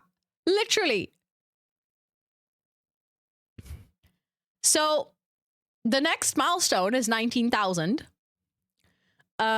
Which I feel like is gonna be to your liking. I honestly didn't. When I put this on the list, I was like, yeah, are we really gonna get there? You know, who knows? Until what amount did you set up? So originally 20,000. However, chat told me, they were like, have some stretch goals. So technically I have stretch goals. So if we reach 19,000, which I'm gonna enable now, I have to cook onion soup. Like, we're gonna do a cooking stream. And then I'm gonna wear my onion hat during the entire stream. This would be a Christmas stream, by the way, because I'm making onion soup for my family Christmas dinner. So we're gonna do onion Christmas if you guys raise this amount. If we get to 20,000, which is the goal after, I'm gonna get a tattoo. A self-care is sexy tattoo, because I feel like if there's ever a time to get one, this would be the one. I would search for an artist and a studio. I'm not necessarily nervous about it, because I've already, like, the whole reason I put it on the list is because I'm, like, genuinely committed to getting that tattoo. I think it would be a great reminder for myself as well. I'm mostly not, like, necessarily nervous because I already have tattoos. So I think that's a good disclaimer to give. So this wouldn't be my first tattoo. I would mostly try to find a good artist first. And also I would love to live stream it. So, like, I would love to take you guys with getting to the tattoo and, like, actually sharing that with you. So if the tattoo artist is okay with that, I think that'd be really fun. So that's the 20,000 goal. Then I added a goal that originally wasn't there, but everyone in chat said I should think about stretch goals. So if we raise 21,000, Scott is going to do a stream, which is going to be a history of random things. And he's just basically going to do a history stream and talk about whatever. The history of random things. That can be his fountain pens. That can be all kinds of other things. But basically, he's just going to be on stream. And he's going like, he would be the primary streamer for a whole stream. Like, I potentially will be here, but he's going to do the stream. And he's going to do like a history lesson of sorts, because it wouldn't like actually be a prepared lesson. It would more be like a history chat. But I think he would start on the fountain pens. He can talk. He has so much to tell you guys about fountain pens and ink. So that would be the 21,000 goal. Then we have one final stretch goal, which like that would be absolutely ridiculous. But that would be 22,555 and I believe 90 cents or something to be exact. Because if we get to that total, he doesn't do calligraphy. But he can tell you about that himself if he gets on stream. If we raise that amount, then we would have raised $50,000 as a community in like my total stream time. So that's like a lifetime raised achievement. And I think that's just like 50,000 is that's just like a crazy amount. So I decided to put that as sort of the final stretch goal. But because I was like, I genuinely have no idea what else to add after this. And also I just feel like, I don't know, that would be like such a nice like round off point, if that makes any sense. Like obviously if we raise more than that, that would be wild. But after that, I don't think I can come up with any more. Yeah, that's like a motherload goal. Exactly. I should call it the motherload goal. But yeah, the ocean is soup is wild. No. Oh. Fuck Labubus. Honestly, I think Labubus on its own are not necessarily bad. I think the hype and the overconsumption is bad. I don't care if like a couple of people have Labubus, but the fact that everyone feels like they need to have a Labubu, like it's more the mindset around the Labubus that I hate than the Labubus itself. Just like with Mother Road. Oh my God.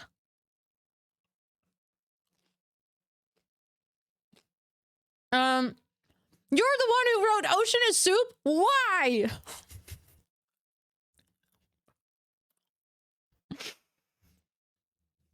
Why?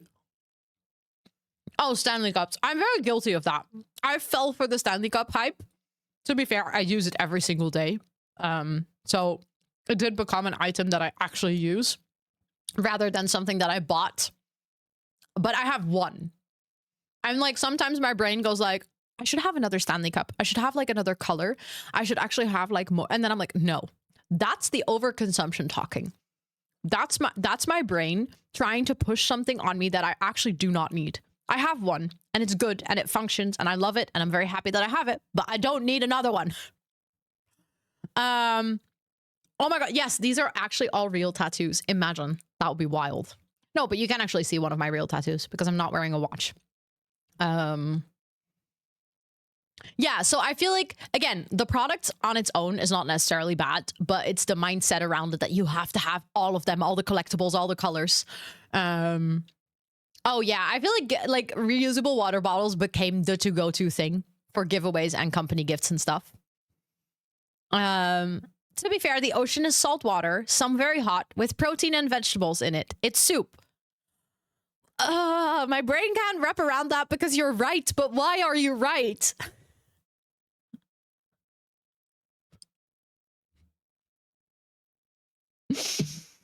Thomas.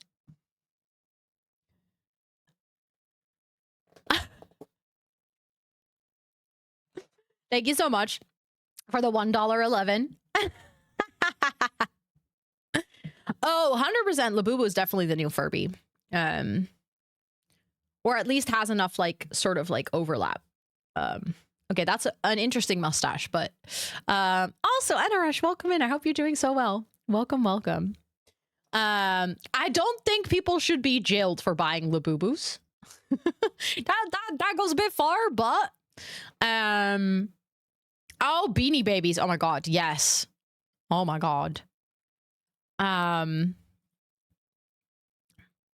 Oh, sorry, this is Dutch, so I'm gonna have to translate this one, but university should not be as forced as it is now.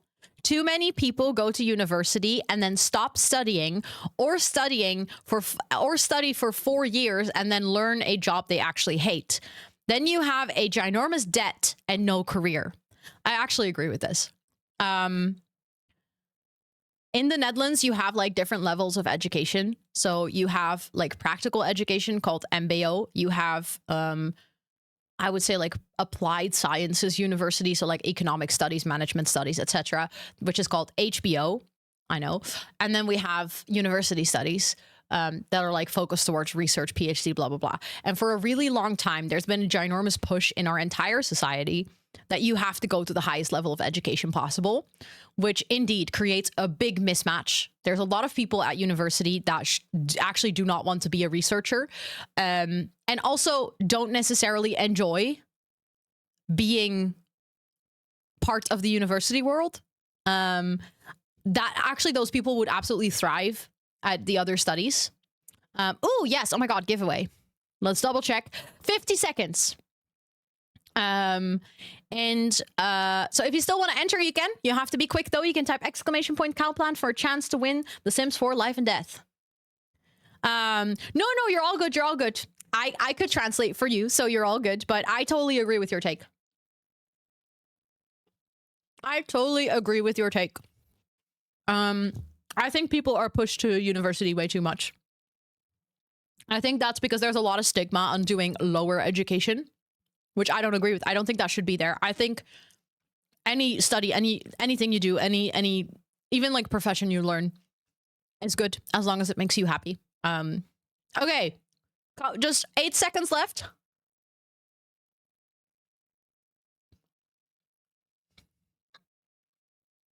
Maria, congratulations. Congrats. Let me send you a message here on Twitch with your code. Thank you so much for entering. Hold on, I need to go here. But thank you so much for entering to everyone. And also, if you didn't win right now, no worries. I have more giveaways coming up. So no stress. But thank you so much, everyone who's hanging out here, for entering.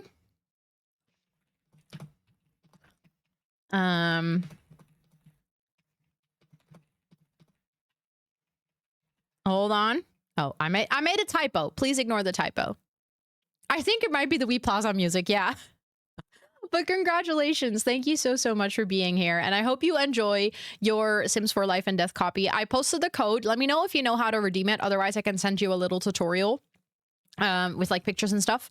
But I hope you enjoy playing with this Sims pack. Thank you so much for being here. And that goes for everyone, by the way. I hope y'all are doing amazing still, and you're enjoying the stream. Time is flying so fast today. It's actually crazy.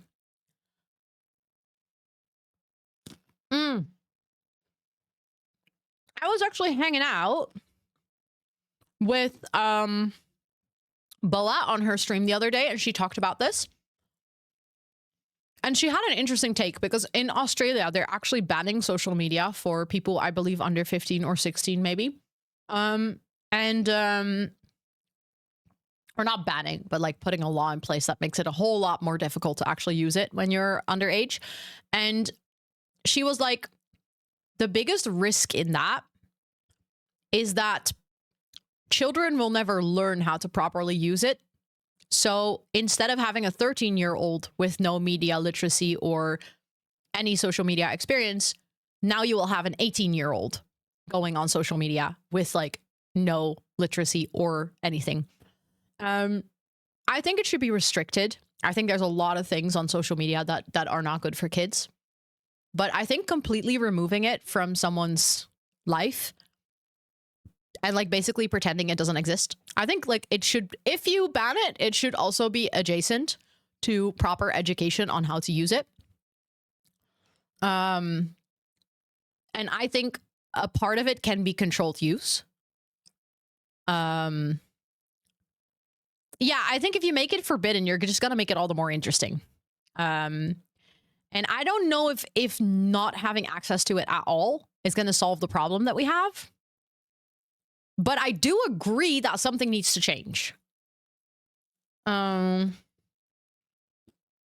Exactly. Yeah. Like also lessons on how to stop misinformation, stuff like that. So I do think something has to change. I don't think that we should be going as we're right now, but I also think like completely removing access, not necessarily going to be the right way to go. Black licorice tastes good. I agree. 100%. Yes. Some streamers don't like their community and only pretend in order to make money. I think that is true.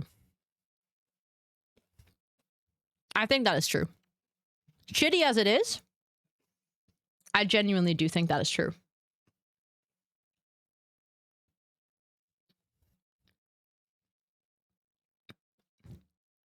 I think there are, unfortunately,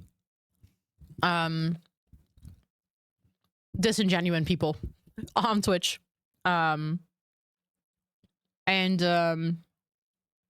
Also, thank you for letting me know, Yumiria. I appreciate it. I'm so happy that everything worked out, and I hope you enjoy playing with it. I also think something that is challenging here is that as a streamer, you can, in a way, like outgrow your community.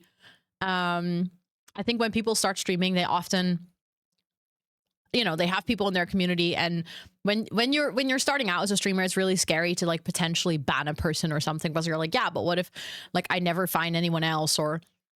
And some streamers struggle with setting boundaries. So then eventually you'll have people in your community, and your community starts to set like a way of behaving that you as a streamer don't necessarily like. I definitely think that some streamers get to the point where they realize their community behaves in a way that they don't actually enjoy. But because they're making money off of it, they still pretend. It's like a weird sort of reverse parasocialism. It's, I don't know. I definitely think that this exists. No, I totally agree, No Keep. I think in the end, a community is a representation of you, and that's not necessarily you, your values, but is like a representation of how well you can set your boundaries as well. So if people are being like shitty people, that doesn't necessarily mean you as a person are a shitty person. It can also just mean that you're not good at setting your boundaries. But that's hard. Like genuinely, especially if you're starting out. Like I struggled with this as well. The best streamers are the ones where you can feel the love for the community. That is true. That is absolutely true. At the same time, I also have been in streams where I feel like a streamer is so close with their community that it almost feels like there's no way you can join anymore.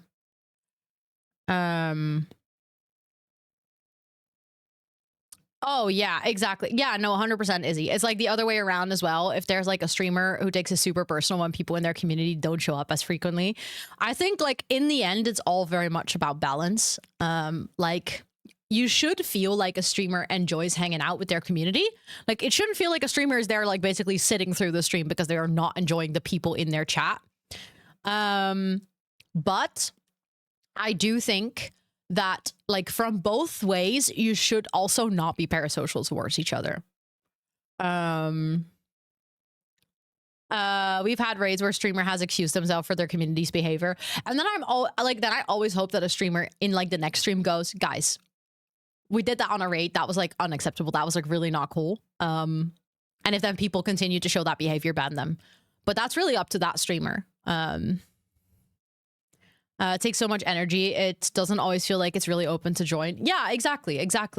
And that's also why I feel like, for instance, with like community lore, there's like a balance between where it's fun, because it's like, it makes a community feel like it's been there for a long time. But if there's so much community lore and there's constant like references in chat and like everything is about something that you should have been there for, it makes a community very exclusive. Like it makes it really hard to join at a later point. So I think like trying to find that balance of enjoying each other's company, having history as a streamer, but at the same time being open to new people. Like, it's a difficult balance to find and keep. Exactly, Chris. No, I feel that very much. I've had this a lot in streams. I think that's why a lot of people end up lurking, is because they're literally just trying like to observe a bit of how can I be part of this community. And in the end, I think it's always like the streamers together with the community who eventually make someone comfortable enough to come out of lurk, because they're like, oh, I actually think I can be part of this, if that makes sense. No, I'm so happy to hear that, Flux. I really do. I always hope that people feel like welcome here, but I can imagine that there's also people that find my stream and realize like, oh, this is not really for me. Which is also valid. But in case anyone is wondering or doubting, I do genuinely hang out with you guys because I really enjoy it. I would not be here this many hours a week. Like, sometimes there's like rough parts of being online a lot and stuff, but it's never because of you guys. It's never because you guys in chat are like people that I don't enjoy hanging out with.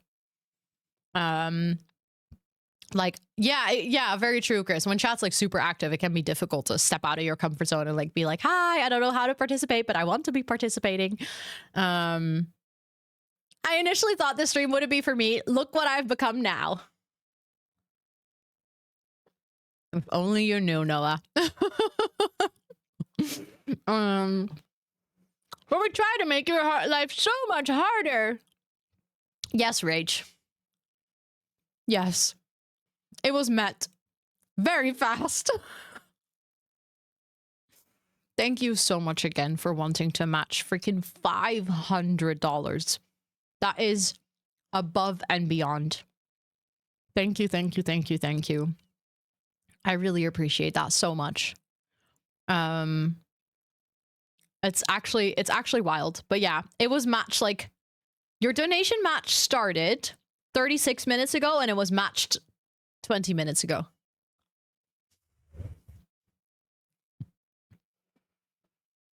Chat did that in 16 minutes. I just realized that. Holy shit, you guys are wild. You guys are the bestest community ever, literally. Thank you so much. Like, I feel like this whole charity fundraising situation, wow, Shuro, this charity fundraiser is a direct reflection of how incredible this community is. Like, and also like this entire hot take submissions form, first and foremost, you guys submitted so many things, what the heck. But secondly, I really appreciate the way that like you guys have been talking about all of the things that came in through the hot takes. Like, obviously some of the hot takes were definitely more sensitive topics. And I really appreciate that. Like, I feel like you guys are all, even if you don't agree with certain things, even if you're like, yeah, that I view that differently, everyone is still being respectful to each other and like listening, and sometimes just being like, yeah, okay, we don't agree on this, but like we don't have to start any drama or like be disrespectful or anything. And I really appreciate that about you guys. Due to not feeling up to being social, cause forcing yourself. Oh, that is 100% true. Yeah. If you're forcing yourself on stream to be social or to play games that you don't like or stuff like that, like it shows. It really shows. If you're doing something you don't enjoy, I think people will notice it immediately.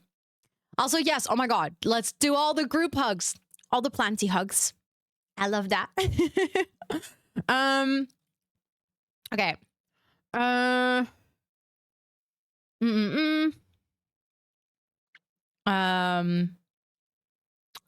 Thank you for coming on and saying that. That's really kind. Okay, so the person who wrote the one about racism, we had a really good talk about that, by the way. I think that was definitely an enlightening conversation, even for me to like, that sounded really arrogant, like even for me, as if I know everything, but as in like, I also learned a lot during that conversation about like the difference in wording and stuff.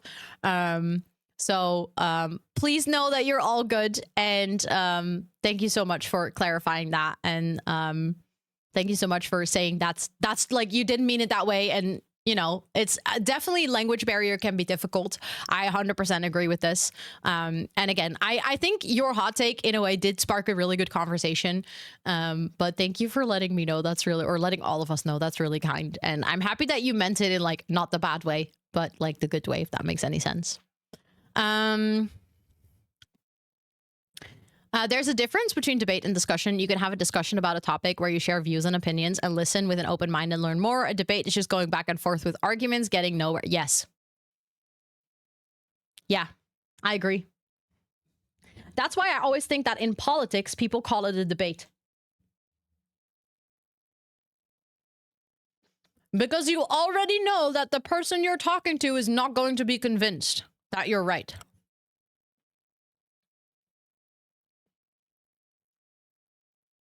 Because the whole point of them being a politician is that they don't, like, in a different party, is that they don't agree with you. I'm like, it should actually be a discussion. If we had more discussions in politics instead of trying to prove each other wrong or right, having open conversations with nuance without the desire to get someone in your camp, I think, would actually be such an interesting situation. The people you're trying to convince in the debate that are the people that are watching. In all honesty, I'm not going to be like I'm going to be that person. In the Netherlands, I think the percentage of people watching is very low.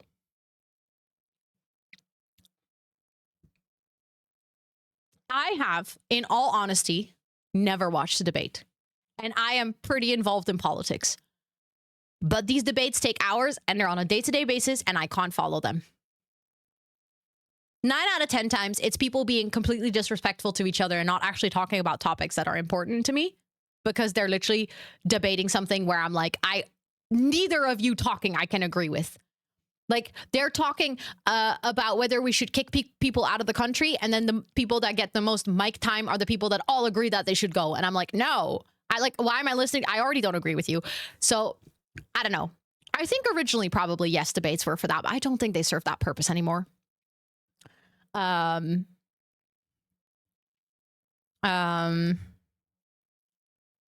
any debate where I'm not even American. I love that. That's hilarious.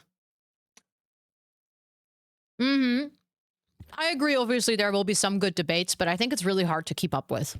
There are so many hours of debates. I think as an average citizen, it's virtually impossible to watch all of them. So yeah, I don't know. I think the format isn't great either, but alas.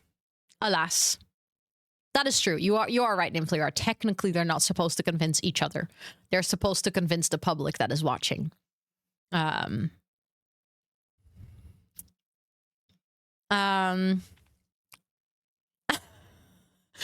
What? Who did this? Who did this? Jill. Jill.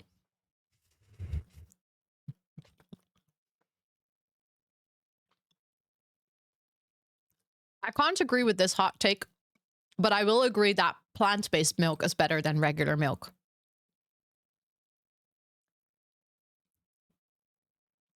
So I personally don't like oat milk because I don't like the taste. It tastes too much like oats. But I will go out there to say that any plant-based milk, whether you like soy milk, coconut milk, oat milk, anything, it's all better than regular milk.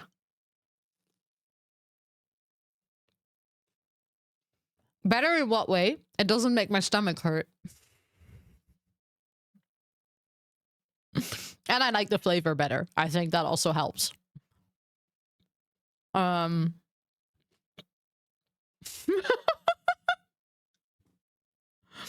not lactose intolerant.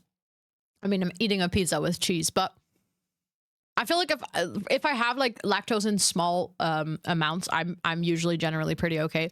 But if I start drinking milk or eating yogurt, I get really bad stomach aches. I've actually done tests and I'm not lactose intolerant, but I'm probably overly sensitive to the protein in cow milk. So not like the lactose, but the other thing. I heard you scream no. Oh, the last take was If you have racist children who prefer The Sims 3, including the color wheel, you should avocado. But I've actually done tests for lactose intolerance, and the doctors say I'm not, but I did get a label for IBS, so I guess I just have a sensitive stomach. That is true, Hollow. That is true. Good point. That is a good point. But yeah, no, I did get officially tested because I actually a reason that I could struggle is because EDS also affects your gut. Avocado. Yeah, sorry, I had to say it like that.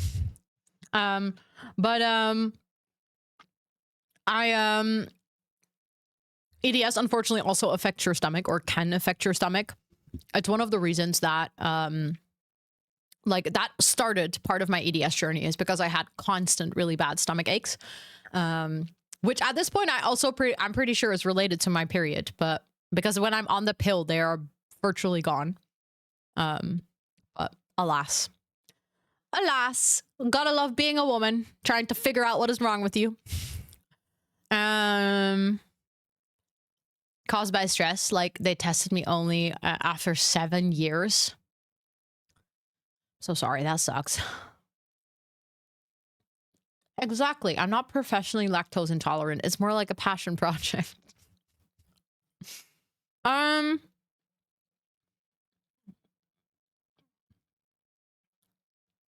personally, I've only seen very little of Robert Irwin. Isn't he the one who just won Dancing with the Stars? He seems like a pretty stand-up guy, but again, I don't really know anything about him, so I don't think I can judge. But I do think, kind of jumping off of that, I do think it's really good to have more, how do you say this, like emotionally attuned male role models. If that makes any sense.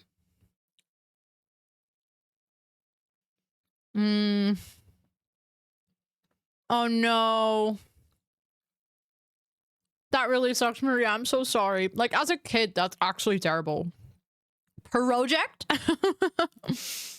Yeah, it's the crocodile guy's kids. Yeah, that guy.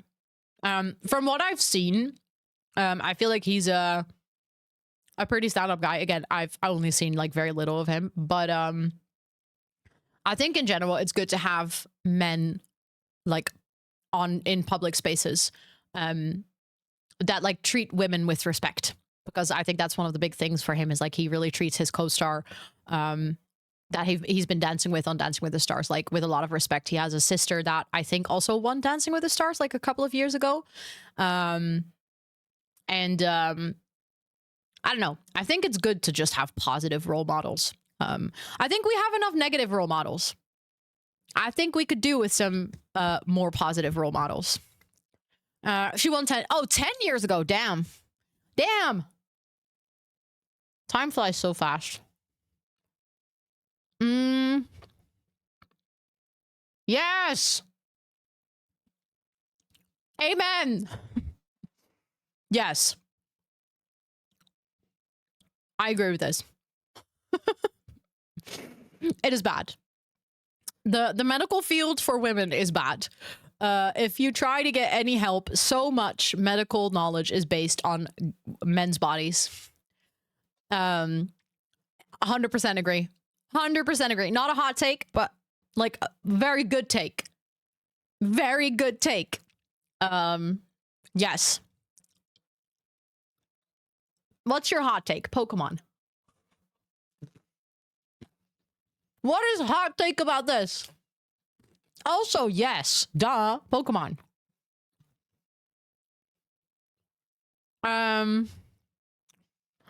If this hot take shows on stream, it should be the last one. It's time for Date Everything. There's only one more after. One more after. One more.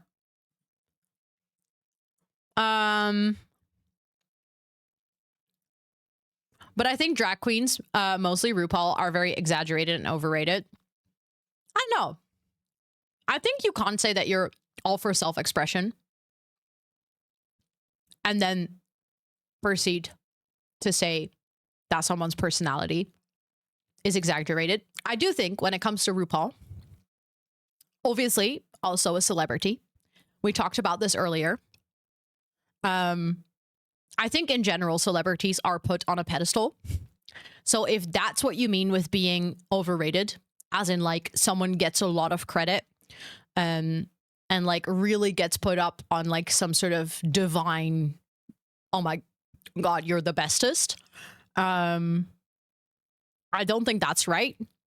But I think drag queens, again, with RuPaul, I'm like, okay, that's the celebrity part that I think that's like exaggerated. And that's also where people put a lot of emphasis. But I think with drag queens, that is a part of self-expression. That is a part of someone being creative, showing a part of their create. It's an art form, genuine art form. And I don't think you can say that you are for self-expression and then critique self-expression as like a whole. Again, with specifically RuPaul. And I get like, just like not liking certain people, like a certain celebrity can like not match your vibe. Like you can be like, oh, that's not my cup of tea. Like the way that person behaves or the way that they talk or speak. Like I personally don't vibe with that. That's completely fine. That's your opinion. Like you're entitled to say that that is not your vibe and you personally don't watch that show. That's fine.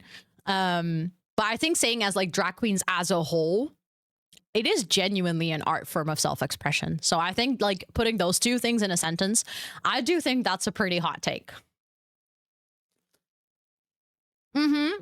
No, I do agree with that. But again, then I feel like the commercializing is the problem, not RuPaul or being like a drag queen. Yeah, entertainment industry. Exactly. Because I do think that actually strips it of a lot of like important nuances and messages.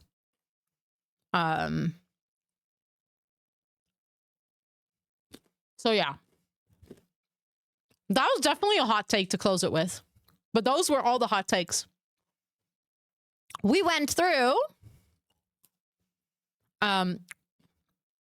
Was one of the first and many things, including first ever drag queen to bring positive awareness to drag and the gay community. If you're part of the LGBTQIA and say that drag queens are and drag are overrated, I would encourage you to do more research into history of drag. Yes. No, that is very true. Drag queens play a huge, huge part in the history of the LGBTQIA plus community. So definitely. Again, I would like to like emphasize you as a person can say, I don't vibe with the personality of this person. Like, I'm not saying you have to like RuPaul as a person. And be like, oh, I'm going to watch all of the shows and content now. Because if that's not your cup of tea, like if you don't engage with that type of entertainment, that is fine. But indeed, like drags as a community, like drag queens, I think it is important to sort of separate those two, if that makes any sense. Yes, of course, Chris. Thank you so much for being here. I hope you have some wonderful sleeps. I have one more slice of pizza. So I'm going to munch that down.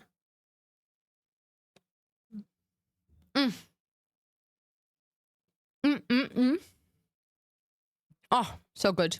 And then I think what I'm gonna do is I'm gonna start another giveaway. We're gonna do another Sims 3 one.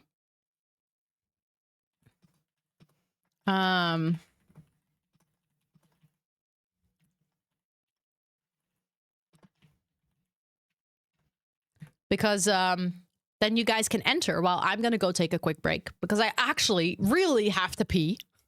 What a surprise. We literally started at like 2:30. These hot takes took so long, but I love it. I feel like there were some really wild hot takes in there. I also feel like there were some really good, like solid conversation starters. It was definitely interesting. Holy shit. Holy shit, that was a ride. But I love that we unlocked it. It was one of the goals for Movermber, and I love that we were able to do it within Movermber because I feel like this was such a perfect stream to do it. Like, we definitely needed a good amount of time to get through all of these. So thank you all so much. Thank you for submitting a hot take if you did, and I hope that you, for anyone genuinely, sincerely, I hope that if you submitted a hot take, I hope you don't feel bad or judged or anything. Like even if the hot take sparked like maybe a sensitive or controversial conversation, I genuinely hope that still everyone felt like comfortable. And next up, anonymous confessions. I feel like that's Amber's thing though. I don't want to take that from her.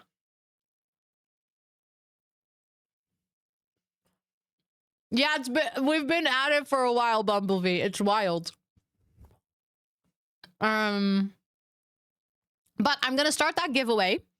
That is true. She wasn't the first there, but at the same time, you know, like it's still we have a close community, so exactly, got like a great mix of serious and unserious talk. I love it. I loved it. I love that it was a good balance. Oh my god, we could do it together. Oh, you just gave me an idea. Oh, that would be wild. That'd be what? But that could be kind of fun, low key. That could be kind of fun. But yeah, I'm gonna start that giveaway. If you want to join, as always, it would be !Cowplant. This is for a year-long subscription. For the Sims 3 Premium. So if you're interested, this is the last one that I'm giving away. This is the last of the 5. The Sims 3 is an exclusive family tree service for The Sims where you can keep track of all your Sims history. So if that sounds like your cup of tea, feel free to join. After this, I have one more giveaway that I'll do in the last hour of stream. That is going to be for another Sims expansion pack. With Amber is going to be like 10 times more yap. Yeah, it would be a lot of yap. I love that like about $1,000 for charity was raised while it literally said the ocean is soup on stream. Like that is low-key kind of hilarious. That is also kind of wild. Kind of wild. Oh, sorry, Senanor. Wait. It's telling you can't enter because you already won? But that was yesterday. Oh, I guess it goes for 24 hours then. I don't think I can actually... Oh, there is a tick box that says allow past winners. Okay, I'll tick that on the next giveaway. I'm so sorry. I'm so sorry. I did not realize that because normally I definitely allow past winners.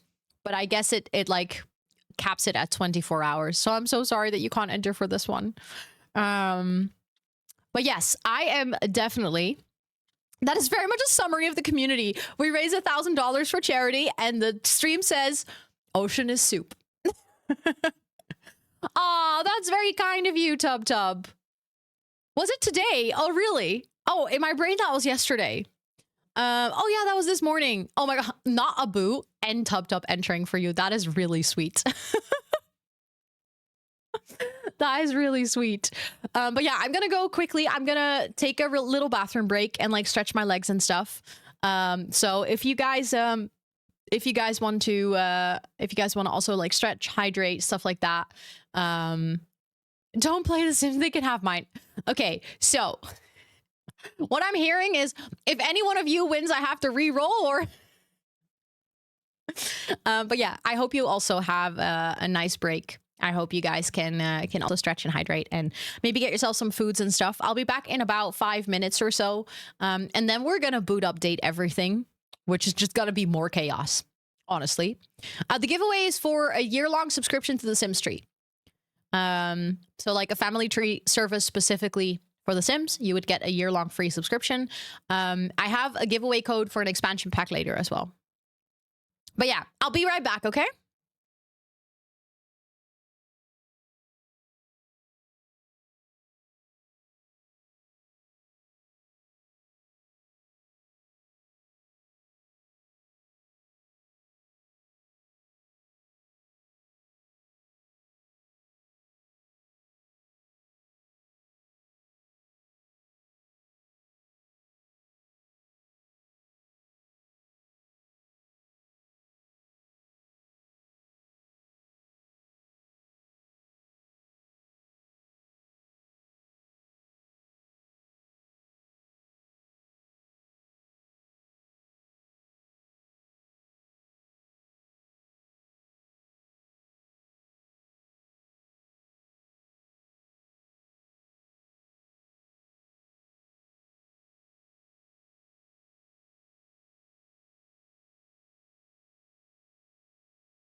Hello.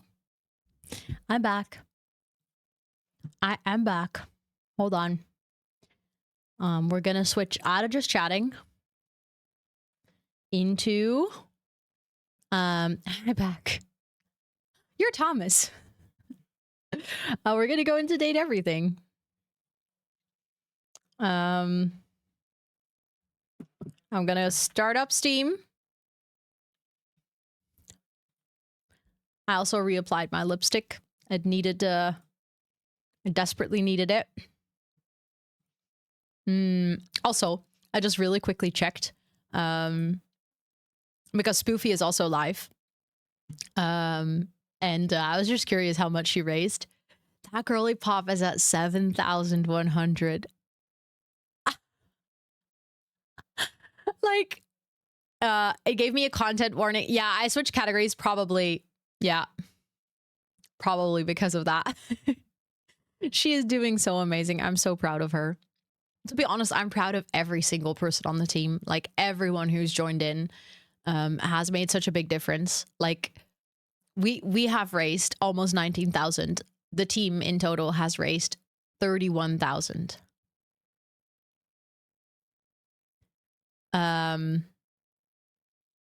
Like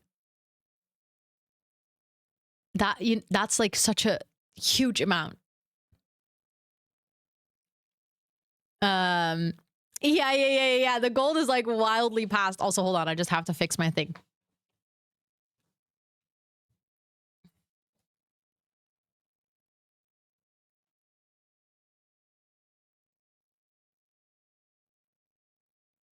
I just realized it started slipping again. Yes. Let's give that queen all the love she deserves. Like, actually, you guys should all go and give her some love. She is absolutely marvelous. She is absolutely marvelous. Okay, let me actually go into my library. I haven't played Date Everything, so there is a chance that it might have to be updated. It's been a while. Oh no, it doesn't have to update. Good. It's actually a blanket. It's like a heated blanket, so I just plugged it in. It's literally like a blanket that heats up like a chair. You know, like a chair heating in a car. So I'll just have a warm butt and a warm... Uh-oh. Uh-oh. Stream, don't die, please.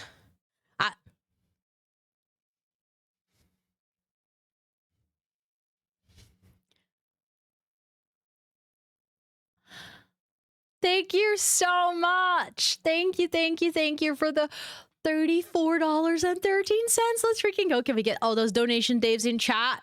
Team 17. Oh my god, the game is starting. Could you hear that? Sassy Chap Games. Where's my mouse? I lost my mouse. I literally don't have my cursor. Date everything. Oh, there we go. Hold on. I thought I set it to... Oh god. Uh-oh. I hope my stream didn't just crash. All my screens went black. Oh no. I hope it's literally just my screens refreshing. They do that sometimes.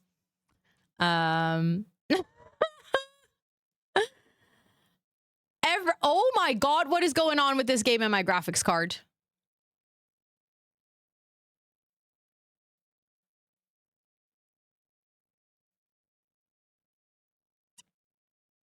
Am I back? I think I should be back.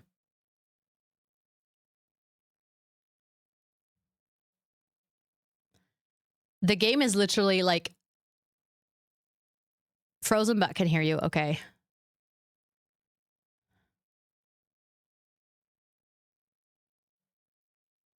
Lagging right now? Yeah, it's slowly coming back. I was about to say. I'm gonna click on Date Everything again. Yeah, the game is causing issues. What the hell? Yeah, okay.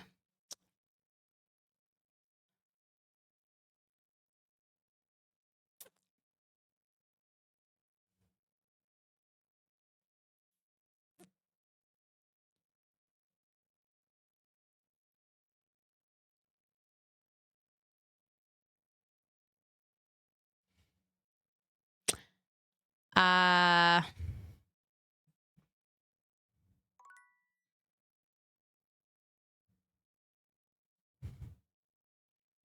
the game is literally caught. Like, I can't even do anything right now.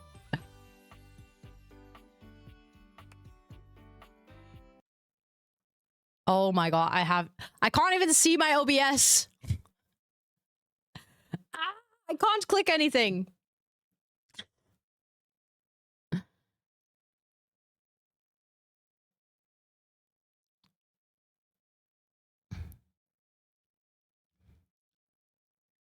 I can't even close the game. Like, okay. Close window. I have no idea. No, it's not just the priority. It's literally like all my screens start to flicker. I think like it keeps saying encoding overload. I don't know what is I don't know what is up with that game right now, but literally all my screens go black. All of them. And then it like restarts. I know because I closed the game. I force quit it. I literally just opened my own stream on my phone. Adu, let's go. Congratulations for winning the last Sims 3 subscription. Because now everything's fine. Literally closed the game. I have no idea why that game was crashing my PC just so badly. I mean, I'm open to trying to start it up one more time and seeing if that works. But it should not, like a game like that should not be crashing this badly. Maria, thank you so much for the 21 months. What the heck? That's such a long time. Please enjoy all of your subby perks. Also, I was gonna put a stamp on my arm, and then I got horrendously distracted by the game crashing. But this one is still for chaos. Oh, that's a pathetic stamp.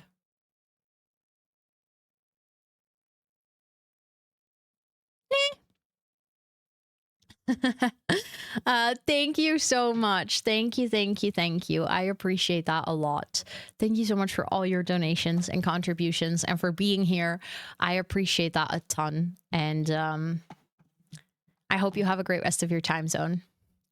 Optimizing the oh, that could help actually. Hold on. I do think you also then have to launch it through NVIDIA, right?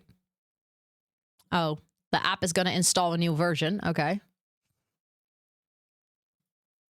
I was going to send Adu the information for the giveaway.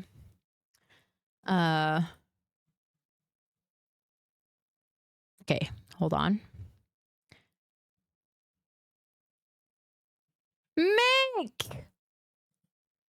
Excuse you? Thank you so much.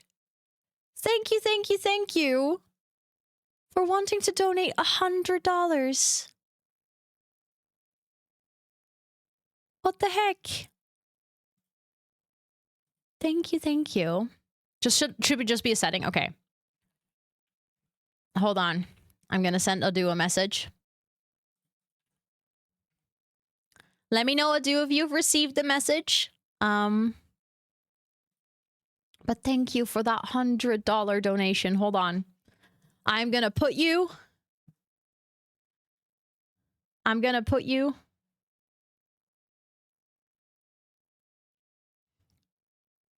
on my arm and on the hero board. That puts us so close to the 19,000. That is wild. But yeah, I really appreciate that. Thank you. What the heck? What the heck? Okay, let me get the hero board as well. There.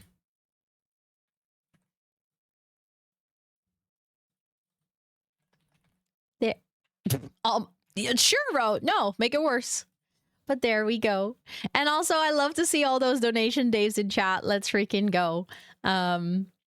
I'm really liking that we have donation Dave. I feel like, I don't know, when I designed that with my sister, Dollar Train. You guys could do a Dollar Train. Like, I think you're, I don't exactly know how many people are here, but I think you're with enough people to Dollar Train to 19K.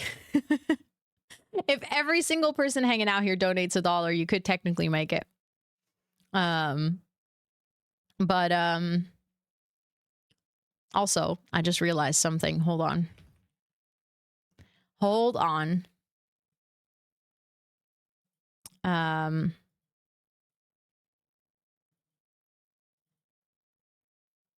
I have to do something.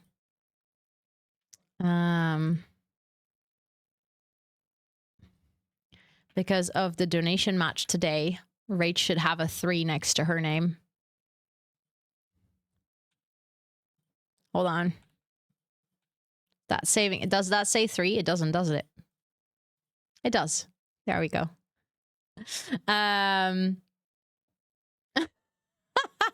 Nice, Esther. Good one. Good one.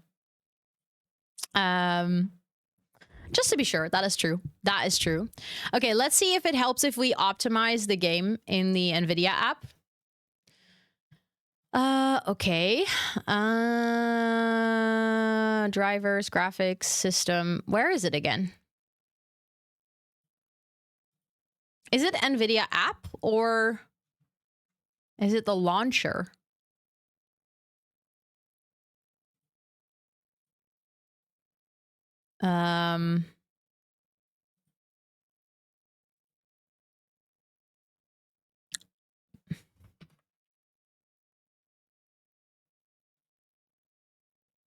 If I open the NVIDIA app, where... Oh, just go into library. Never mind. It doesn't even show in my programs for things to optimize. Some games do, but this one doesn't. So I don't think I can optimize. Oh, sorry, Nora. We don't have a giveaway right now. The one for the Sims tree just closed, but we will have one again in like 30 minutes or so for the final Sims expansion pack, which is going to be Adventure Awaits. So it's like the newest expansion pack.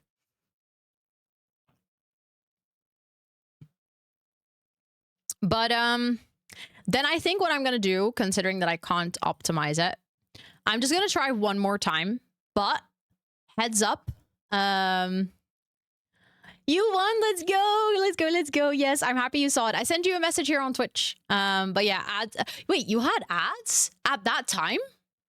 The ads should be running now. Silly ads on Twitch sometimes, honestly. But yeah, I'm going to try it one more time to start it up. If stream starts to crash again, then I think we might have to come up with a different plan. It's literally opening on the wrong monitor.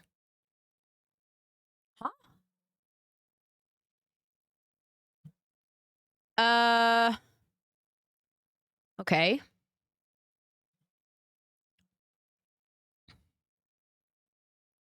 No ads now? That is really weird. Okay. It's literally opening on the wrong monitor. And I'm afraid that if I click... Like, the game is also not loading very smoothly. To be fair, there was an update since the last time we played it. You found a what?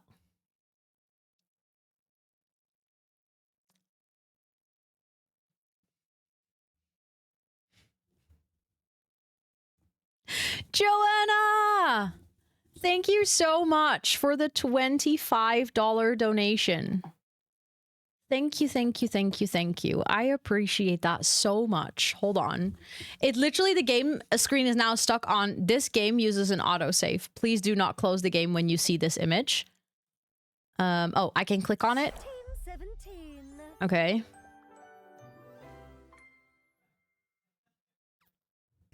Sassy Chap Games. There. Oops, that turned into a really big boy mustache. You got a blob. I hope you like it. Date everything. Okay. Okay, it's running smoother now. Well, no, we have the same problem again, I think. Stoltz, thank you so much for the $1 donation. I appreciate it. Thank you. Let's go. Oh. Oh my god, the stamp is getting ruined. But that's another mustache. Okay, options. Exclusive full screen, borderless full screen, windowed. Apply. Go to my main monitor, please. Thank you very much. And then I want to go to borderless full screen. Apply. Okay, we're there. I think. Now I just need to get all the other screens that I have back in the right place. There we go. I know, so close to 19K. Isn't it wild? Isn't it wild? But thank you so much, everyone, for those donations. Joanna, I think you should go on the hero board as well, by the way. I just realized this. Because I don't think you're on there, right? I don't think you're on there yet. You are not. So let me put you on there.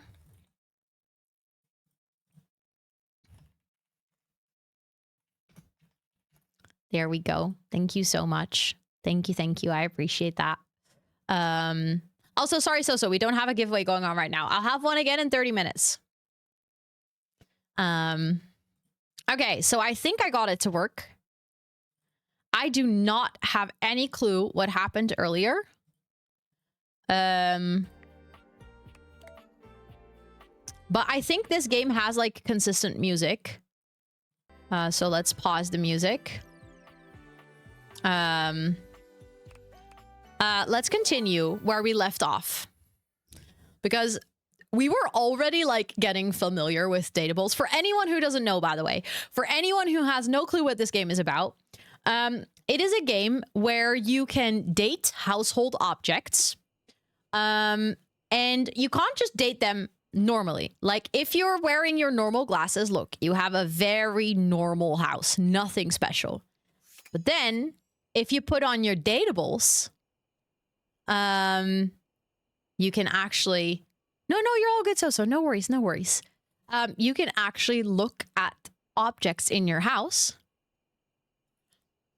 and, you can date them. The last time we actually looked at the bottle in the fireplace, because people told me I really had to check out the fireplace. The fireplace actually, the voice actor who did the fireplace is the same as Zuko from Avatar. We get to be, yes, you guys get to be unhinged. My favorite character so far is Bo. Bo is a cardboard box in our wardrobe. Yeah, today we're gonna continue. Oh my god, the remote. Also, we have a message in Discord.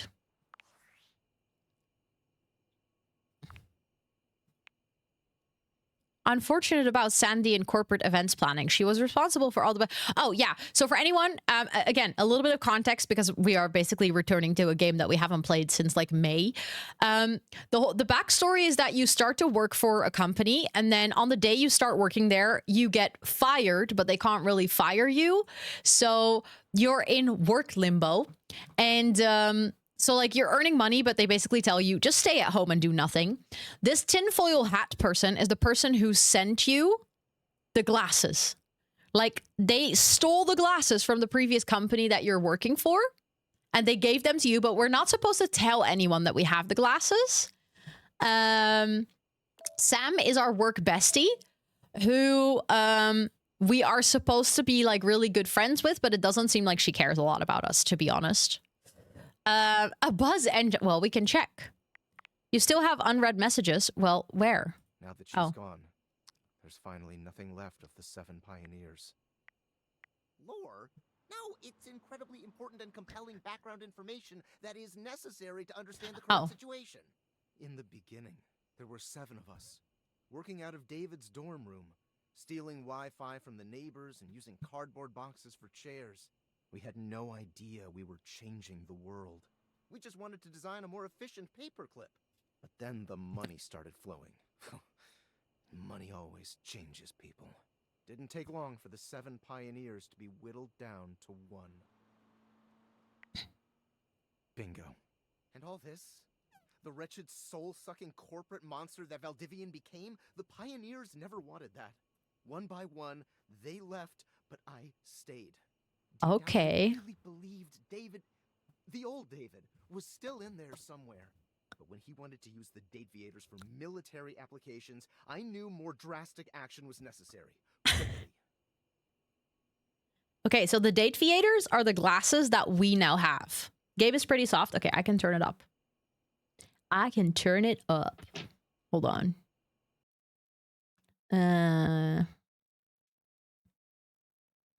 Okay, I gave it a good boost. Let me know. I'm sorry, but there's no time. I'm using the display phone at the wireless store, and Oh. No, it is on the game thing. Hold on. Oh, I turned it up for me, idiot. they closed 30 minutes ago. The sales associate is giving me the stink eye. I'll follow up when I can. Was that better? The Dateviator. Yeah, I'm not sure what they were going to do with the Dateviators for military. Because let's be honest, also Cuckoo, thank you so much for the, what was it? $3.76.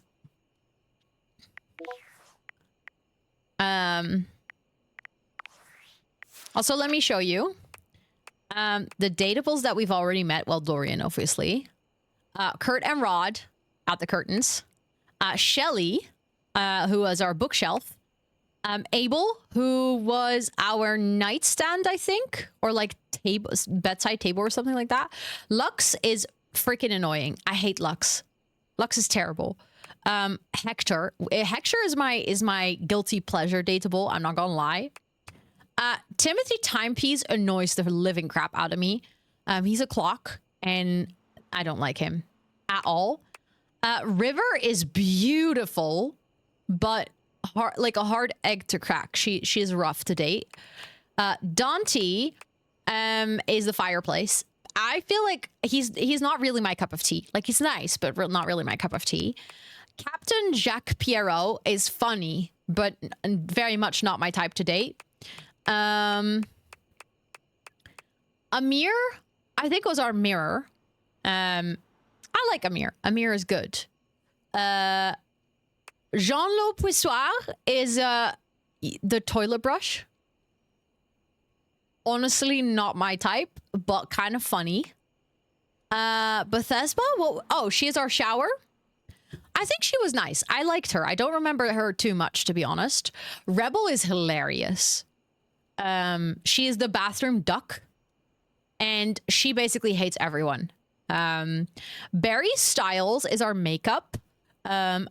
He is a very insecure guy, though. So he asks for a lot of, how do you say it? Like, affirmations and stuff. Which I didn't really vibe with. As in, like, I could see him being a friend, if that makes any sense. Tyrell is our towel. Honestly, same. Could be a friend, but I don't think, like, he's not really my type. As in, look-wise, absolutely yes, but vibe-wise, I wasn't really vibing with his personality. Yeah, reassurance, thank you. Lyric was a little too intense for me. Oh, yes. Oh my god, thank you, sweetie. I appreciate that. Yes, we did cut some characters because otherwise it would have been a 3-hour video. But also some characters we literally just talk to them like for a couple of seconds. And I didn't really like engage with them that much. So basically, if you talk to a character for even just like a short conversation, they end up in your data decks. But like, for instance, with Lyric, we had our initial conversation, but I really did not like his personality. So I don't know. We kind of cut it out. Maggie was fine, I guess. A bit childish for me. I liked Betty. Initially, I was struggling with Betty because I don't like her voice too much, which is a big part of this game, is the voices of the characters. But I think I've kind of fallen for her personality. And also, she's divine.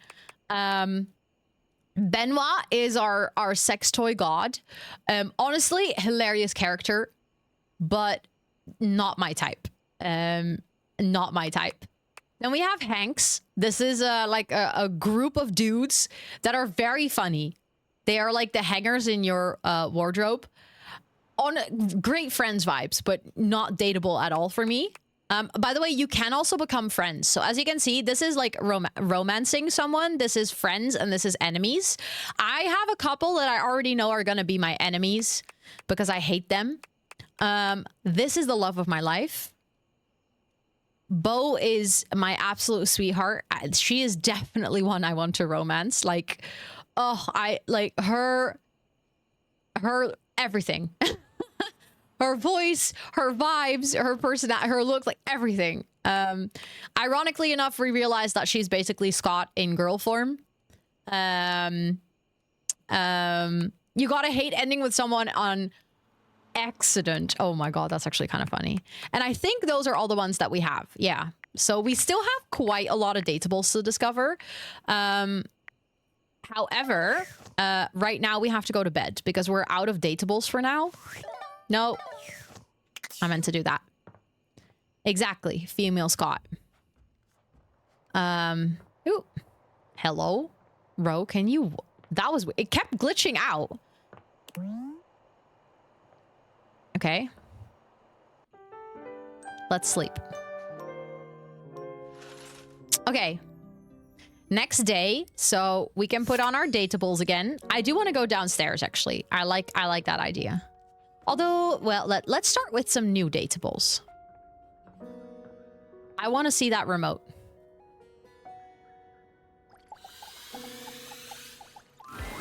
It takes you a moment to realize that there is not, in fact, a test of the emergency broadcast system standing in your living room, though the colorful figure standing across from you certainly bears a striking similarity to that TV classic. Even before they speak, you can feel a frenetic energy in the air, like someone switching between channels at high speed. Yo, yo, yo! Don't touch that dial, cinephile, because my favorite studio audience is now in attendance.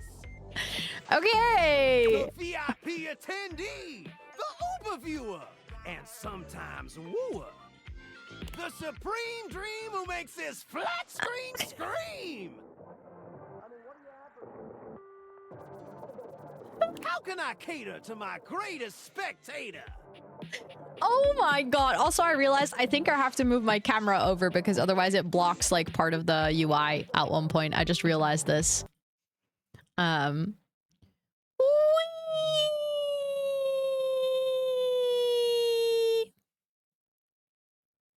There we go. Okay. I like being catered to. Then let's get ready to rumble! Before we get to what's on my screen, let me properly set the scene. We don't know his name yet, Abu. Thank you so much for the $25 donation to Movermber. Thank you, thank you, thank you. I appreciate that. Let me put a stamp on my arm for you and let me put you on the hero board. That's a big fat mustache again. It's that one. But thank you, thank you, thank you. What the heck? I appreciate that so much. That puts us even closer to 19,000. Let's freaking go. Hold on. I'm gonna add you to the board.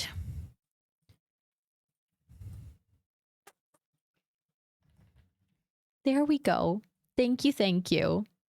The name of the actor who I think... Oh, I have no idea. I have no clue who is doing the voice acting on this one, Abu. Yeah, unfortunately, that's with moving the camera. The alerts are pretty fixed in this position, so Donation Dave's gonna be on my face. So if you guys donate now, you can just put Donation Dave on my face, you know? Is there a character with a nice stash? I have no idea, because the characters are secret to me. So unless anyone knows of a character with a good stash, but then I'm gonna need the help from chat, because I honestly don't know. The name's Telly. Rhymes with Nelly. Like, whoa, Nelly. Did you know Telly offers 5,000 channels like an endless deli? Holy smokes, folks. Okay, I like him as a friend. Like, he has good vibes, So but I don't think ask he's my not type. What your country can do for you. Can you dig it? Billy Porter, is that the one? Oh, you can check the voice actors on the Datadex. Wait, really? I didn't know. Damn. It's one small step for man, one giant leap for mankind. 5,000 channels is the most offered by any provider. I know this because I'm an entertainment insider. 5,000 channels of cheers. 5,000 channels of cheers. Oh, sorry, Flux. We don't have a giveaway going on right now. We'll have one again in like 10-15 minutes or something. Valdiviflix compete with that? Or even Viewloo? That Valdiviflix copycat? Viewloo! Telly shows are must-see. Their programming's just musty. How's your pricing? Prohibitively expensive. Sounds fair. Fair and fair alike. Anyway, since you're here, my dear, why don't you just kick back and recline? Unwind from the grind and free your mind. Thanks, With Esther. Thank you, thank you. 120,000 hours of programming combined. View that queue till you go blind. Until I go blind. It's just an expression. No need for obsessing. In case of ocular degeneration, we'll just get you some medicine. Loading programming. Loading programming.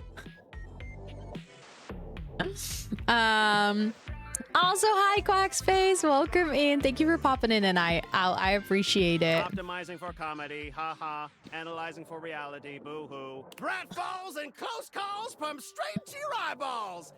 And, yeah, Mr. White. Yeah, science, bitch. All these TV quotes. I found 15,000 shows you wouldn't oppose. So what genre can I impose on you with my flawless flows? Home renovation. Time for some narration elation about home renovation. Allons-y. From the creators of Home is Where We Buried Grandma and Festive Infestations comes... Home is where we buried Grandma? Excuse you?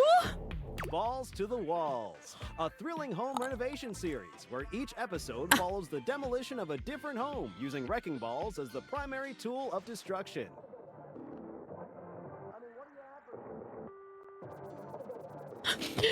Balls to the walls? Hosted by demolition expert Carlos Balls of Steel Balenciaga and featuring an all-original music score from MC Whammer. No home is safe from the swinging force of Balls to the Walls. I don't even know what to say. So, my beau, does this show make you go, whoa? Yeah, it does, but I don't think in the way that you think it should be. I love it. Let's go watch. Thank you so much for that brand new sub. What the heck? Please enjoy all your subby perks for a whole month more. Thank you, thank you, thank you. I appreciate it. I mean, that's where I usually put my butt. Wait, I mean, what? Also, I think because of the weird glitches, you guys in chat are so delayed. There's such a big latency, but I don't know if you guys can fix it by refreshing. I don't know if that's gonna help. But I just realized this. I think if I have my own stream open, it's also like, yeah, it's so delayed. I have my own stream open. It's, you got, oh my God. Yeah. Yeah, it's very delayed. It is very, like, I would say it's like a good 1.5 minute. Let me just get a summation of the state. Yeah, so I think Snack, you are pretty much on point, but I think there's a group of people that are delayed. But yeah, if you feel like there's a delay, you can always refresh. That usually fixes things. Oh, you just refreshed and it's still very delayed. Oh. Okay, so then I think it might have been on my end with frames dropping and stuff. Shazbot! I've made a huge mistake. Oh no. What's wrong? That show I promised you we'd view, Just move to Valdiviflix for more revenue, boo. Oh no.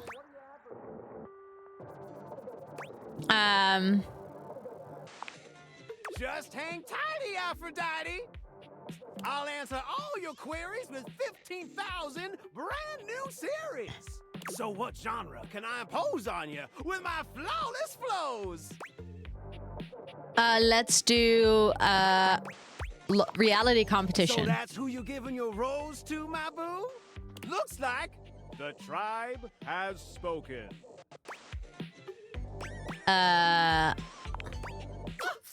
outdated. 22. On my end, it says 0 dropped frames. It's consecrated.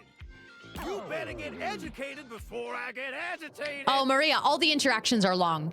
That's just like a heads up for the game. I think if you watch the YouTube version, you probably have seen a very cut version, but all the interactions are pretty long. I mean, I can stop it whenever I want because I can, at one point in the conversation, I can hop out of it. But I'm just curious to see what else he has to say. All right, my delight. I'll give you a reality infusion in 4K resolution. Cougar versus Cougar. Okay. Thrust into the wilderness and stranded in a remote location miles from any plastic surgeons. 10 older, attractive women must rely on their wit, resourcefulness, and cunning to battle for survival and outsmart their adversaries. Okay. 10 actual cougars. With tensions running high and cougars lurking around every corner, alliances will be forged, rivalries will emerge, and the women must dig deep within themselves to prove once and for all which cougar has the sharpest claws. This sounds about right for reality TV, to be honest. Daffodil, shall we commence with this TV and chill? Oh my god, I'm gonna start saying this.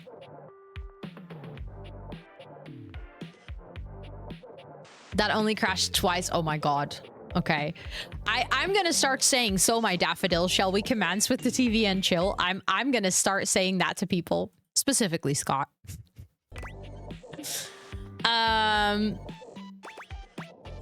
What rhymes with yes? Pretty good. That doesn't rhyme with yes, but sure. Let's relax with some snacks while we await the climax and dope. I had this pre-planned and my schedule was unassailable. But that show's not on demand, so the episode's not available. Uh-oh. That's okay. But no prob, heartthrob. I've got 15 Yeah, sure. I've yet to disclose. At this point, it should be at max 14,998. So what genre can I impose on you with my flawless flows? Okay, I think that's enough shows from you. Just one more thing. What's up? Look, I don't want to pry, but I gotta know. It's not because you prefer Valdiviflix, right? No, 'Cause that'd bestie. be a huge blow to my ego. Don't worry. No, I literally need to go brush my teeth. They're really dirty. Oh, I absolutely prefer. It's only $99 a month. Over your quality programming, never. Oh, thanks, Heidi. That makes me feel naughty. Oh. Okay. Come back around here later, and I'll show you something body. But before you go back to your overworld home, it appears that Rebel blocks your way. You. What are you doing? Couldn't get enough of me, huh? No. Thought I told you to get lost.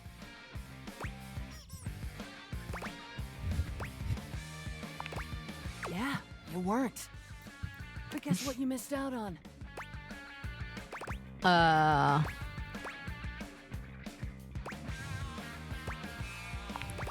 It's my ass.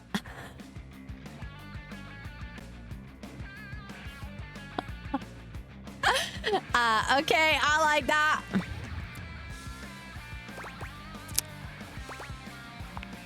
Oh, do I ever. I feel like being a bitch back to her is the best approach. I hope you've had as much of a blast as I have. Yeah, real treat. Huh.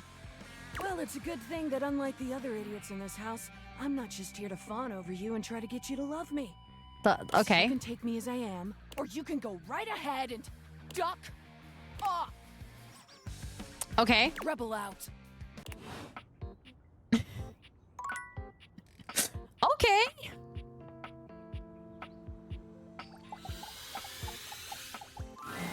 Oh, good. Ugh. Oh, not lyric again. I'm excited. I'm expressive. Everyone's ready to go to the zoo.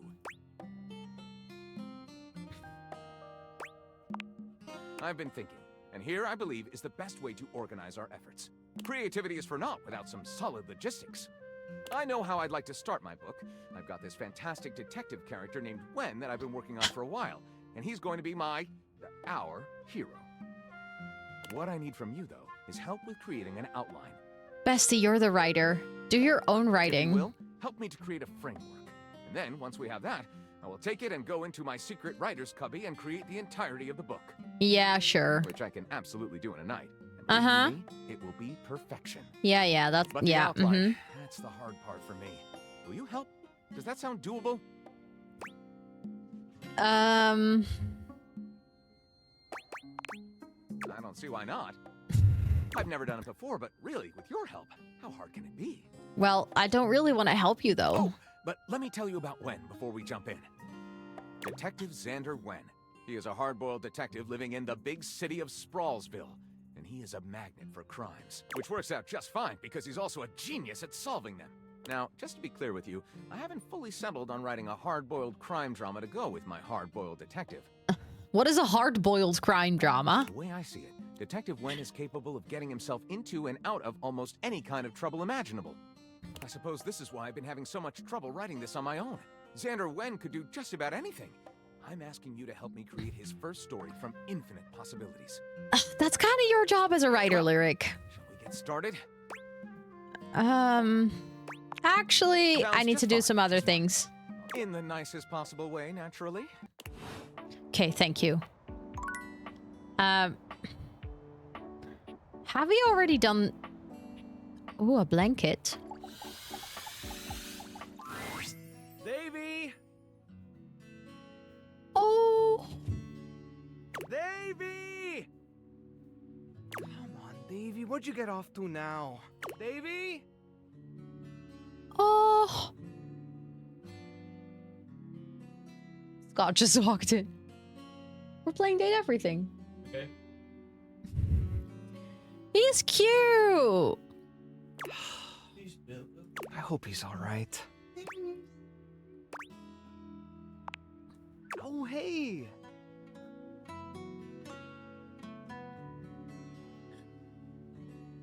Cuckoo, what the heck? Thank you so much for the $55 donation. Thank you. We just hit 19,000. Can we get all the donation Daves in chat? Holy shit. 19K. Thanks to Cuckoo and that $55 donation. Thank you for literally rounding off that stretch to 19K. There we go. I'll put it... It's hard to show you because it's literally on my wrist, but it's there. That's the one for you. Thank you. What the heck? That is absolutely bonkers. Also, the team is getting close to 32,000. It's a round number. True, I normally take them, but it's a round number. I was gonna say I normally take them at like the 10s and the 20s. Normally, I've never raised 20K, so what's about normal about that? But we can take a screenshot. Hold on.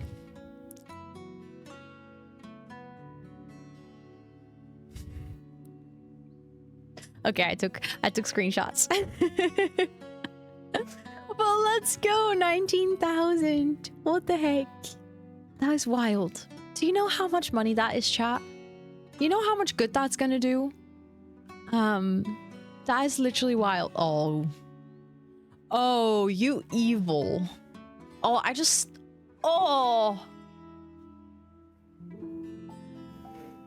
I just saw that.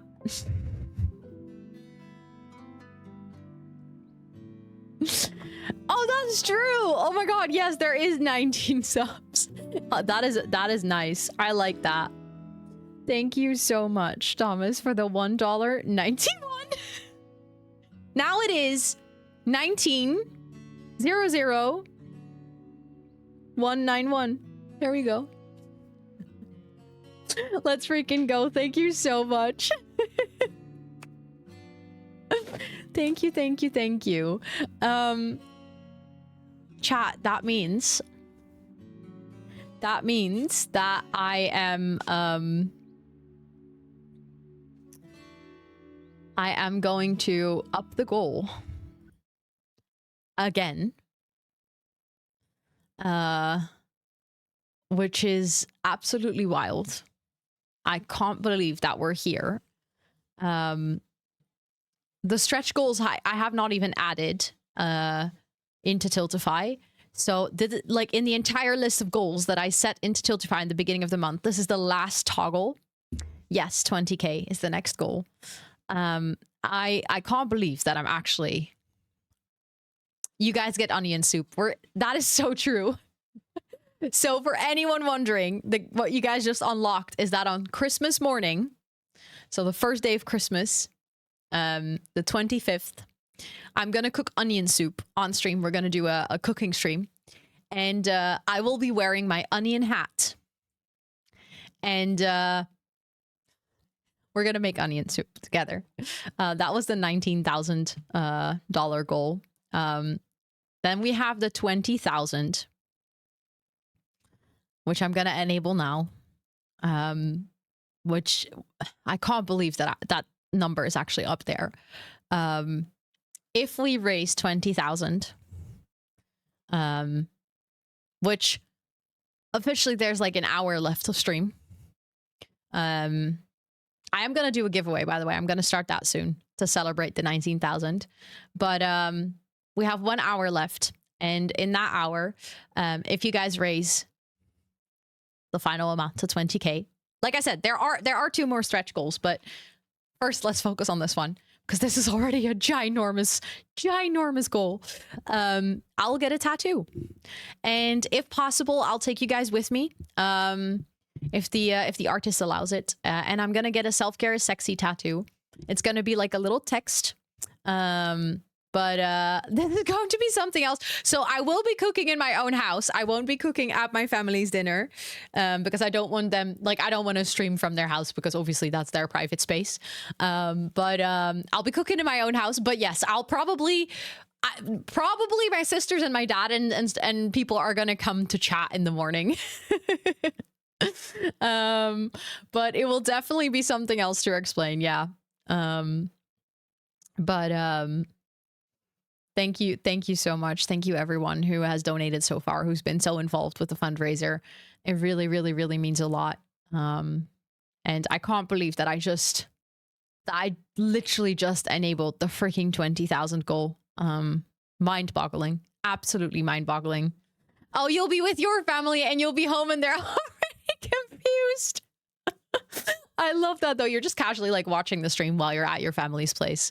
That's hilarious. But thank you guys so much. I really, really, really appreciate all of this. I was gonna do the final giveaway. This is also, hi Bailey, welcome in. It's good to see you. I hope you're doing well. We are gonna do the final giveaway that I have. I have one more code left.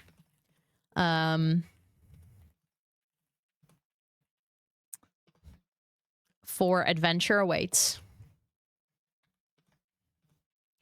And I'm gonna let it run a little bit longer. I'm gonna let it run 20 minutes, if that's okay with you guys.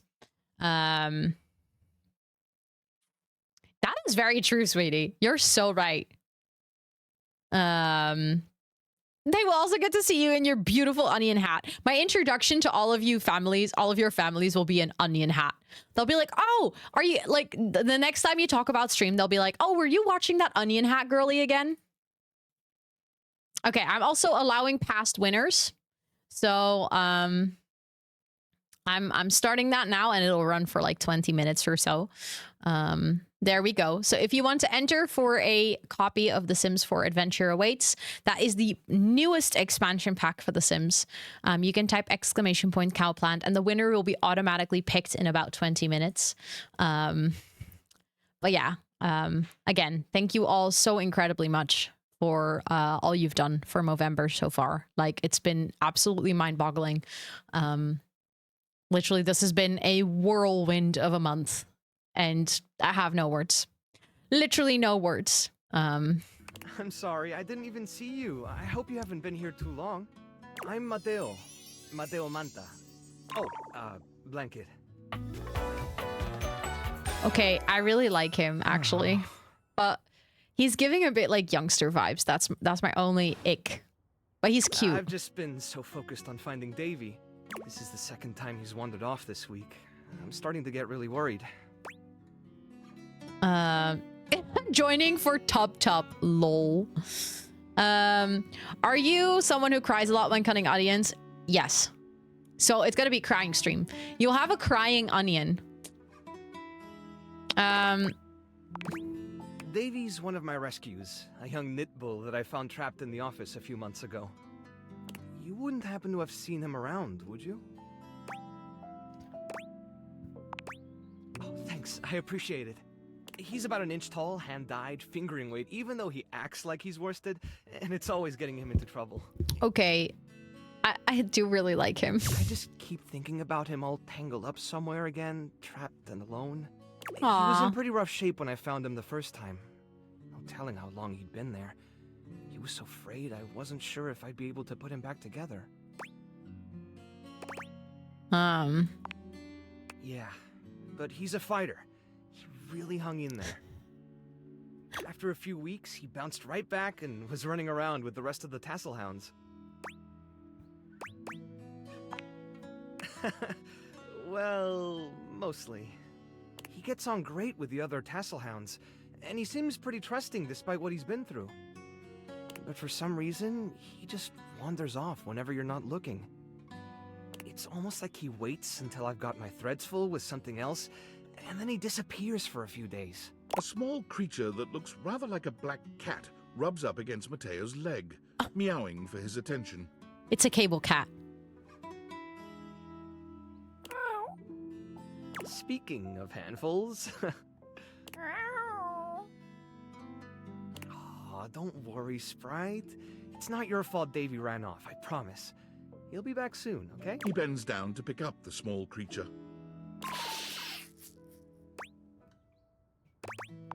Feisty?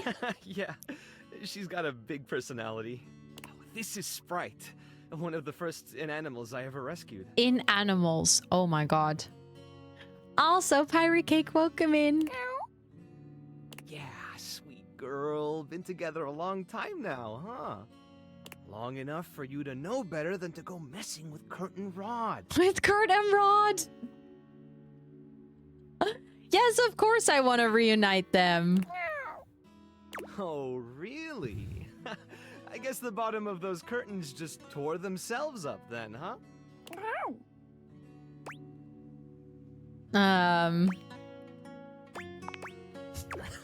Don't let her fool you. She's a little mischief maker. Okay, I really like him. She'll get you every time. I mean, who can stay mad at that little face? Oh, like it allows you to do that? Probably it will, yeah. No. You're in good company.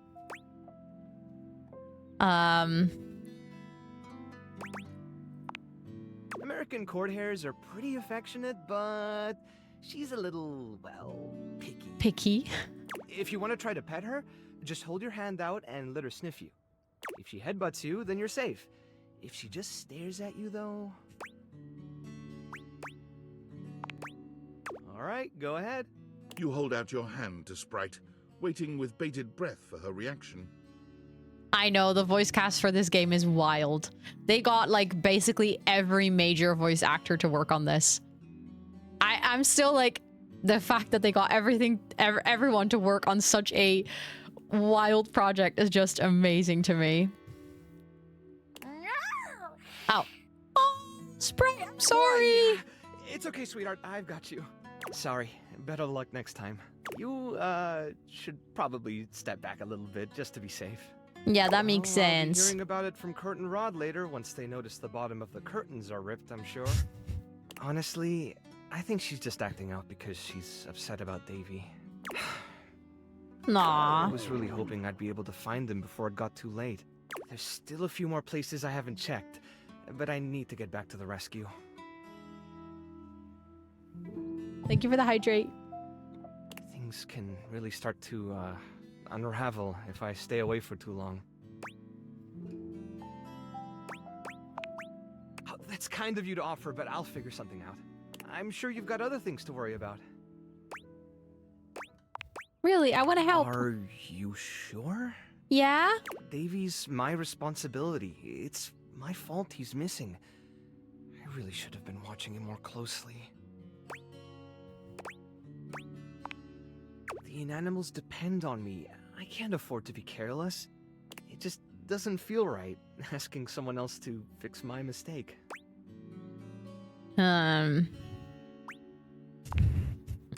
Guilty. Feel that. I guess I'm just used to being the one helping, not the other way around. And I can't be in both places at once. Alright, if you're really up for it, I do have something you could do. Yes, I want to help out. Hit me. Come on. I put together some information on Davy to give to Phoenicia, just in case he didn't come back tonight. I was going to ask her if she'd make a post on Placebook about him. Placebook. But I haven't had a chance to talk to her yet since I was chasing down this little troublemaker instead. Do you think you could talk to her for me? I can give you the packet I made. It's got everything she'll need. Really? Me too! Obviously. Betty keeps joking that I'm going to run out of space for them all. Of course he's friends with Betty. I don't know about all that. I'm nothing special. It's just the right thing to do. When something needs help, well, you don't give up on it. Sorry, I didn't mean to talk your ear off there. Once I get started talking about them, it's hard to stop. If you're interested, you could always come by the rescue later and we could talk more. I really like him. Anyway, thanks for offering to help. Okay, so now we should talk to Phoenicia. I don't remember where Phoenicia is. Oh my god, we can... The controller? You've got to be kidding me. Okay. Which one do I want to do? Which one do I want to do? Is that going to be Dorian, or is that going to be its own dateable? For a moment, it looks as if a firefighter has appeared in your home, smoke and all. But a closer look reveals the smoke is in fact attached to this apparent firefighter's head. You don't get much of a chance to scrutinize her appearance any further, because the moment she notices you, she begins to rush you along, raising her voice and waving her arms at you. Thank heavens you're here. Wait, well, don't just stand there. Go get help.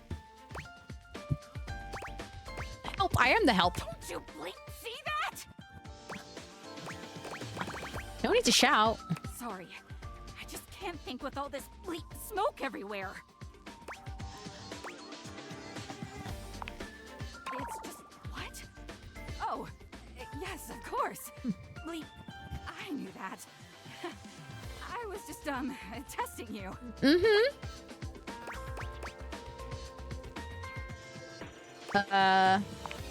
Bleep, why?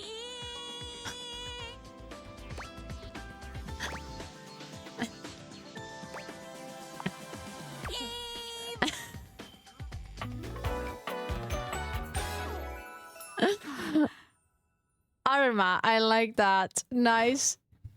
Whoa there. My content aware has given me a tickle. Ooh. Arma has gone through some trauma and might even have more in store for her. Okay. It could be triggering for people who have dealt with trauma, suicide, and Oh, other damn. violent acts. Okay, so that's a good trigger warning for everyone, chat. If you're hanging out here, this character has some trigger warnings. I think I would still like to have a chat with her, but just giving you the heads up. If dealing with that kind of behavior in a light way is disagreeable, I wouldn't recommend this one, that's for sure. But yeah, so basically this character deals with those topics probably through humor, which is something that you have to feel comfortable with. If that's not something that is something that you feel comfortable with in this moment or in general, then just know that. Also, hold on, the game is really loud for me, so I'm just going to turn it down a little bit. You cool with that? Or you want to skip it? I would like to actually talk with her. Also, now it's really soft. I feel like sometimes the music is loud in comparison to their voices.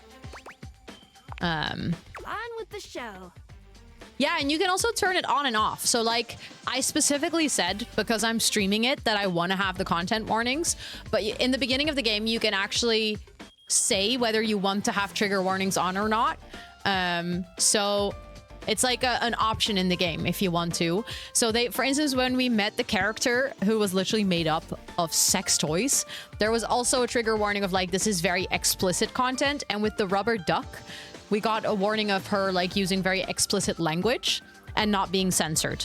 So I do feel like it's like it's a really nice way of integrating it into the game. So you can still just play the game, but like you can basically not talk to specific characters if that doesn't sound like your cup of tea. What's that? Couldn't hear you for a sec. Arma Alarm at your service. Hi there, Arma. Nice to meet you. You too. So, what brings you around here? I thought I heard a noise, a sort of loud bleep, if you will. Oh yeah, that's part of my job. You see, I'm here to protect the house from fire. Fair enough. Take a look around you, at everything you love. Now just think. If you're not careful, it could be gone in an instant, consumed by raging flames. That's true. I've got to stay vigilant at all times.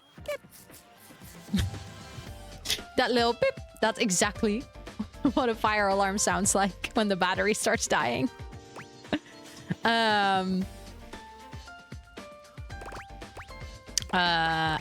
You're looking a bit frazzled. Comes with the territory. I can't waste time on my appearance or worry about getting enough rest like some folks.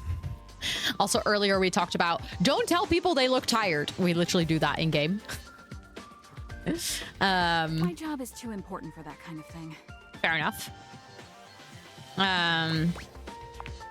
That's right. Zip. I'm glad you understand. Some people don't get how hard it is to have a job like mine. I like her hair. Her hair's kind of You cool. have to be constantly on the lookout for the slightest sign that something could be wrong. Bip. If I let my guard down, even for a second, this whole place could be turned to ash. That little like beep. I've seen it happen. You've seen it? I don't want to talk about it. Fair enough. That means a lot to me. If you come back in a bit, I might be ready to talk about it then. Okay, that's fair. Leave. That is fair. Oh, damn, it turned nighttime already. We've been talking to Datables all day. I think I have one more Datable for today. Do I want to talk to the grand piano? A beauty dressed in black and gold stands before you, her eyes closed and one hand held delicately to her chest. She sways softly, silently, as though she were listening to music. Damn. The silence is so long and profound that you begin to notice just how noisy your house is. You can hear your clock ticking, your refrigerator humming, and your air conditioning blasting. Has it always been so loud around here? She is beautiful. The silence persists, and the stranger continues to ignore you, lost in her own world. Whatever it is that she's doing, she's clearly very serious about it.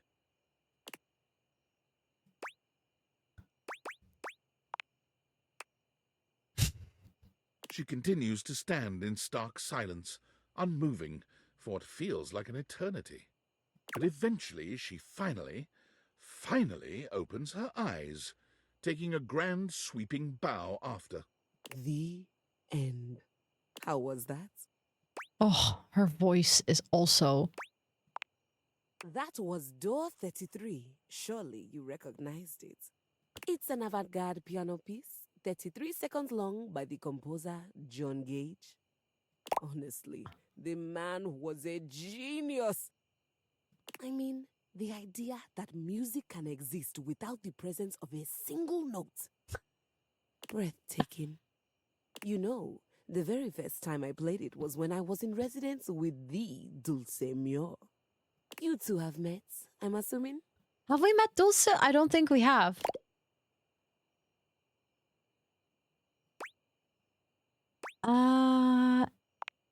No. Dulcemio is completely different pronunciation, spelling, and comportment. Anyway, our audience that night was completely hopeless. Oh, her playing with her hair. Stop.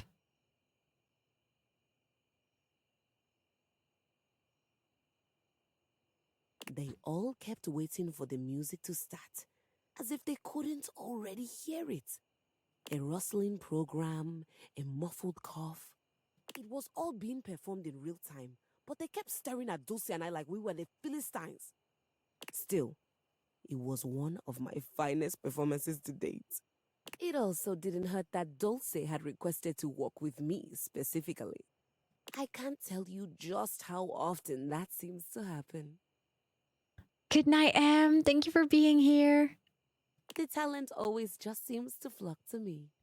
Also, just a quick reminder. Sorry, we do have a giveaway going on for The Sims Adventure Awaits. I think it is running for like another 3 minutes. So if you want to have a chance to win The Sims 4 Adventure Awaits, feel free to type !cowplant in chat. Speaking of, what is that bizarre little refrain you've been playing over and over as you pass by my keyboard? It almost seems like music. Very atonal.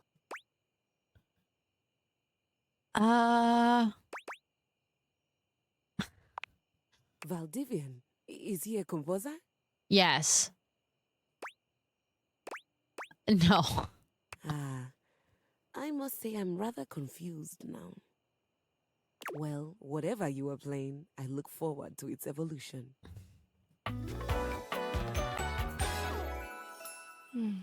Oh, her name is Keys? Oh, I like her a lot.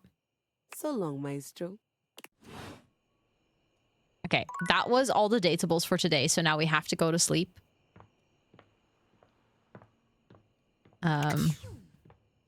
Also, as Sweetie earlier pointed out that you can date the railings, so we do be doing that. It does sound a little bit like Vivaldi, absolutely. Yeah, I agree. Okay, let's switch on to the datable glasses. I don't know if we've talked to the railing before. A distinguished beauty greets you with an elegant wave. You never really thought so many hard corners and angles could be soft and graceful, but she's really selling it somehow. Oh, hello, dearie. Mind your step. I'm getting a bit creaky in my old age. I'm working on it, mind you. I'm Stella, your quickest way up and down between floor and ceiling. Airway calling. Oh my god. Oh no, literally, Bumblebee, if you talk to the bed, your first interaction with her is literally how you've spent a lot of intimate nights together and you didn't know she was a person. We need to earn on an old bike. Is that what you're trying to say? Abu?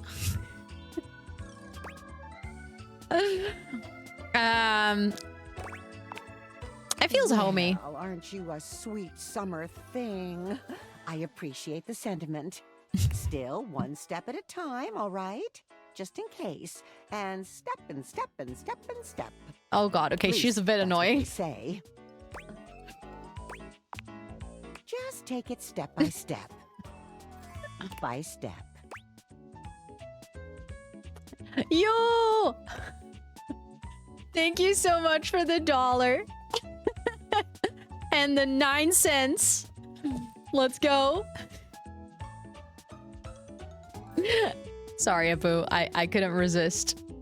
But thank you. And also, yes, the winner for the giveaway is about to be drawn. If you haven't entered, I think you have like 10 seconds left or something. Oops, I mushed those together with another mustache. That's a connecting mustache. Hold on. 16 seconds. And then we're gonna see the winner of Adventure Awaits. 3,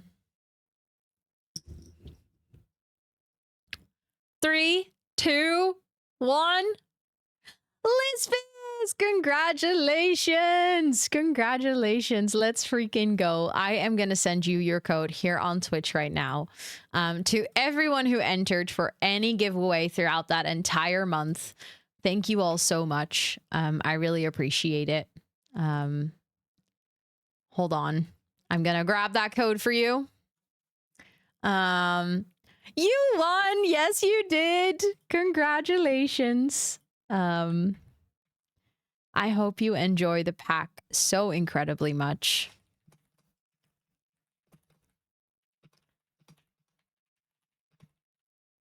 Hold on. Let me know if you've received your message. I send you a DM here on Twitch.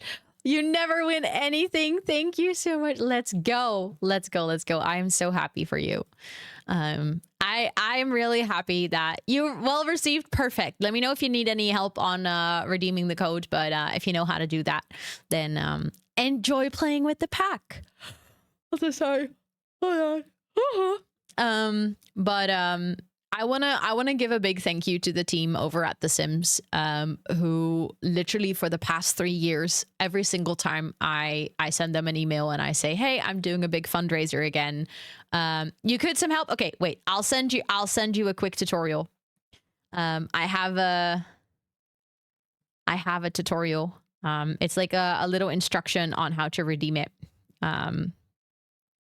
Just copy pasting. There we go. I send it in the chat as well. They have always been so incredibly helpful in immediately wanting to jump in and give me a bunch of codes to give away to keep the hype going. I think with that, I also want to say, like, not just a thank you to The Sims for also donating a huge amount of money to the campaign. Like, that means a lot, of course.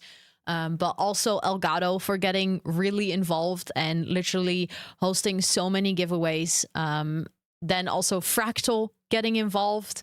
Like, it really, really means a lot that so many brands were so ready. Like, brands that I've been working with for a really long time. Like, I emailed them, the Sims tree as well. I emailed them, I asked, hey, would you like to be involved? And every single one of them immediately said yes. In like any way possible, like, we'll figure something out.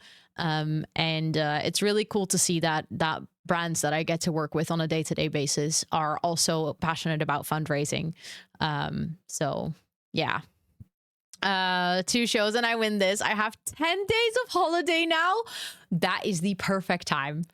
That is literally the perfect time. You get to fully delve into the pack. I hope you have the bestest time playing with it. That is indeed perfect timing. Okay, honestly. Yes, of course. Sorry to bother, dear. You're not a bother, but just... Bother.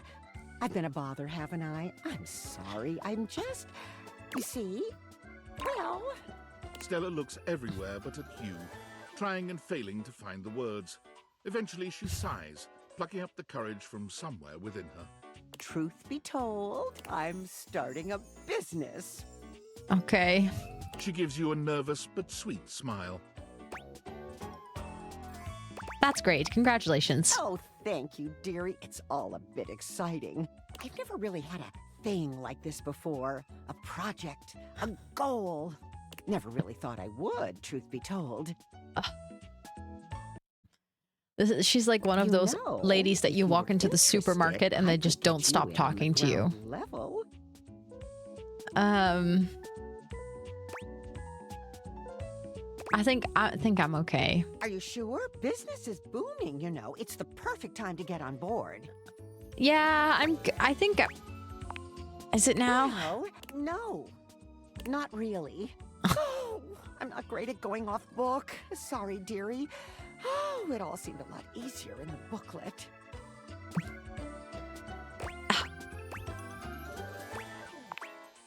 thought I had it locked down. The script. They tell you what to say and how to say it. Problem is, I haven't the darndest charisma for it. Stella Steps to Success. How to sell that sale and change your life, generate passive income and financial freedom, all from the comfort of your own home. I love that. Okay, that's kind of low-key hilarious. That's exactly what, like, all the YouTube videos. Stella pulls out a pamphlet from deep in her bag. I memorized that part at least.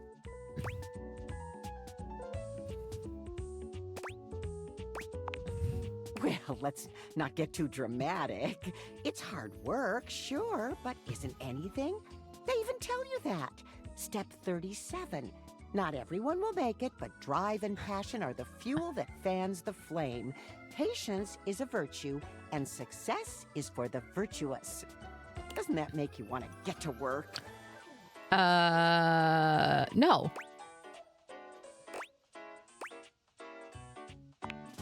Yes, actually, it does. Make something of myself. Oh, I really have gone off track now, haven't I?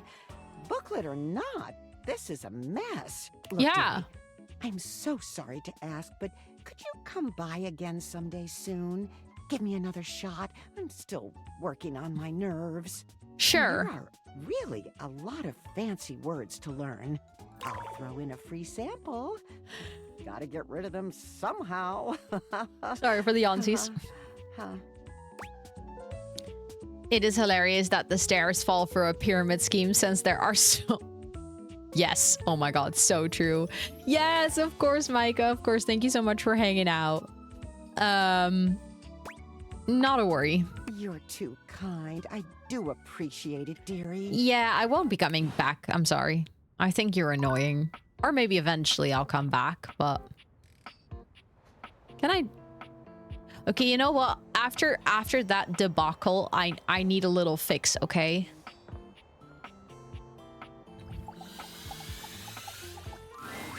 Whoops. This is the wrong meeting place. Go meet me at the bottle above the fireplace. Daring and daring do await. Oh.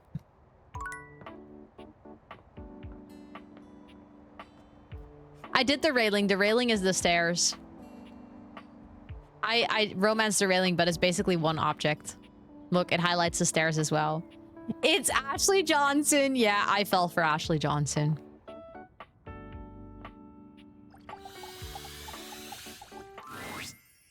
And here we are. Now listen. Bo holds a finger up to her lips, lowering her voice. We have to at least try to be very, very sneaky. Thank you for the hydrate.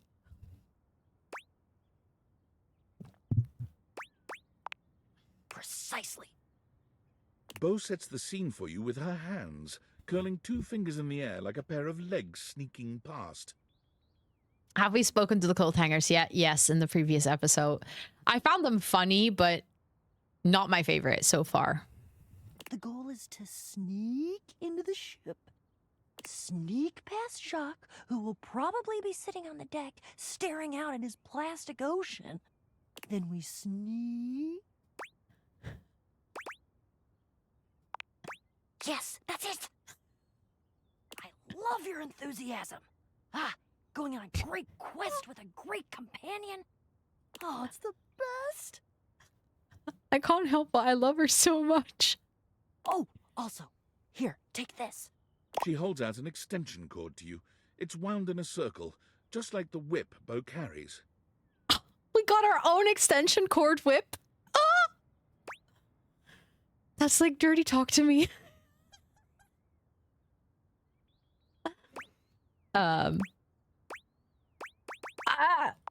That one. I made it for you. I figured since we're going on the great quests, you're gonna need some kind of a weapon. And I figured that something that doubles as a tool would be useful. A tool? And also, I don't know you well enough to trust you with a projectile, so extension cord whip it is. Listen, I love cable management. What can I say? We're looking for the secret sword. I have to be truthful with you that I only have anecdotal evidence for what it looks like. I read in one source that it's massive and gold and has a great big tassel on the hilt. Then I read in another source that it's actually just a stick, a little piece of driftwood that washed around in some huge river for hundreds of years until it was worn small and straight and perfectly smooth. Abu, what is the combination of those emotes?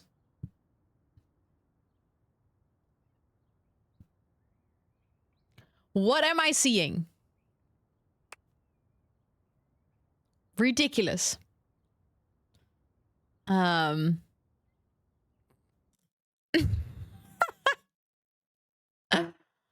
of the times that I've tried to get this thing for myself and I've only been in the hold once. It was there, but Jacques had some sort of tarp draped over it. I think it was a cocktail napkin. Okay. It had like a little neon pineapple on it. Oh, it all adds to the fun. I can tell you for absolute certain, though, we will know it when we see it. Whatever it looks like, it will be perfect and spectacular. Okay. Okay, in we go. Jack draws his cocktail sword with a snarl. Sorry, I did not expect to him actually draw a cocktail sword. Stop! Right there! You insolent, trespassing repeat offender! I draw my sword at you. I bite my thumb, and I express gaseous matter towards your possession. Well, shit.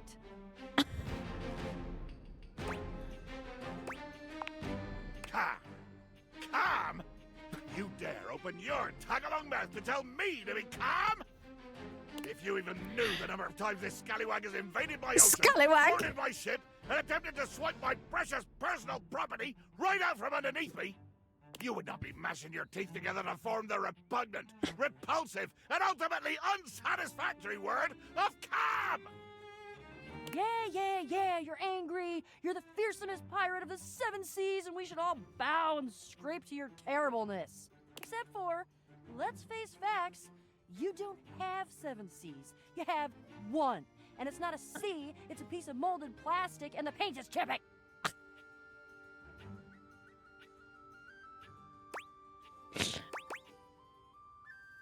I don't want to say that to Bo. Yeah, but that's because I'm scrappy and crafty and cool. And cool. Jacques is delusional. There is a difference. Delusional? Delusional? Well, have you drawn and quartered, you black-hearted pretender? Oh yeah? By who? Your huge and loyal band of dust mites? Why, you! Fight to the death. Guys, come on. Let's get it together. Okay, no. Ha ha! And now we have the blessing of this young newcomer to do our damnedest to destroy each other. What a lovely day this is turning out to be. Oh, bring it on, Pipsqueak! Pipsqueak. I hope at least I get a few fun shots in before I crush you by accident. How dare you impugn my stature? Yeah, like I wasn't gonna go for the lowest hanging fruit in history. I'm a rapscallion, not a moron. How? A blow to the ankles. Shriek! A slicing swing to the hip. Debilitating you and bringing you crashing down to one knee. You pant, you beg, but I can see the fire of rebellion still burning in your eyes. And so, whammo! A down thrust with the force of a hurricane rains upon your shoulders, pounding your one supporting knee further and further into the unforgiving wood of my deck. You and Bo share a look. That he's not actually doing anything to me?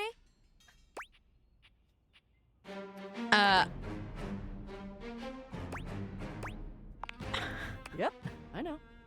Best to just let him tire himself out, I think.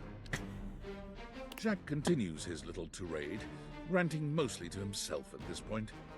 I dance around your prone and bloody body, calling down the righteous rage of the gods upon this would-be thief, this erstwhile criminal.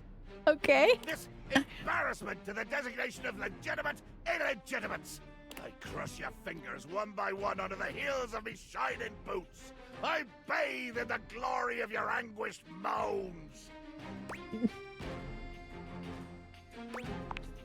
You know, I think I heard somewhere that he wrote a book of poetry at one point. Maybe once this quest is over, we can try to find it and stick it up on the refrigerator in the kitchen.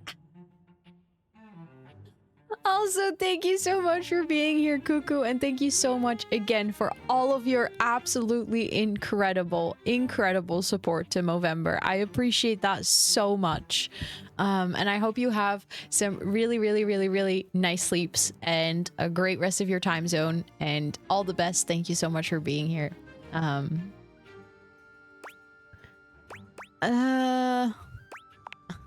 Yeah, let's change the channel. Jock? Jock? Jack pointedly ignores Bo, placing his hands over his ears. I cannot hear you. All I hear is the cries of my defeated enemy. Oh, music to my ears. Am I the only one who keeps getting cast iron juicer videos on my For You page? Because I caved and got one for myself. No, honestly, I've seen them too.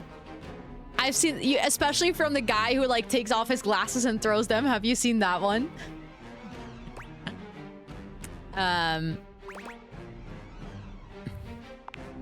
What? That's genius. I know. Also, thank you, Esther. Thank you. That one, yeah, I knew. I've seen it too. Thank you, Esther. Guys, we have officially entered like the last bit of stream. We are heading for the 12 hours. That is absolutely wild. I can't, like 12 hours have been flown by. But yeah. But we have one at home, and I have one because my parents were using. Oh my god, that's amazing. That's great. I mean, to be honest, I saw the video and I was kind of like, oh, that looks really good. So yeah, you're definitely not the only one, sweetie. I hate it, but it's genius. Jock! Oh, mighty villain! Oh, fearsome predator of the deep, you have indeed vanquished me! I lie defeated, humbled and shrunken at your feet. I pray for nothing but the grace of your mercy upon this unworthy wretch. A cast iron juicer, it's like a thing to squish, like, I don't know, pineapples, mangoes, oranges, anything to like get juice out of them. But apparently they work really fast, are really easy to clean, and can basically juice anything. And are very efficient, like have very low juice loose rate quality. Grant Creighton the boon of one last audience with your great awfulness. I mean, hey, if you're gonna do something, you might as well do it full out. Yes. In my infinite wisdom and mercy, I hear your calls for amnesty. I hear. Loose juice, and I yeah. choose to honor your pitiful begging. For the moment, anyway. Speak your piece, O one who has lost. Right. Yes! Begging your indulgence, I'd like to tell you why I request the great gift of the loan of your sword. I wait with bated breath. I'm sure you know the sword is ancient. Nobody knows exactly when it was created or by whom. If I understand my research correctly, Jacques, it just showed up one day in your hold. Since we are now discussing something about which I care, I will deign to answer you.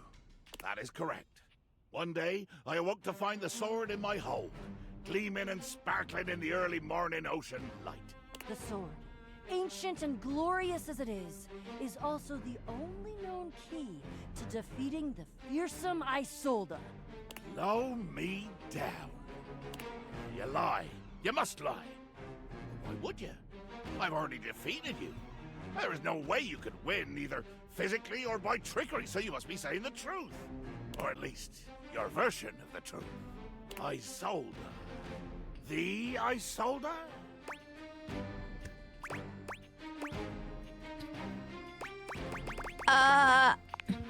She is a mighty and intrepid thief.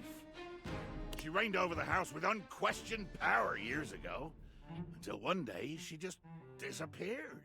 Okay. There were searches. I believe at one point even a quest to attempt to find her and bring her home, but all to no avail.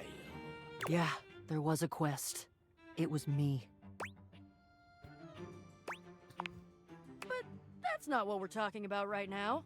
Jacques, the sword is the key.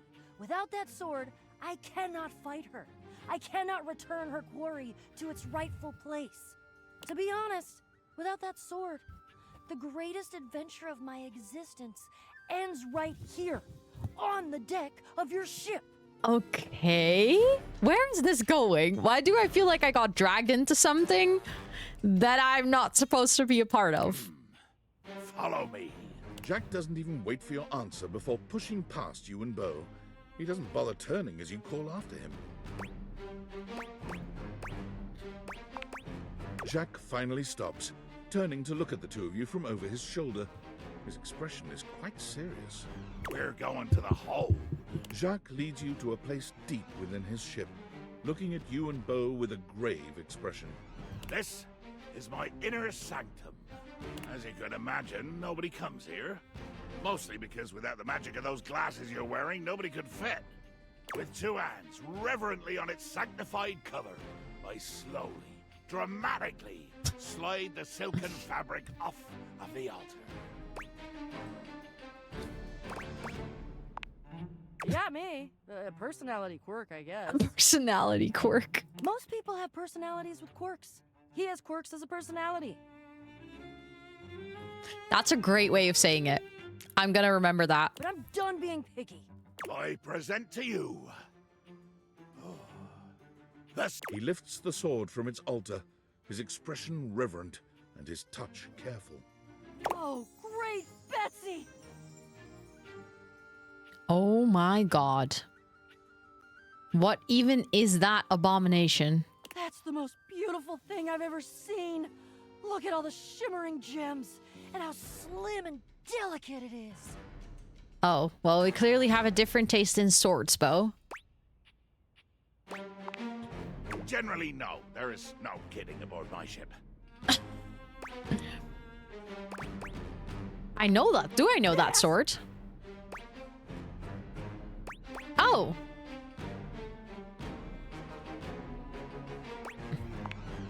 You made it?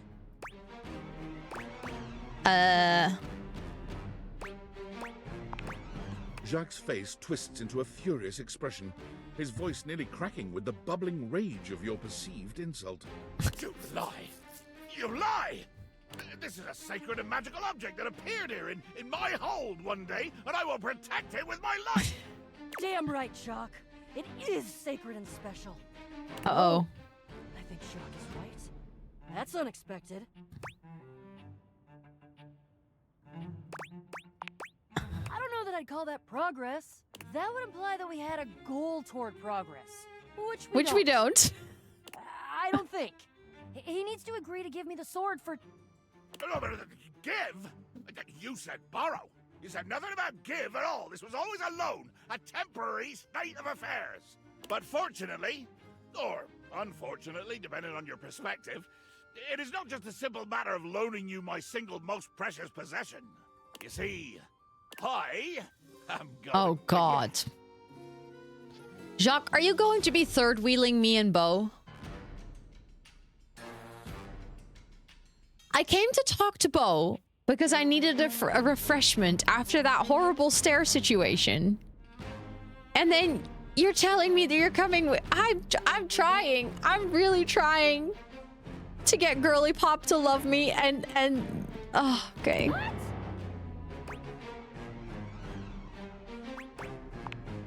You better believe it will. No, no, no. I desire adventure. Need it. Yeah, well, adventure doesn't desire you, Jacques. Even Okay? more than I detest your cardboard company. Well, we detest your one-legged chicken on your shoulder company, too. No, the hell you're not! Over my dead boxes! No!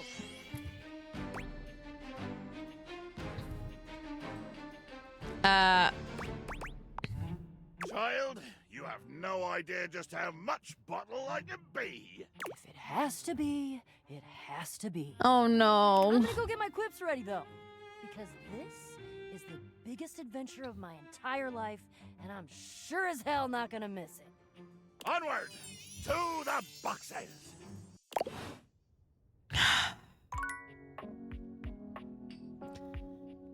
I hate that he's gonna be there, but for Bo, I will do anything. So fine.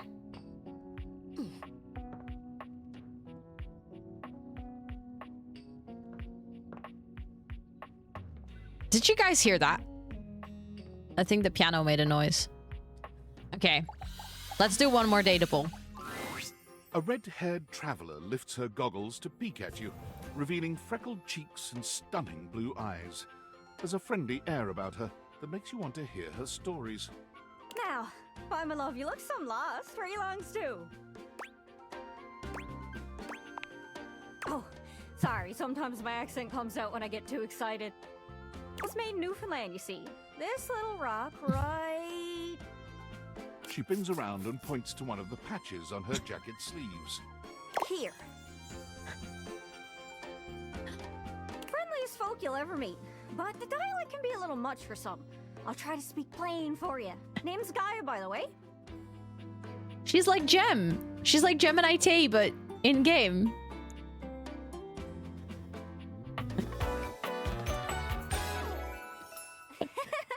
Literally red-haired, cutesy girly pop. From Newfoundland. I love that. So, where are you from? Ah, here then. Right, makes sense. It's a right shame, though. See, I got all these countries and rivers and seas on my jacket. It's a collection I've been working on. And I know the names, but I don't really know the places, you know? I mean, heck, I got them all memorized even. United States, Canada, Mexico, Panama. The works. But without a story behind it, they all feel so far away. That's true. You'd think they'd be in arm's reach considering they're on my sleeves, but it's a brain problem. I just can't pin anything down without context. That is felt. Without stories, maps are just paper. Dots and lines. The reason I ask where you're from is so I can shape the places in my mind with some kind of meaning. Because right now, it feels a bit like I'm just wearing a big vest of unchecked boxes. Geez, here I go talking your ear off.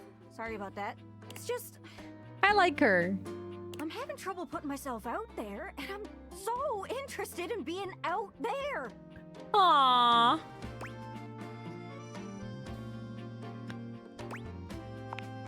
I've tried. I want to talk to the others, but I think I must be too forward or something. I skip on up to them and I ask them about themselves, and they just run away.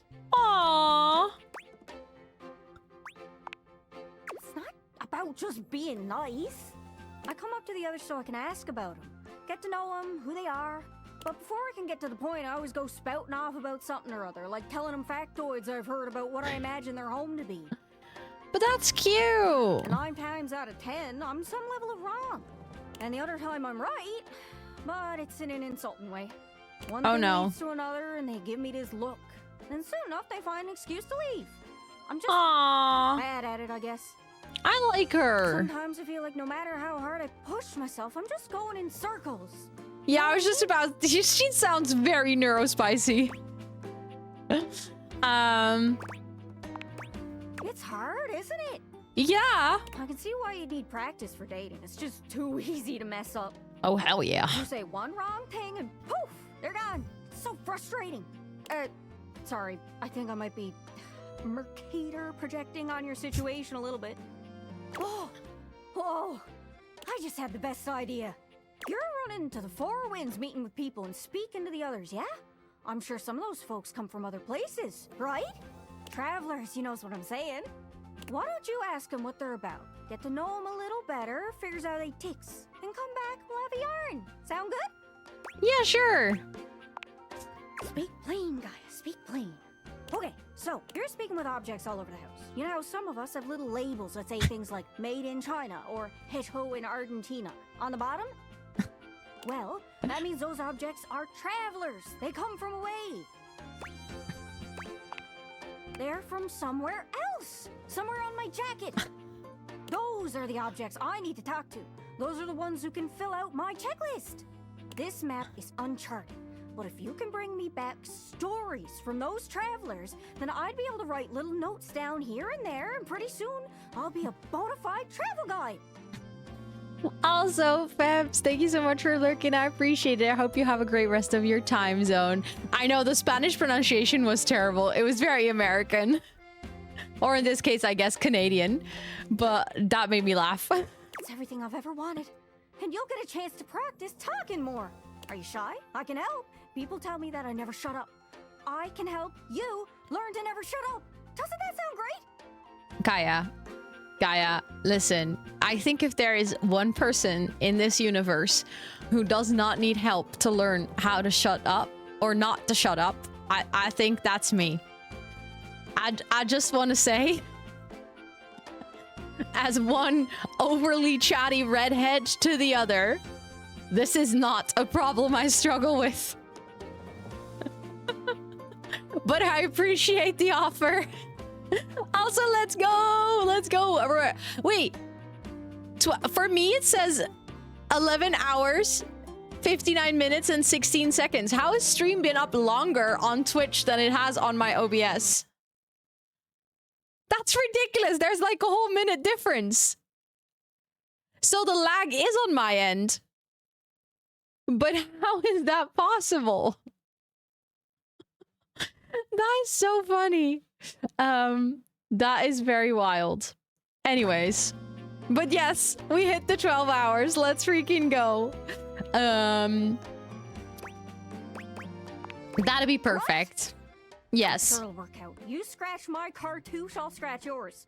My cartouche. Okay. What do you say, partner? Exploration buddies? Yeah, sure. That's actually cute. Really? Oh, I appreciate it. Really saves me a lot of humming and hawing. You go out and find some objects from foreign lands. Oh, and let me know if you need any help. It's hard I to will. explain, but I got a pretty good sense of these things. I can't give you an exact name or anything for her to talk to, but I can get you close. Okay. It's kind of like a geocache. I can give you an idea of their general location, but if you want to find those travelers, you'll need to hunt them down yourself. I've learned firsthand what others don't take too well if you run up to them and scream, "Where are you from?" Like you did with me? Yeah. Like that. It was a disaster. Point is, you can't just ask objects about their origins out of the gate. You gotta awaken them first. Don't worry too much about the details. Once you're close with someone, you'll learn more about them automatically. So, okay. What do you say? You want some hints on where to find travelers, or do you feel like searching on your own? I'm feeling lucky. Nice, not to be confused with niece. All right, fellow explorer, go on then. Don't be too long. Seriously though, don't be too long. I get antsy just sitting here spinning in place. Be sure to check in with me every once in a while, even if you haven't found any travelers yet. I can wait a bit, but I'm honestly pretty impatient, especially when I'm excited. That sounds very recognizable too. Okay, I like her. She's really cute. She is really cute. Oh, we have a new message as well. I'm sorry for the abrupt intrusion, but there's an urgent topic I need to discuss with you immediately. Okay. Is everything all right with the Dateviators? Are they operating efficiently? I think so. Well, as you know, I'm able to remotely monitor their functionality, and I've been noticing some deeply troubling readings coming from the Quantum Catalyst Activator. What's that? That's very sci-fi, but essentially, the quantum catalyst activator is the internal hardware that allows you to directly acknowledge a thing's existence. And recently, it started to emit metacognition readings unlike any I've ever seen before. I'll keep an eye on things over here, but please inform me if anything unusual happens. Oh, and if they get too hot, throw them in the freezer immediately. Your life depends on it. Sorry. It's not safe to talk anymore. I'm in a really sketchy neighborhood and this phone is super duper expensive. But I'll keep analyzing the data. Okay. Okay. I do think that marks our last dateable for today because been 12 hours. Sorry. I just needed a stretch and a yawn. But no, I didn't mean to do. Well, can I main menu? Yes, and then I can exit the game. Hold on. The main menu is particularly glitchy. As soon as I go on there, like there we go. Okay, exit game, and then let's turn on the music. That was it, chat. That was it. Can you believe it? We actually did a whole month of fundraising. Yeah, she's literally been on the chair the entire day. Like Toot has been up and like about. She's gone off my desk and she's come back. But hilariously enough, Suze has just been there. Are you planning on streaming this again? Maybe. I don't know yet, to be honest. As in, I'm really enjoying the game, but I do feel like it's one of those games that I don't think I want to play like too often because then I don't think I'll enjoy it. But I do enjoy it for like a little bit like we did now, like for 2 hours or something. I do think it's really fun. Like I enjoy the characters and stuff. But considering that I have quite some things that I'm like, I also really want to play Town to City again with Girly Pop SMP being pretty busy. And then after obviously doing things in like my Minecraft Forever world and also wanting to try like more variety and stuff, I'm kind of like trying to see how I can fit all of that into each other. But I would like to eventually return back to the game.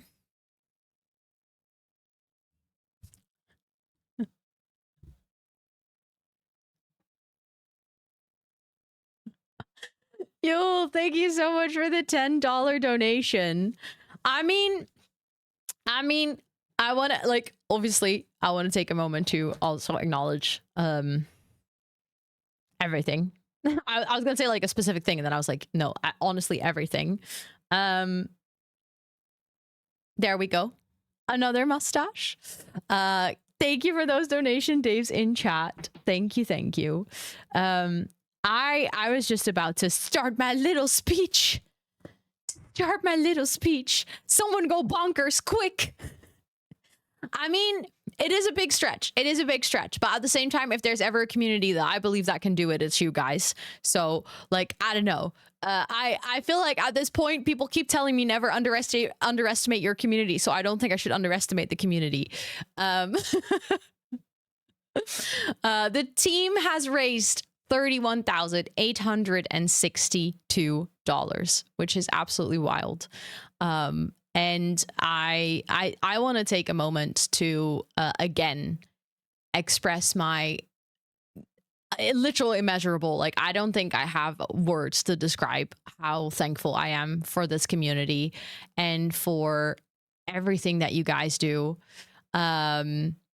It's literally so incredible to be able to say, hey, I have this charity that means a lot to me, that I care for, and then have an amazing community, an amazing team of people with all of their respective communities joining in and being part of the fundraiser, whether that was by talking about the charity with people around you, whether that was by lurking in all the streams to make sure that the stream got pushed to even more people, whether that was by donating $1 or $1,000, whether that was by engaging in chat, having constructive conversations with each other, or listening in and educating yourself. Like every single person that has been here in the past month, that has participated in any way or form or shape. It really means so much. Like,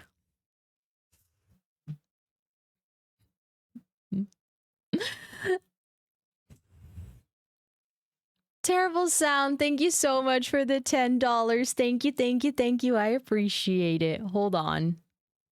I am going to put a stamp on my arm for you as well. My arm is so full. Literally, I don't know where I'm supposed to put it.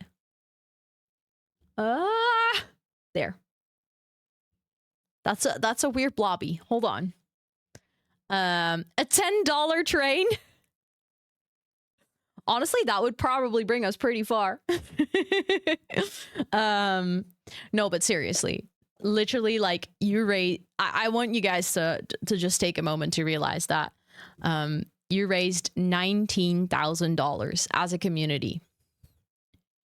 That is an absolutely wild amount of money.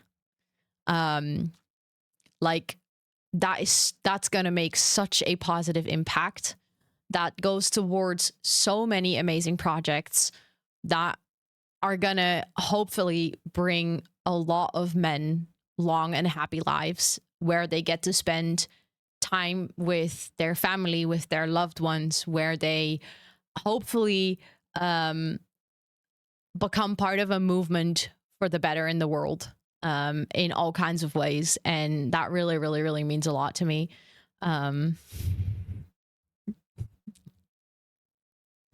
Thomas, thank you so much for the $10.10. I see what you're trying to do, ending on a cent. I see what you're doing there. I mean, that's definitely a blob at this point, but I can't help it. I can't help it. But thank you so much for this entire month. You guys have absolutely smashed it. Far, far, far, far beyond anything I could have ever hoped or wished for. I feel like there's going to be a lot of things coming in after this stream.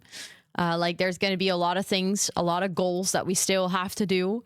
We're going to do a crafting stream. I'm going to make an ASMR video for you guys. I get to do multiple giveaways in December. Sure, in December. Just turn Dutch out of nowhere. We're going to do the baking stream next week on my birthday. In the lemon suit, I'm going to be baking chocolate cupcakes with lemon curd filling. That's going to be the start of the birthday stream. The mods get to be evil. The mods are making me a shell challenge, and I'm scared. I'm scared. We're gonna... Donut! Thank you so much for the $10. I appreciate it. Thank you, thank you, thank you. What the heck? Hold on. Let me get another stamp. Yeah, these are turning into blobs at this point. There's nothing I can make of it. There's like literally like ink on the entire stamp thing. But thank you so much for the $10. I appreciate that a lot. We're going to do another row on the go. We're going to do a winter edition for row on the go. I have to still think about what exactly I'm going to do, but I already have some fun ideas. We have to add an onion build to Girly Pop SMP. I still don't know where I'm going to add that, but help. But help. We're going to do a Lego stream. We're going to do cooking onion soup with the onion hat. We're going to do another 12-hour Not So Berry stream. I have to fight the Ender Dragon in my forever world by myself. There is so many fun things. We're going to do a full wheel spin stream. I am going to take some time next week. I've already scheduled that in my calendar, where I am going to like schedule all of these.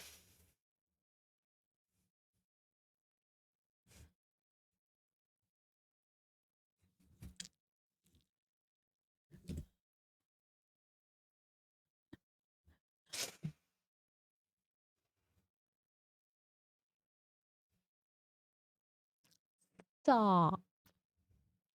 Stop. Social Science Nerd, thank you so much for the 27.99. And Ellie, thank you so much for the 6.99. Now the double cents actually did not fix it. But thank you guys so much for both those donations. I appreciate that a ton. What the heck? What the heck? Hold on. Thank you, everyone. I love that. Yeah, you both had the 99, and so then you almost fixed it. But I genuinely, I have no words. I remember when I was starting this fundraiser, I was a little bit worried. That's like worried is not necessarily the right word, but for like a lack of better words.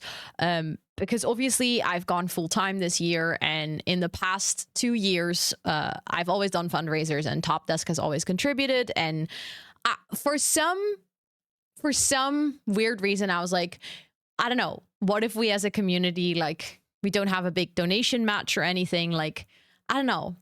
Can we top the success? I think everyone who's ever done a charity stream will probably recognize that feeling as if you start a big fundraiser and then it goes really well, and then you do it a second year and it again goes really well. For like a third year, it in a way it becomes like positively daunting, where you're like, oh, I would love to make it an even bigger success. Like, what if we don't get there? Like, then it's still amazing. It's still for charity. Ellie, thank you so much. Thank you, thank you, thank you. And I feel like you guys absolutely beyond knocked it out of the park. We like zoomed past last year's total. We absolutely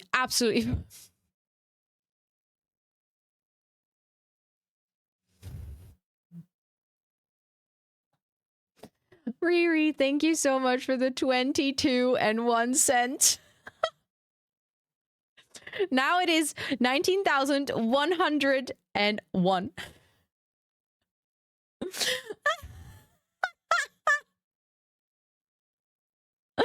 All the double cents fixing. But also I have to put new ink in at this point, because I was like, nah, I'll be okay, but you guys are wilding. So I'm putting new ink in the pad just in case. But literally, this, I know we've talked about it a lot in the past month, about the work that Movermber does, but it is definitely a charity that's like, it is so incredibly important to me personally. Because we talked about it a little bit earlier on like the hot takes, but I have seen firsthand how big of an impact this charity can make, and how important it is, the work that they do. Like I said, my biggest personal motivator to raise funds for Movermber is men struggling with mental health, and really getting to a point where they don't know where else to turn. They feel lonely, they feel isolated. They eventually sometimes get to a point where they don't want to live anymore. And I think no one, absolutely no one ever in their life deserves to get to a point where they feel like that. And if there's anything that we can do to help them, to listen to them, to be there for them, to give them words to talk about the feelings that they have, to give other people empathy and understanding, to listen to that, that is really important to me, because I've seen it really close by. No cents donated. Why do I have a feeling that was Social Science Nerd?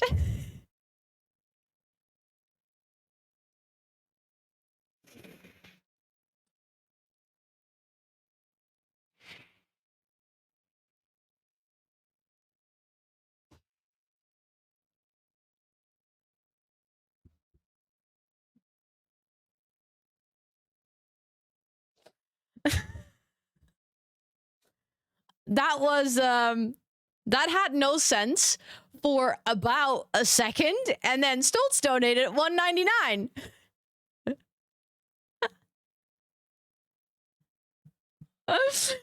I'm sorry, but that's kind of funny. At this point, we're moving up on the arm, by the way.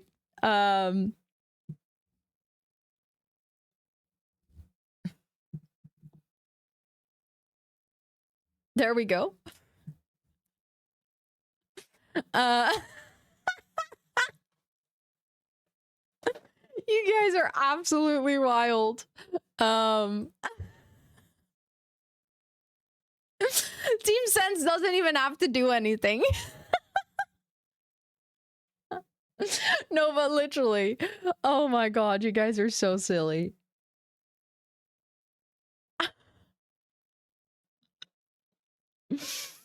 I wanted to fix the donation. Yep. That's I think the challenge with fixing the sense. Everyone's trying to fix the sense at the same time. But can I just say that throughout the course of this month, I feel like we've had so many hilarious moments. Like, we've had so many incredible community highs. Like, we did the absolutely insane Pomodorathon that completely blew me and I think everyone involved away. Like, we raised a crazy amount of money during that stream, and we broke the task record. We broke the record for longest co-working stream on the channel. We have already done so. Like, guys, think about this. I ate, do you guys remember the pickled sour candy? Like the sour candy that tastes like pickles? That was this month.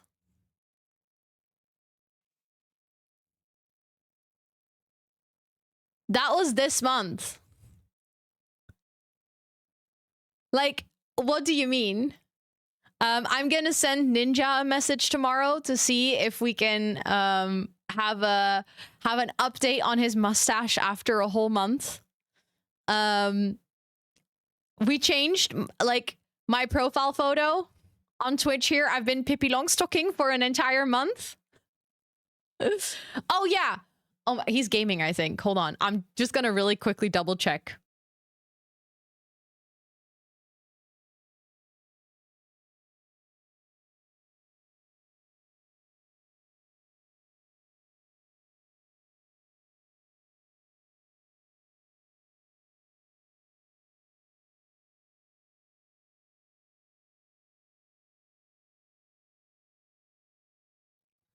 He's coming.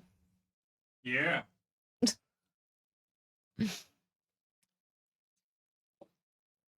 They can't see your mustache like that.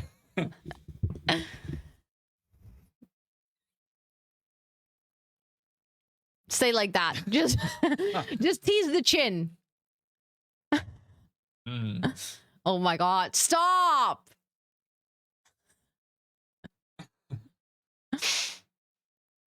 Look. Don't fall. Yeah. Look at his mustache. Your mustache is actually really good. If you compare it to your first year mustache. The first year he participated. Your mustache is really cringe. Yeah, the first year he participated in Movermber, he had like 3 hairs. Yep. Riri! Thank you so much.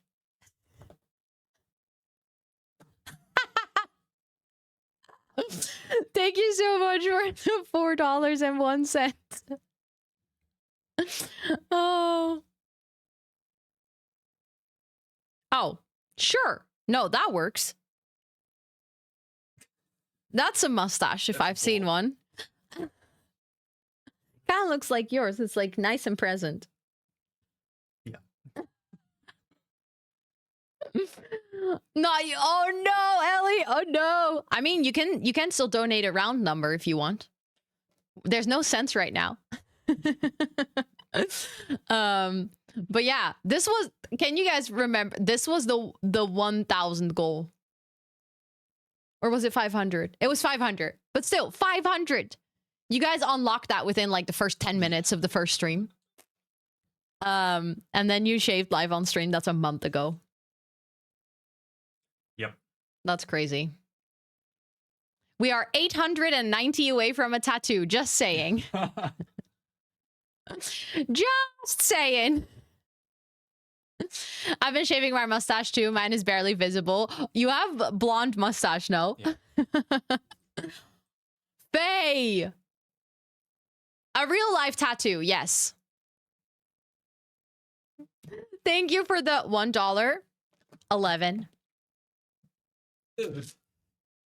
Also, for anyone, yes, we were talking. I saw that social science nerd mentioned in chat just now, but we are currently at 31,960 raise as a team, meaning that we are basically less than $40 away from raising 32,000 as a team.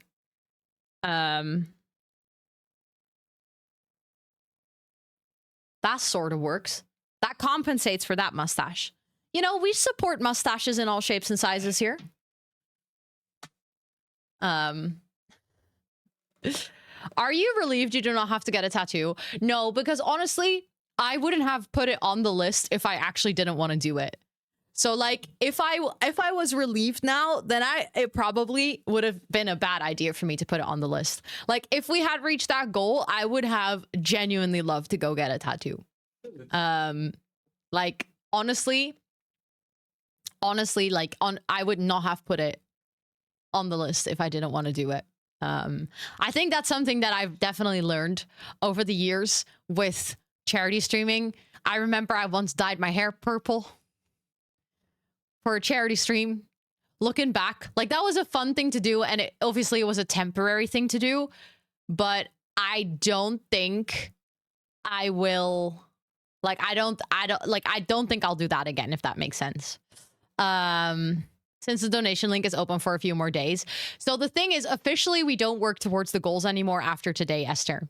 So, because otherwise it's really hard to put a stop to a fundraiser. I have debated whether I want to leave it open, like, as we work through some of the rewards.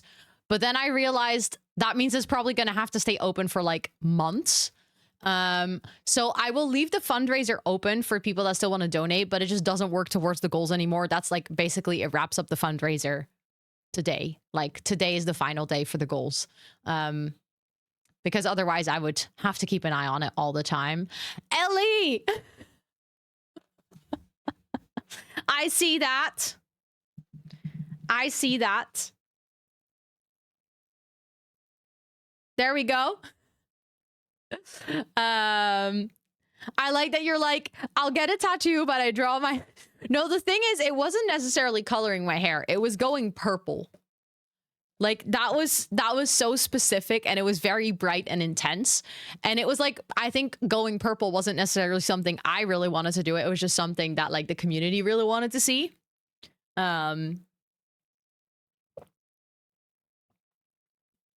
Also, Scott is going to try to lift up Doet. Okay. Oh. Then why are you holding her like that? Oh.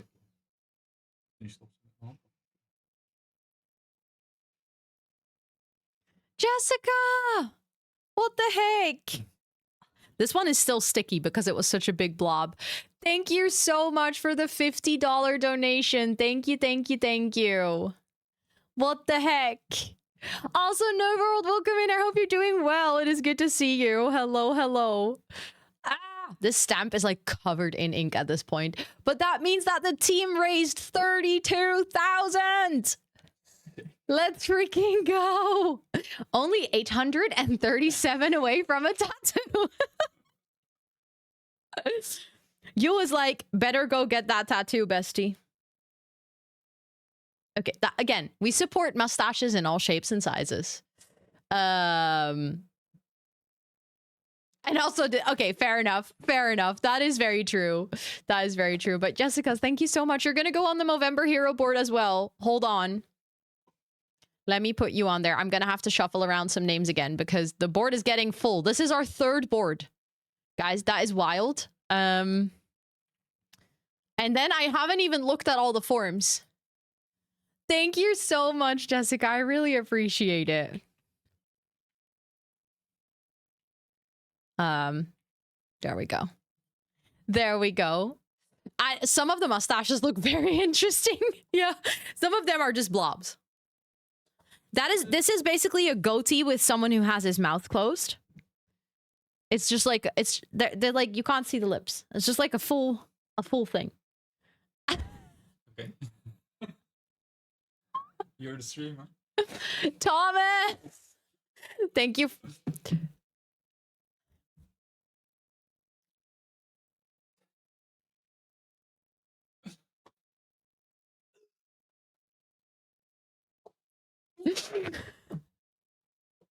You can update it, sweetie. It's the same form, so you can update it if you have donated again. It's basically just it's linked to your email address, so that I'll have one form from every single person in the end that has all the fully updated info.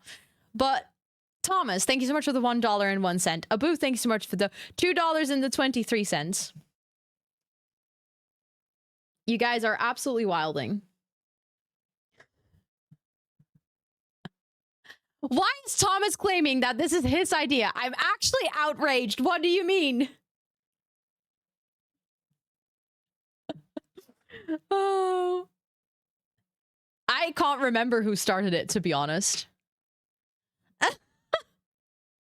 I can't remember who started it, but I do know. You are supposed to play along with me. Also, guys, this is literally from today.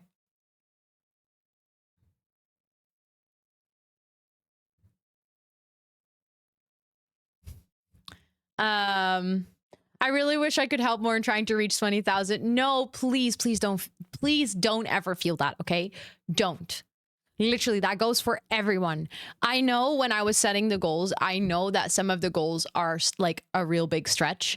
They are there for us to celebrate moments when we reach them. They are not there for us to push for them to a degree that we feel bad if we don't reach them, okay? Like, genuinely, if we don't if we don't get there, I mean, we are working towards the end of stream because I've been live for like 12 and a half hours at this point. If we don't get there, like if we get there, we celebrate it, of course. But if we don't get there, that still means we have raised $19,166.24, to be very exact. That is a ridiculous amount of money. That money goes to such an incredible goal, to such an incredible cause. Like, literally, that means a ton. So I know that sometimes in goal can feel like we really have to get there, or like it can feel like, oh shit, we should really like puts like pressure on people in chat to really want to get there. But the fact that we got to 19,000 is like way past 19,000 actually is absolutely wild. You guys 100% just helped push the entire team over 32,000. What animal has spots only on the left lower arm? Rosanna? Yes, give yourself a round of applause. Give everyone in chat a round of applause. Give every single person who's been part of this fundraiser, every single person, whether they were on the team or whether they were watching one of the team member streams, everyone deserves the biggest round of applause. Just as a little final check, because I know we checked it.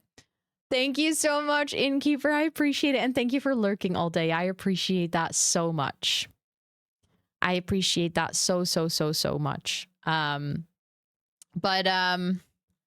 want to do a quick check to help you again, to help you guys realize your impact. Because this is the Movermber page.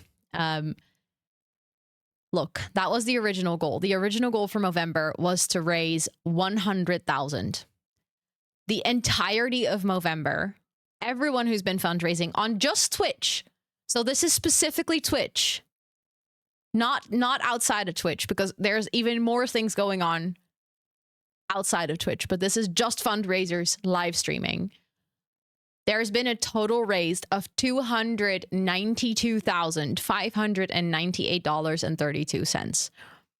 I genuinely think with the amount of people that are still live and, you know, considering time zones, I think that 300,000 is going to be reached. I think it's going to happen. That is for such a big part due to what you guys have been doing here. Like literally, you guys have made an insane difference. Insane. Look at that. We are number 3. Spoofy is number 4. Also, this amount hasn't even fully updated yet. It doesn't even reflect our latest amount because you guys are fundraising that fast. Yes, of course, Nora. Thank you so much. Also, the fundraising friends as a team, that amount also hasn't updated yet, is also number freaking 3. Let's go, Alma. Thank you so much for hanging out enough that you got to redeem the rose roll. Let's freaking go. Thank you. That is amazing. Let's freaking go. Thank you for being here for that amount of time that you got to redeem that. But yeah, this is literally like fundraising friends number 3, this community number 3, Spoofy number 4, like that is such a big impact with like such a teeny tiny corner of Twitch.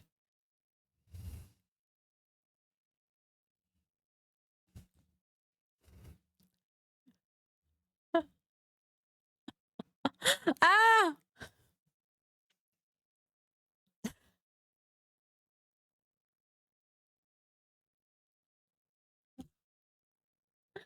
Brian!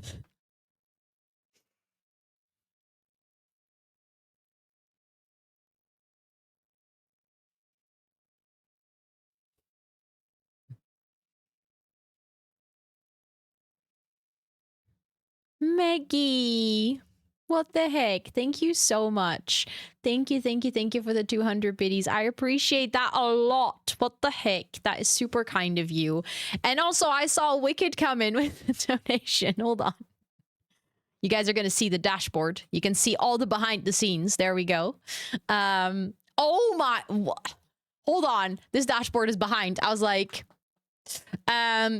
I'm joining Team Sense just so I can make my own donations a nice round number.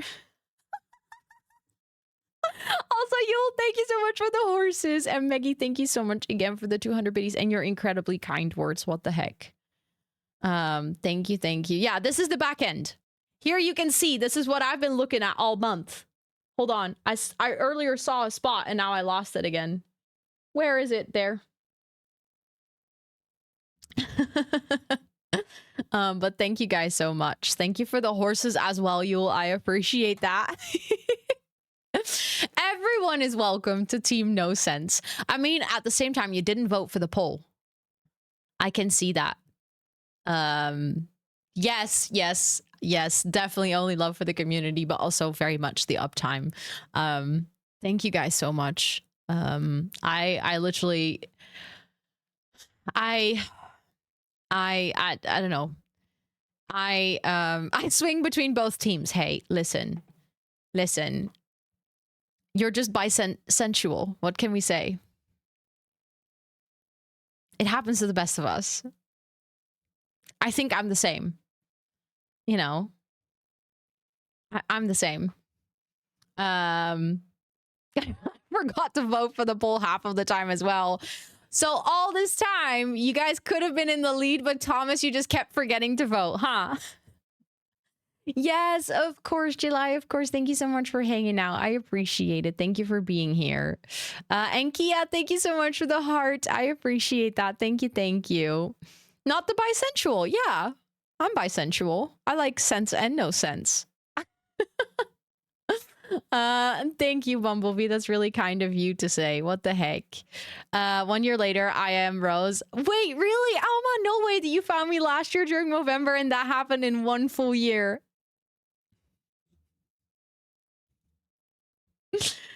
Thank you so much. Thank you so much. Thank you for the $1.42, making it around 19,174. Let's settle. Everyone is becoming bisensual. Yes, exactly.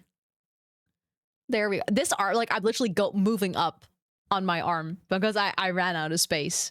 But thank you all so much for your absolutely immaculate vibes in the past month. I could not do what I do without you guys, and I know I keep saying it, but it's just it really means a lot.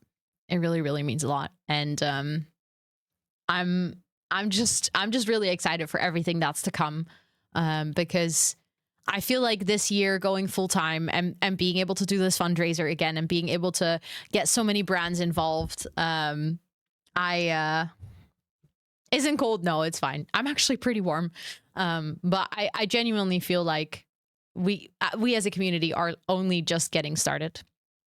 We're only just getting started with all the cool things that we're going to do in like the coming year and the coming years. And I am so infinitely thankful that there are so many amazing planties that are here that want to, literally all of you that want to spend your time here, that want to be part of a fundraiser like this, that are up for so many silly shenanigans.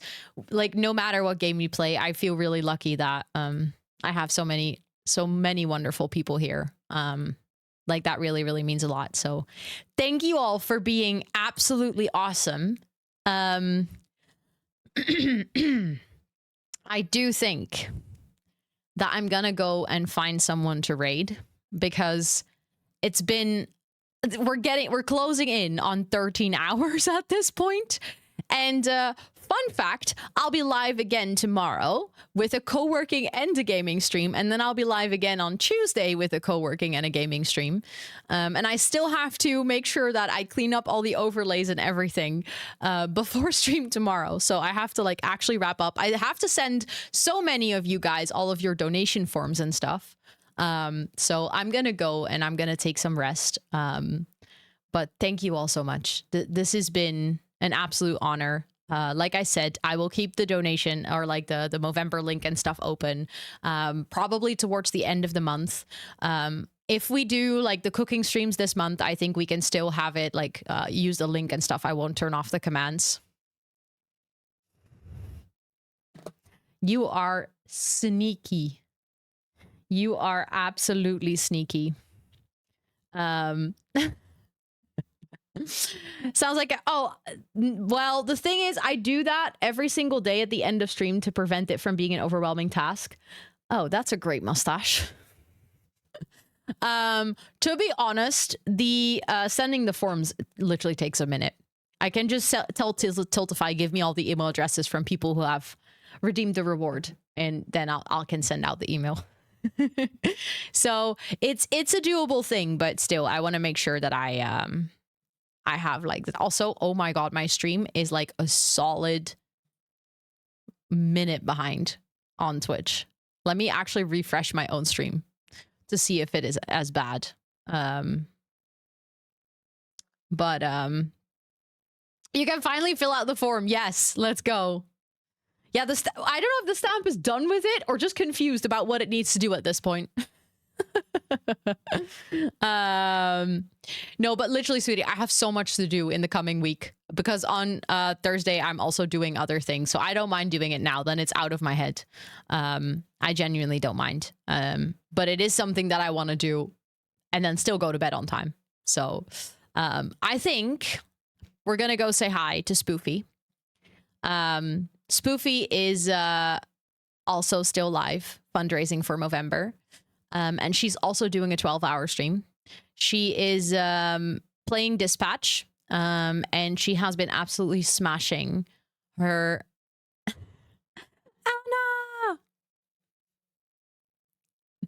no!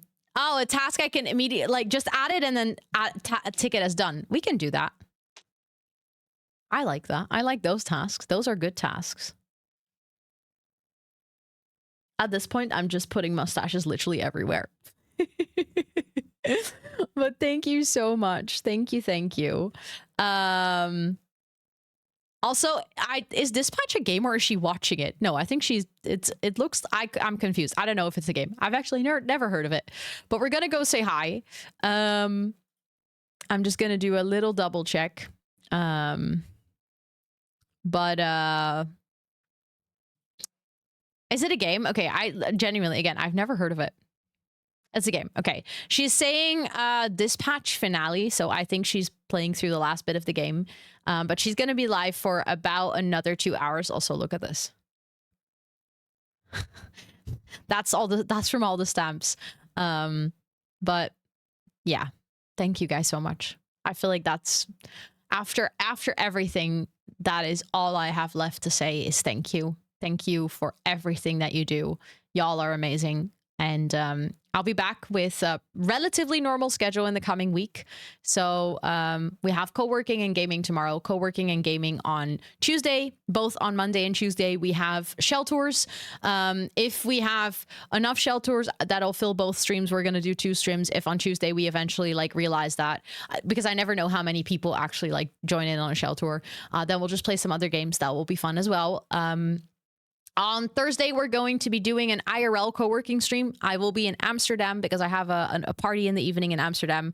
And then on Friday, we're going to play on Girly Pop again. And we might actually get started with like some resource grinding and some conceptualizing for our build. So thank you so much for being here. And next week, Sunday, same time, same place, almost same time, same place, is 1 hour later. But we're going to do a birthday stream. So if you want to come hang out for that, we're going to bake cupcakes and then play some games after. You're super welcome for that as well. But if you're hanging out here and you would like to join our Discord, that's where I posted my schedule yesterday for the coming week in time zone friendly ways as well. We do have a Discord, so you can actually join if you want to. You can also follow me on any of my other socials. And if you want to watch back any of the gaming VODs, you can always do that on my VODs channel. All the Movermber gaming VODs are up there already in a specific playlist. So if there's any specific Movermber stream you'd like to watch back, they're all like neatly organized in a playlist as well. Except for this one. This one will take some time because I basically need to download it and cut it into 2 parts and then upload it. Because YouTube doesn't allow videos longer than 12 hours. And you would be surprised how often I hit that. Actually, multiple times a year. But thank you, everyone. If you're going to come along, this is our last raid with the Movermber planties. This is our last time that we're using this one. Then we're going back to the normal raid message. Oh my god, not the ads. I forgot to snooze them. Just ignore them. We're going to raid out the spoofs anyways. But we'll be back with another Movermber fundraiser next year. You guys are absolutely incredible. Thank you all so much. Let's go say hi to another amazing team member of the fundraising friends, who is absolutely smashing her goals as well. She's been doing so wonderful this month. I'm so proud of her and so proud of everyone. Oh, we were out of snoozes. Okay. Thank you for snoozing, though. I appreciate it. I was too slow. But yeah, I'll see you guys next time. Thanks for being here. I hope you have some really good sleeps as well, because this was a long stream, but appreciate you. All the mustaches, say bye. Bye.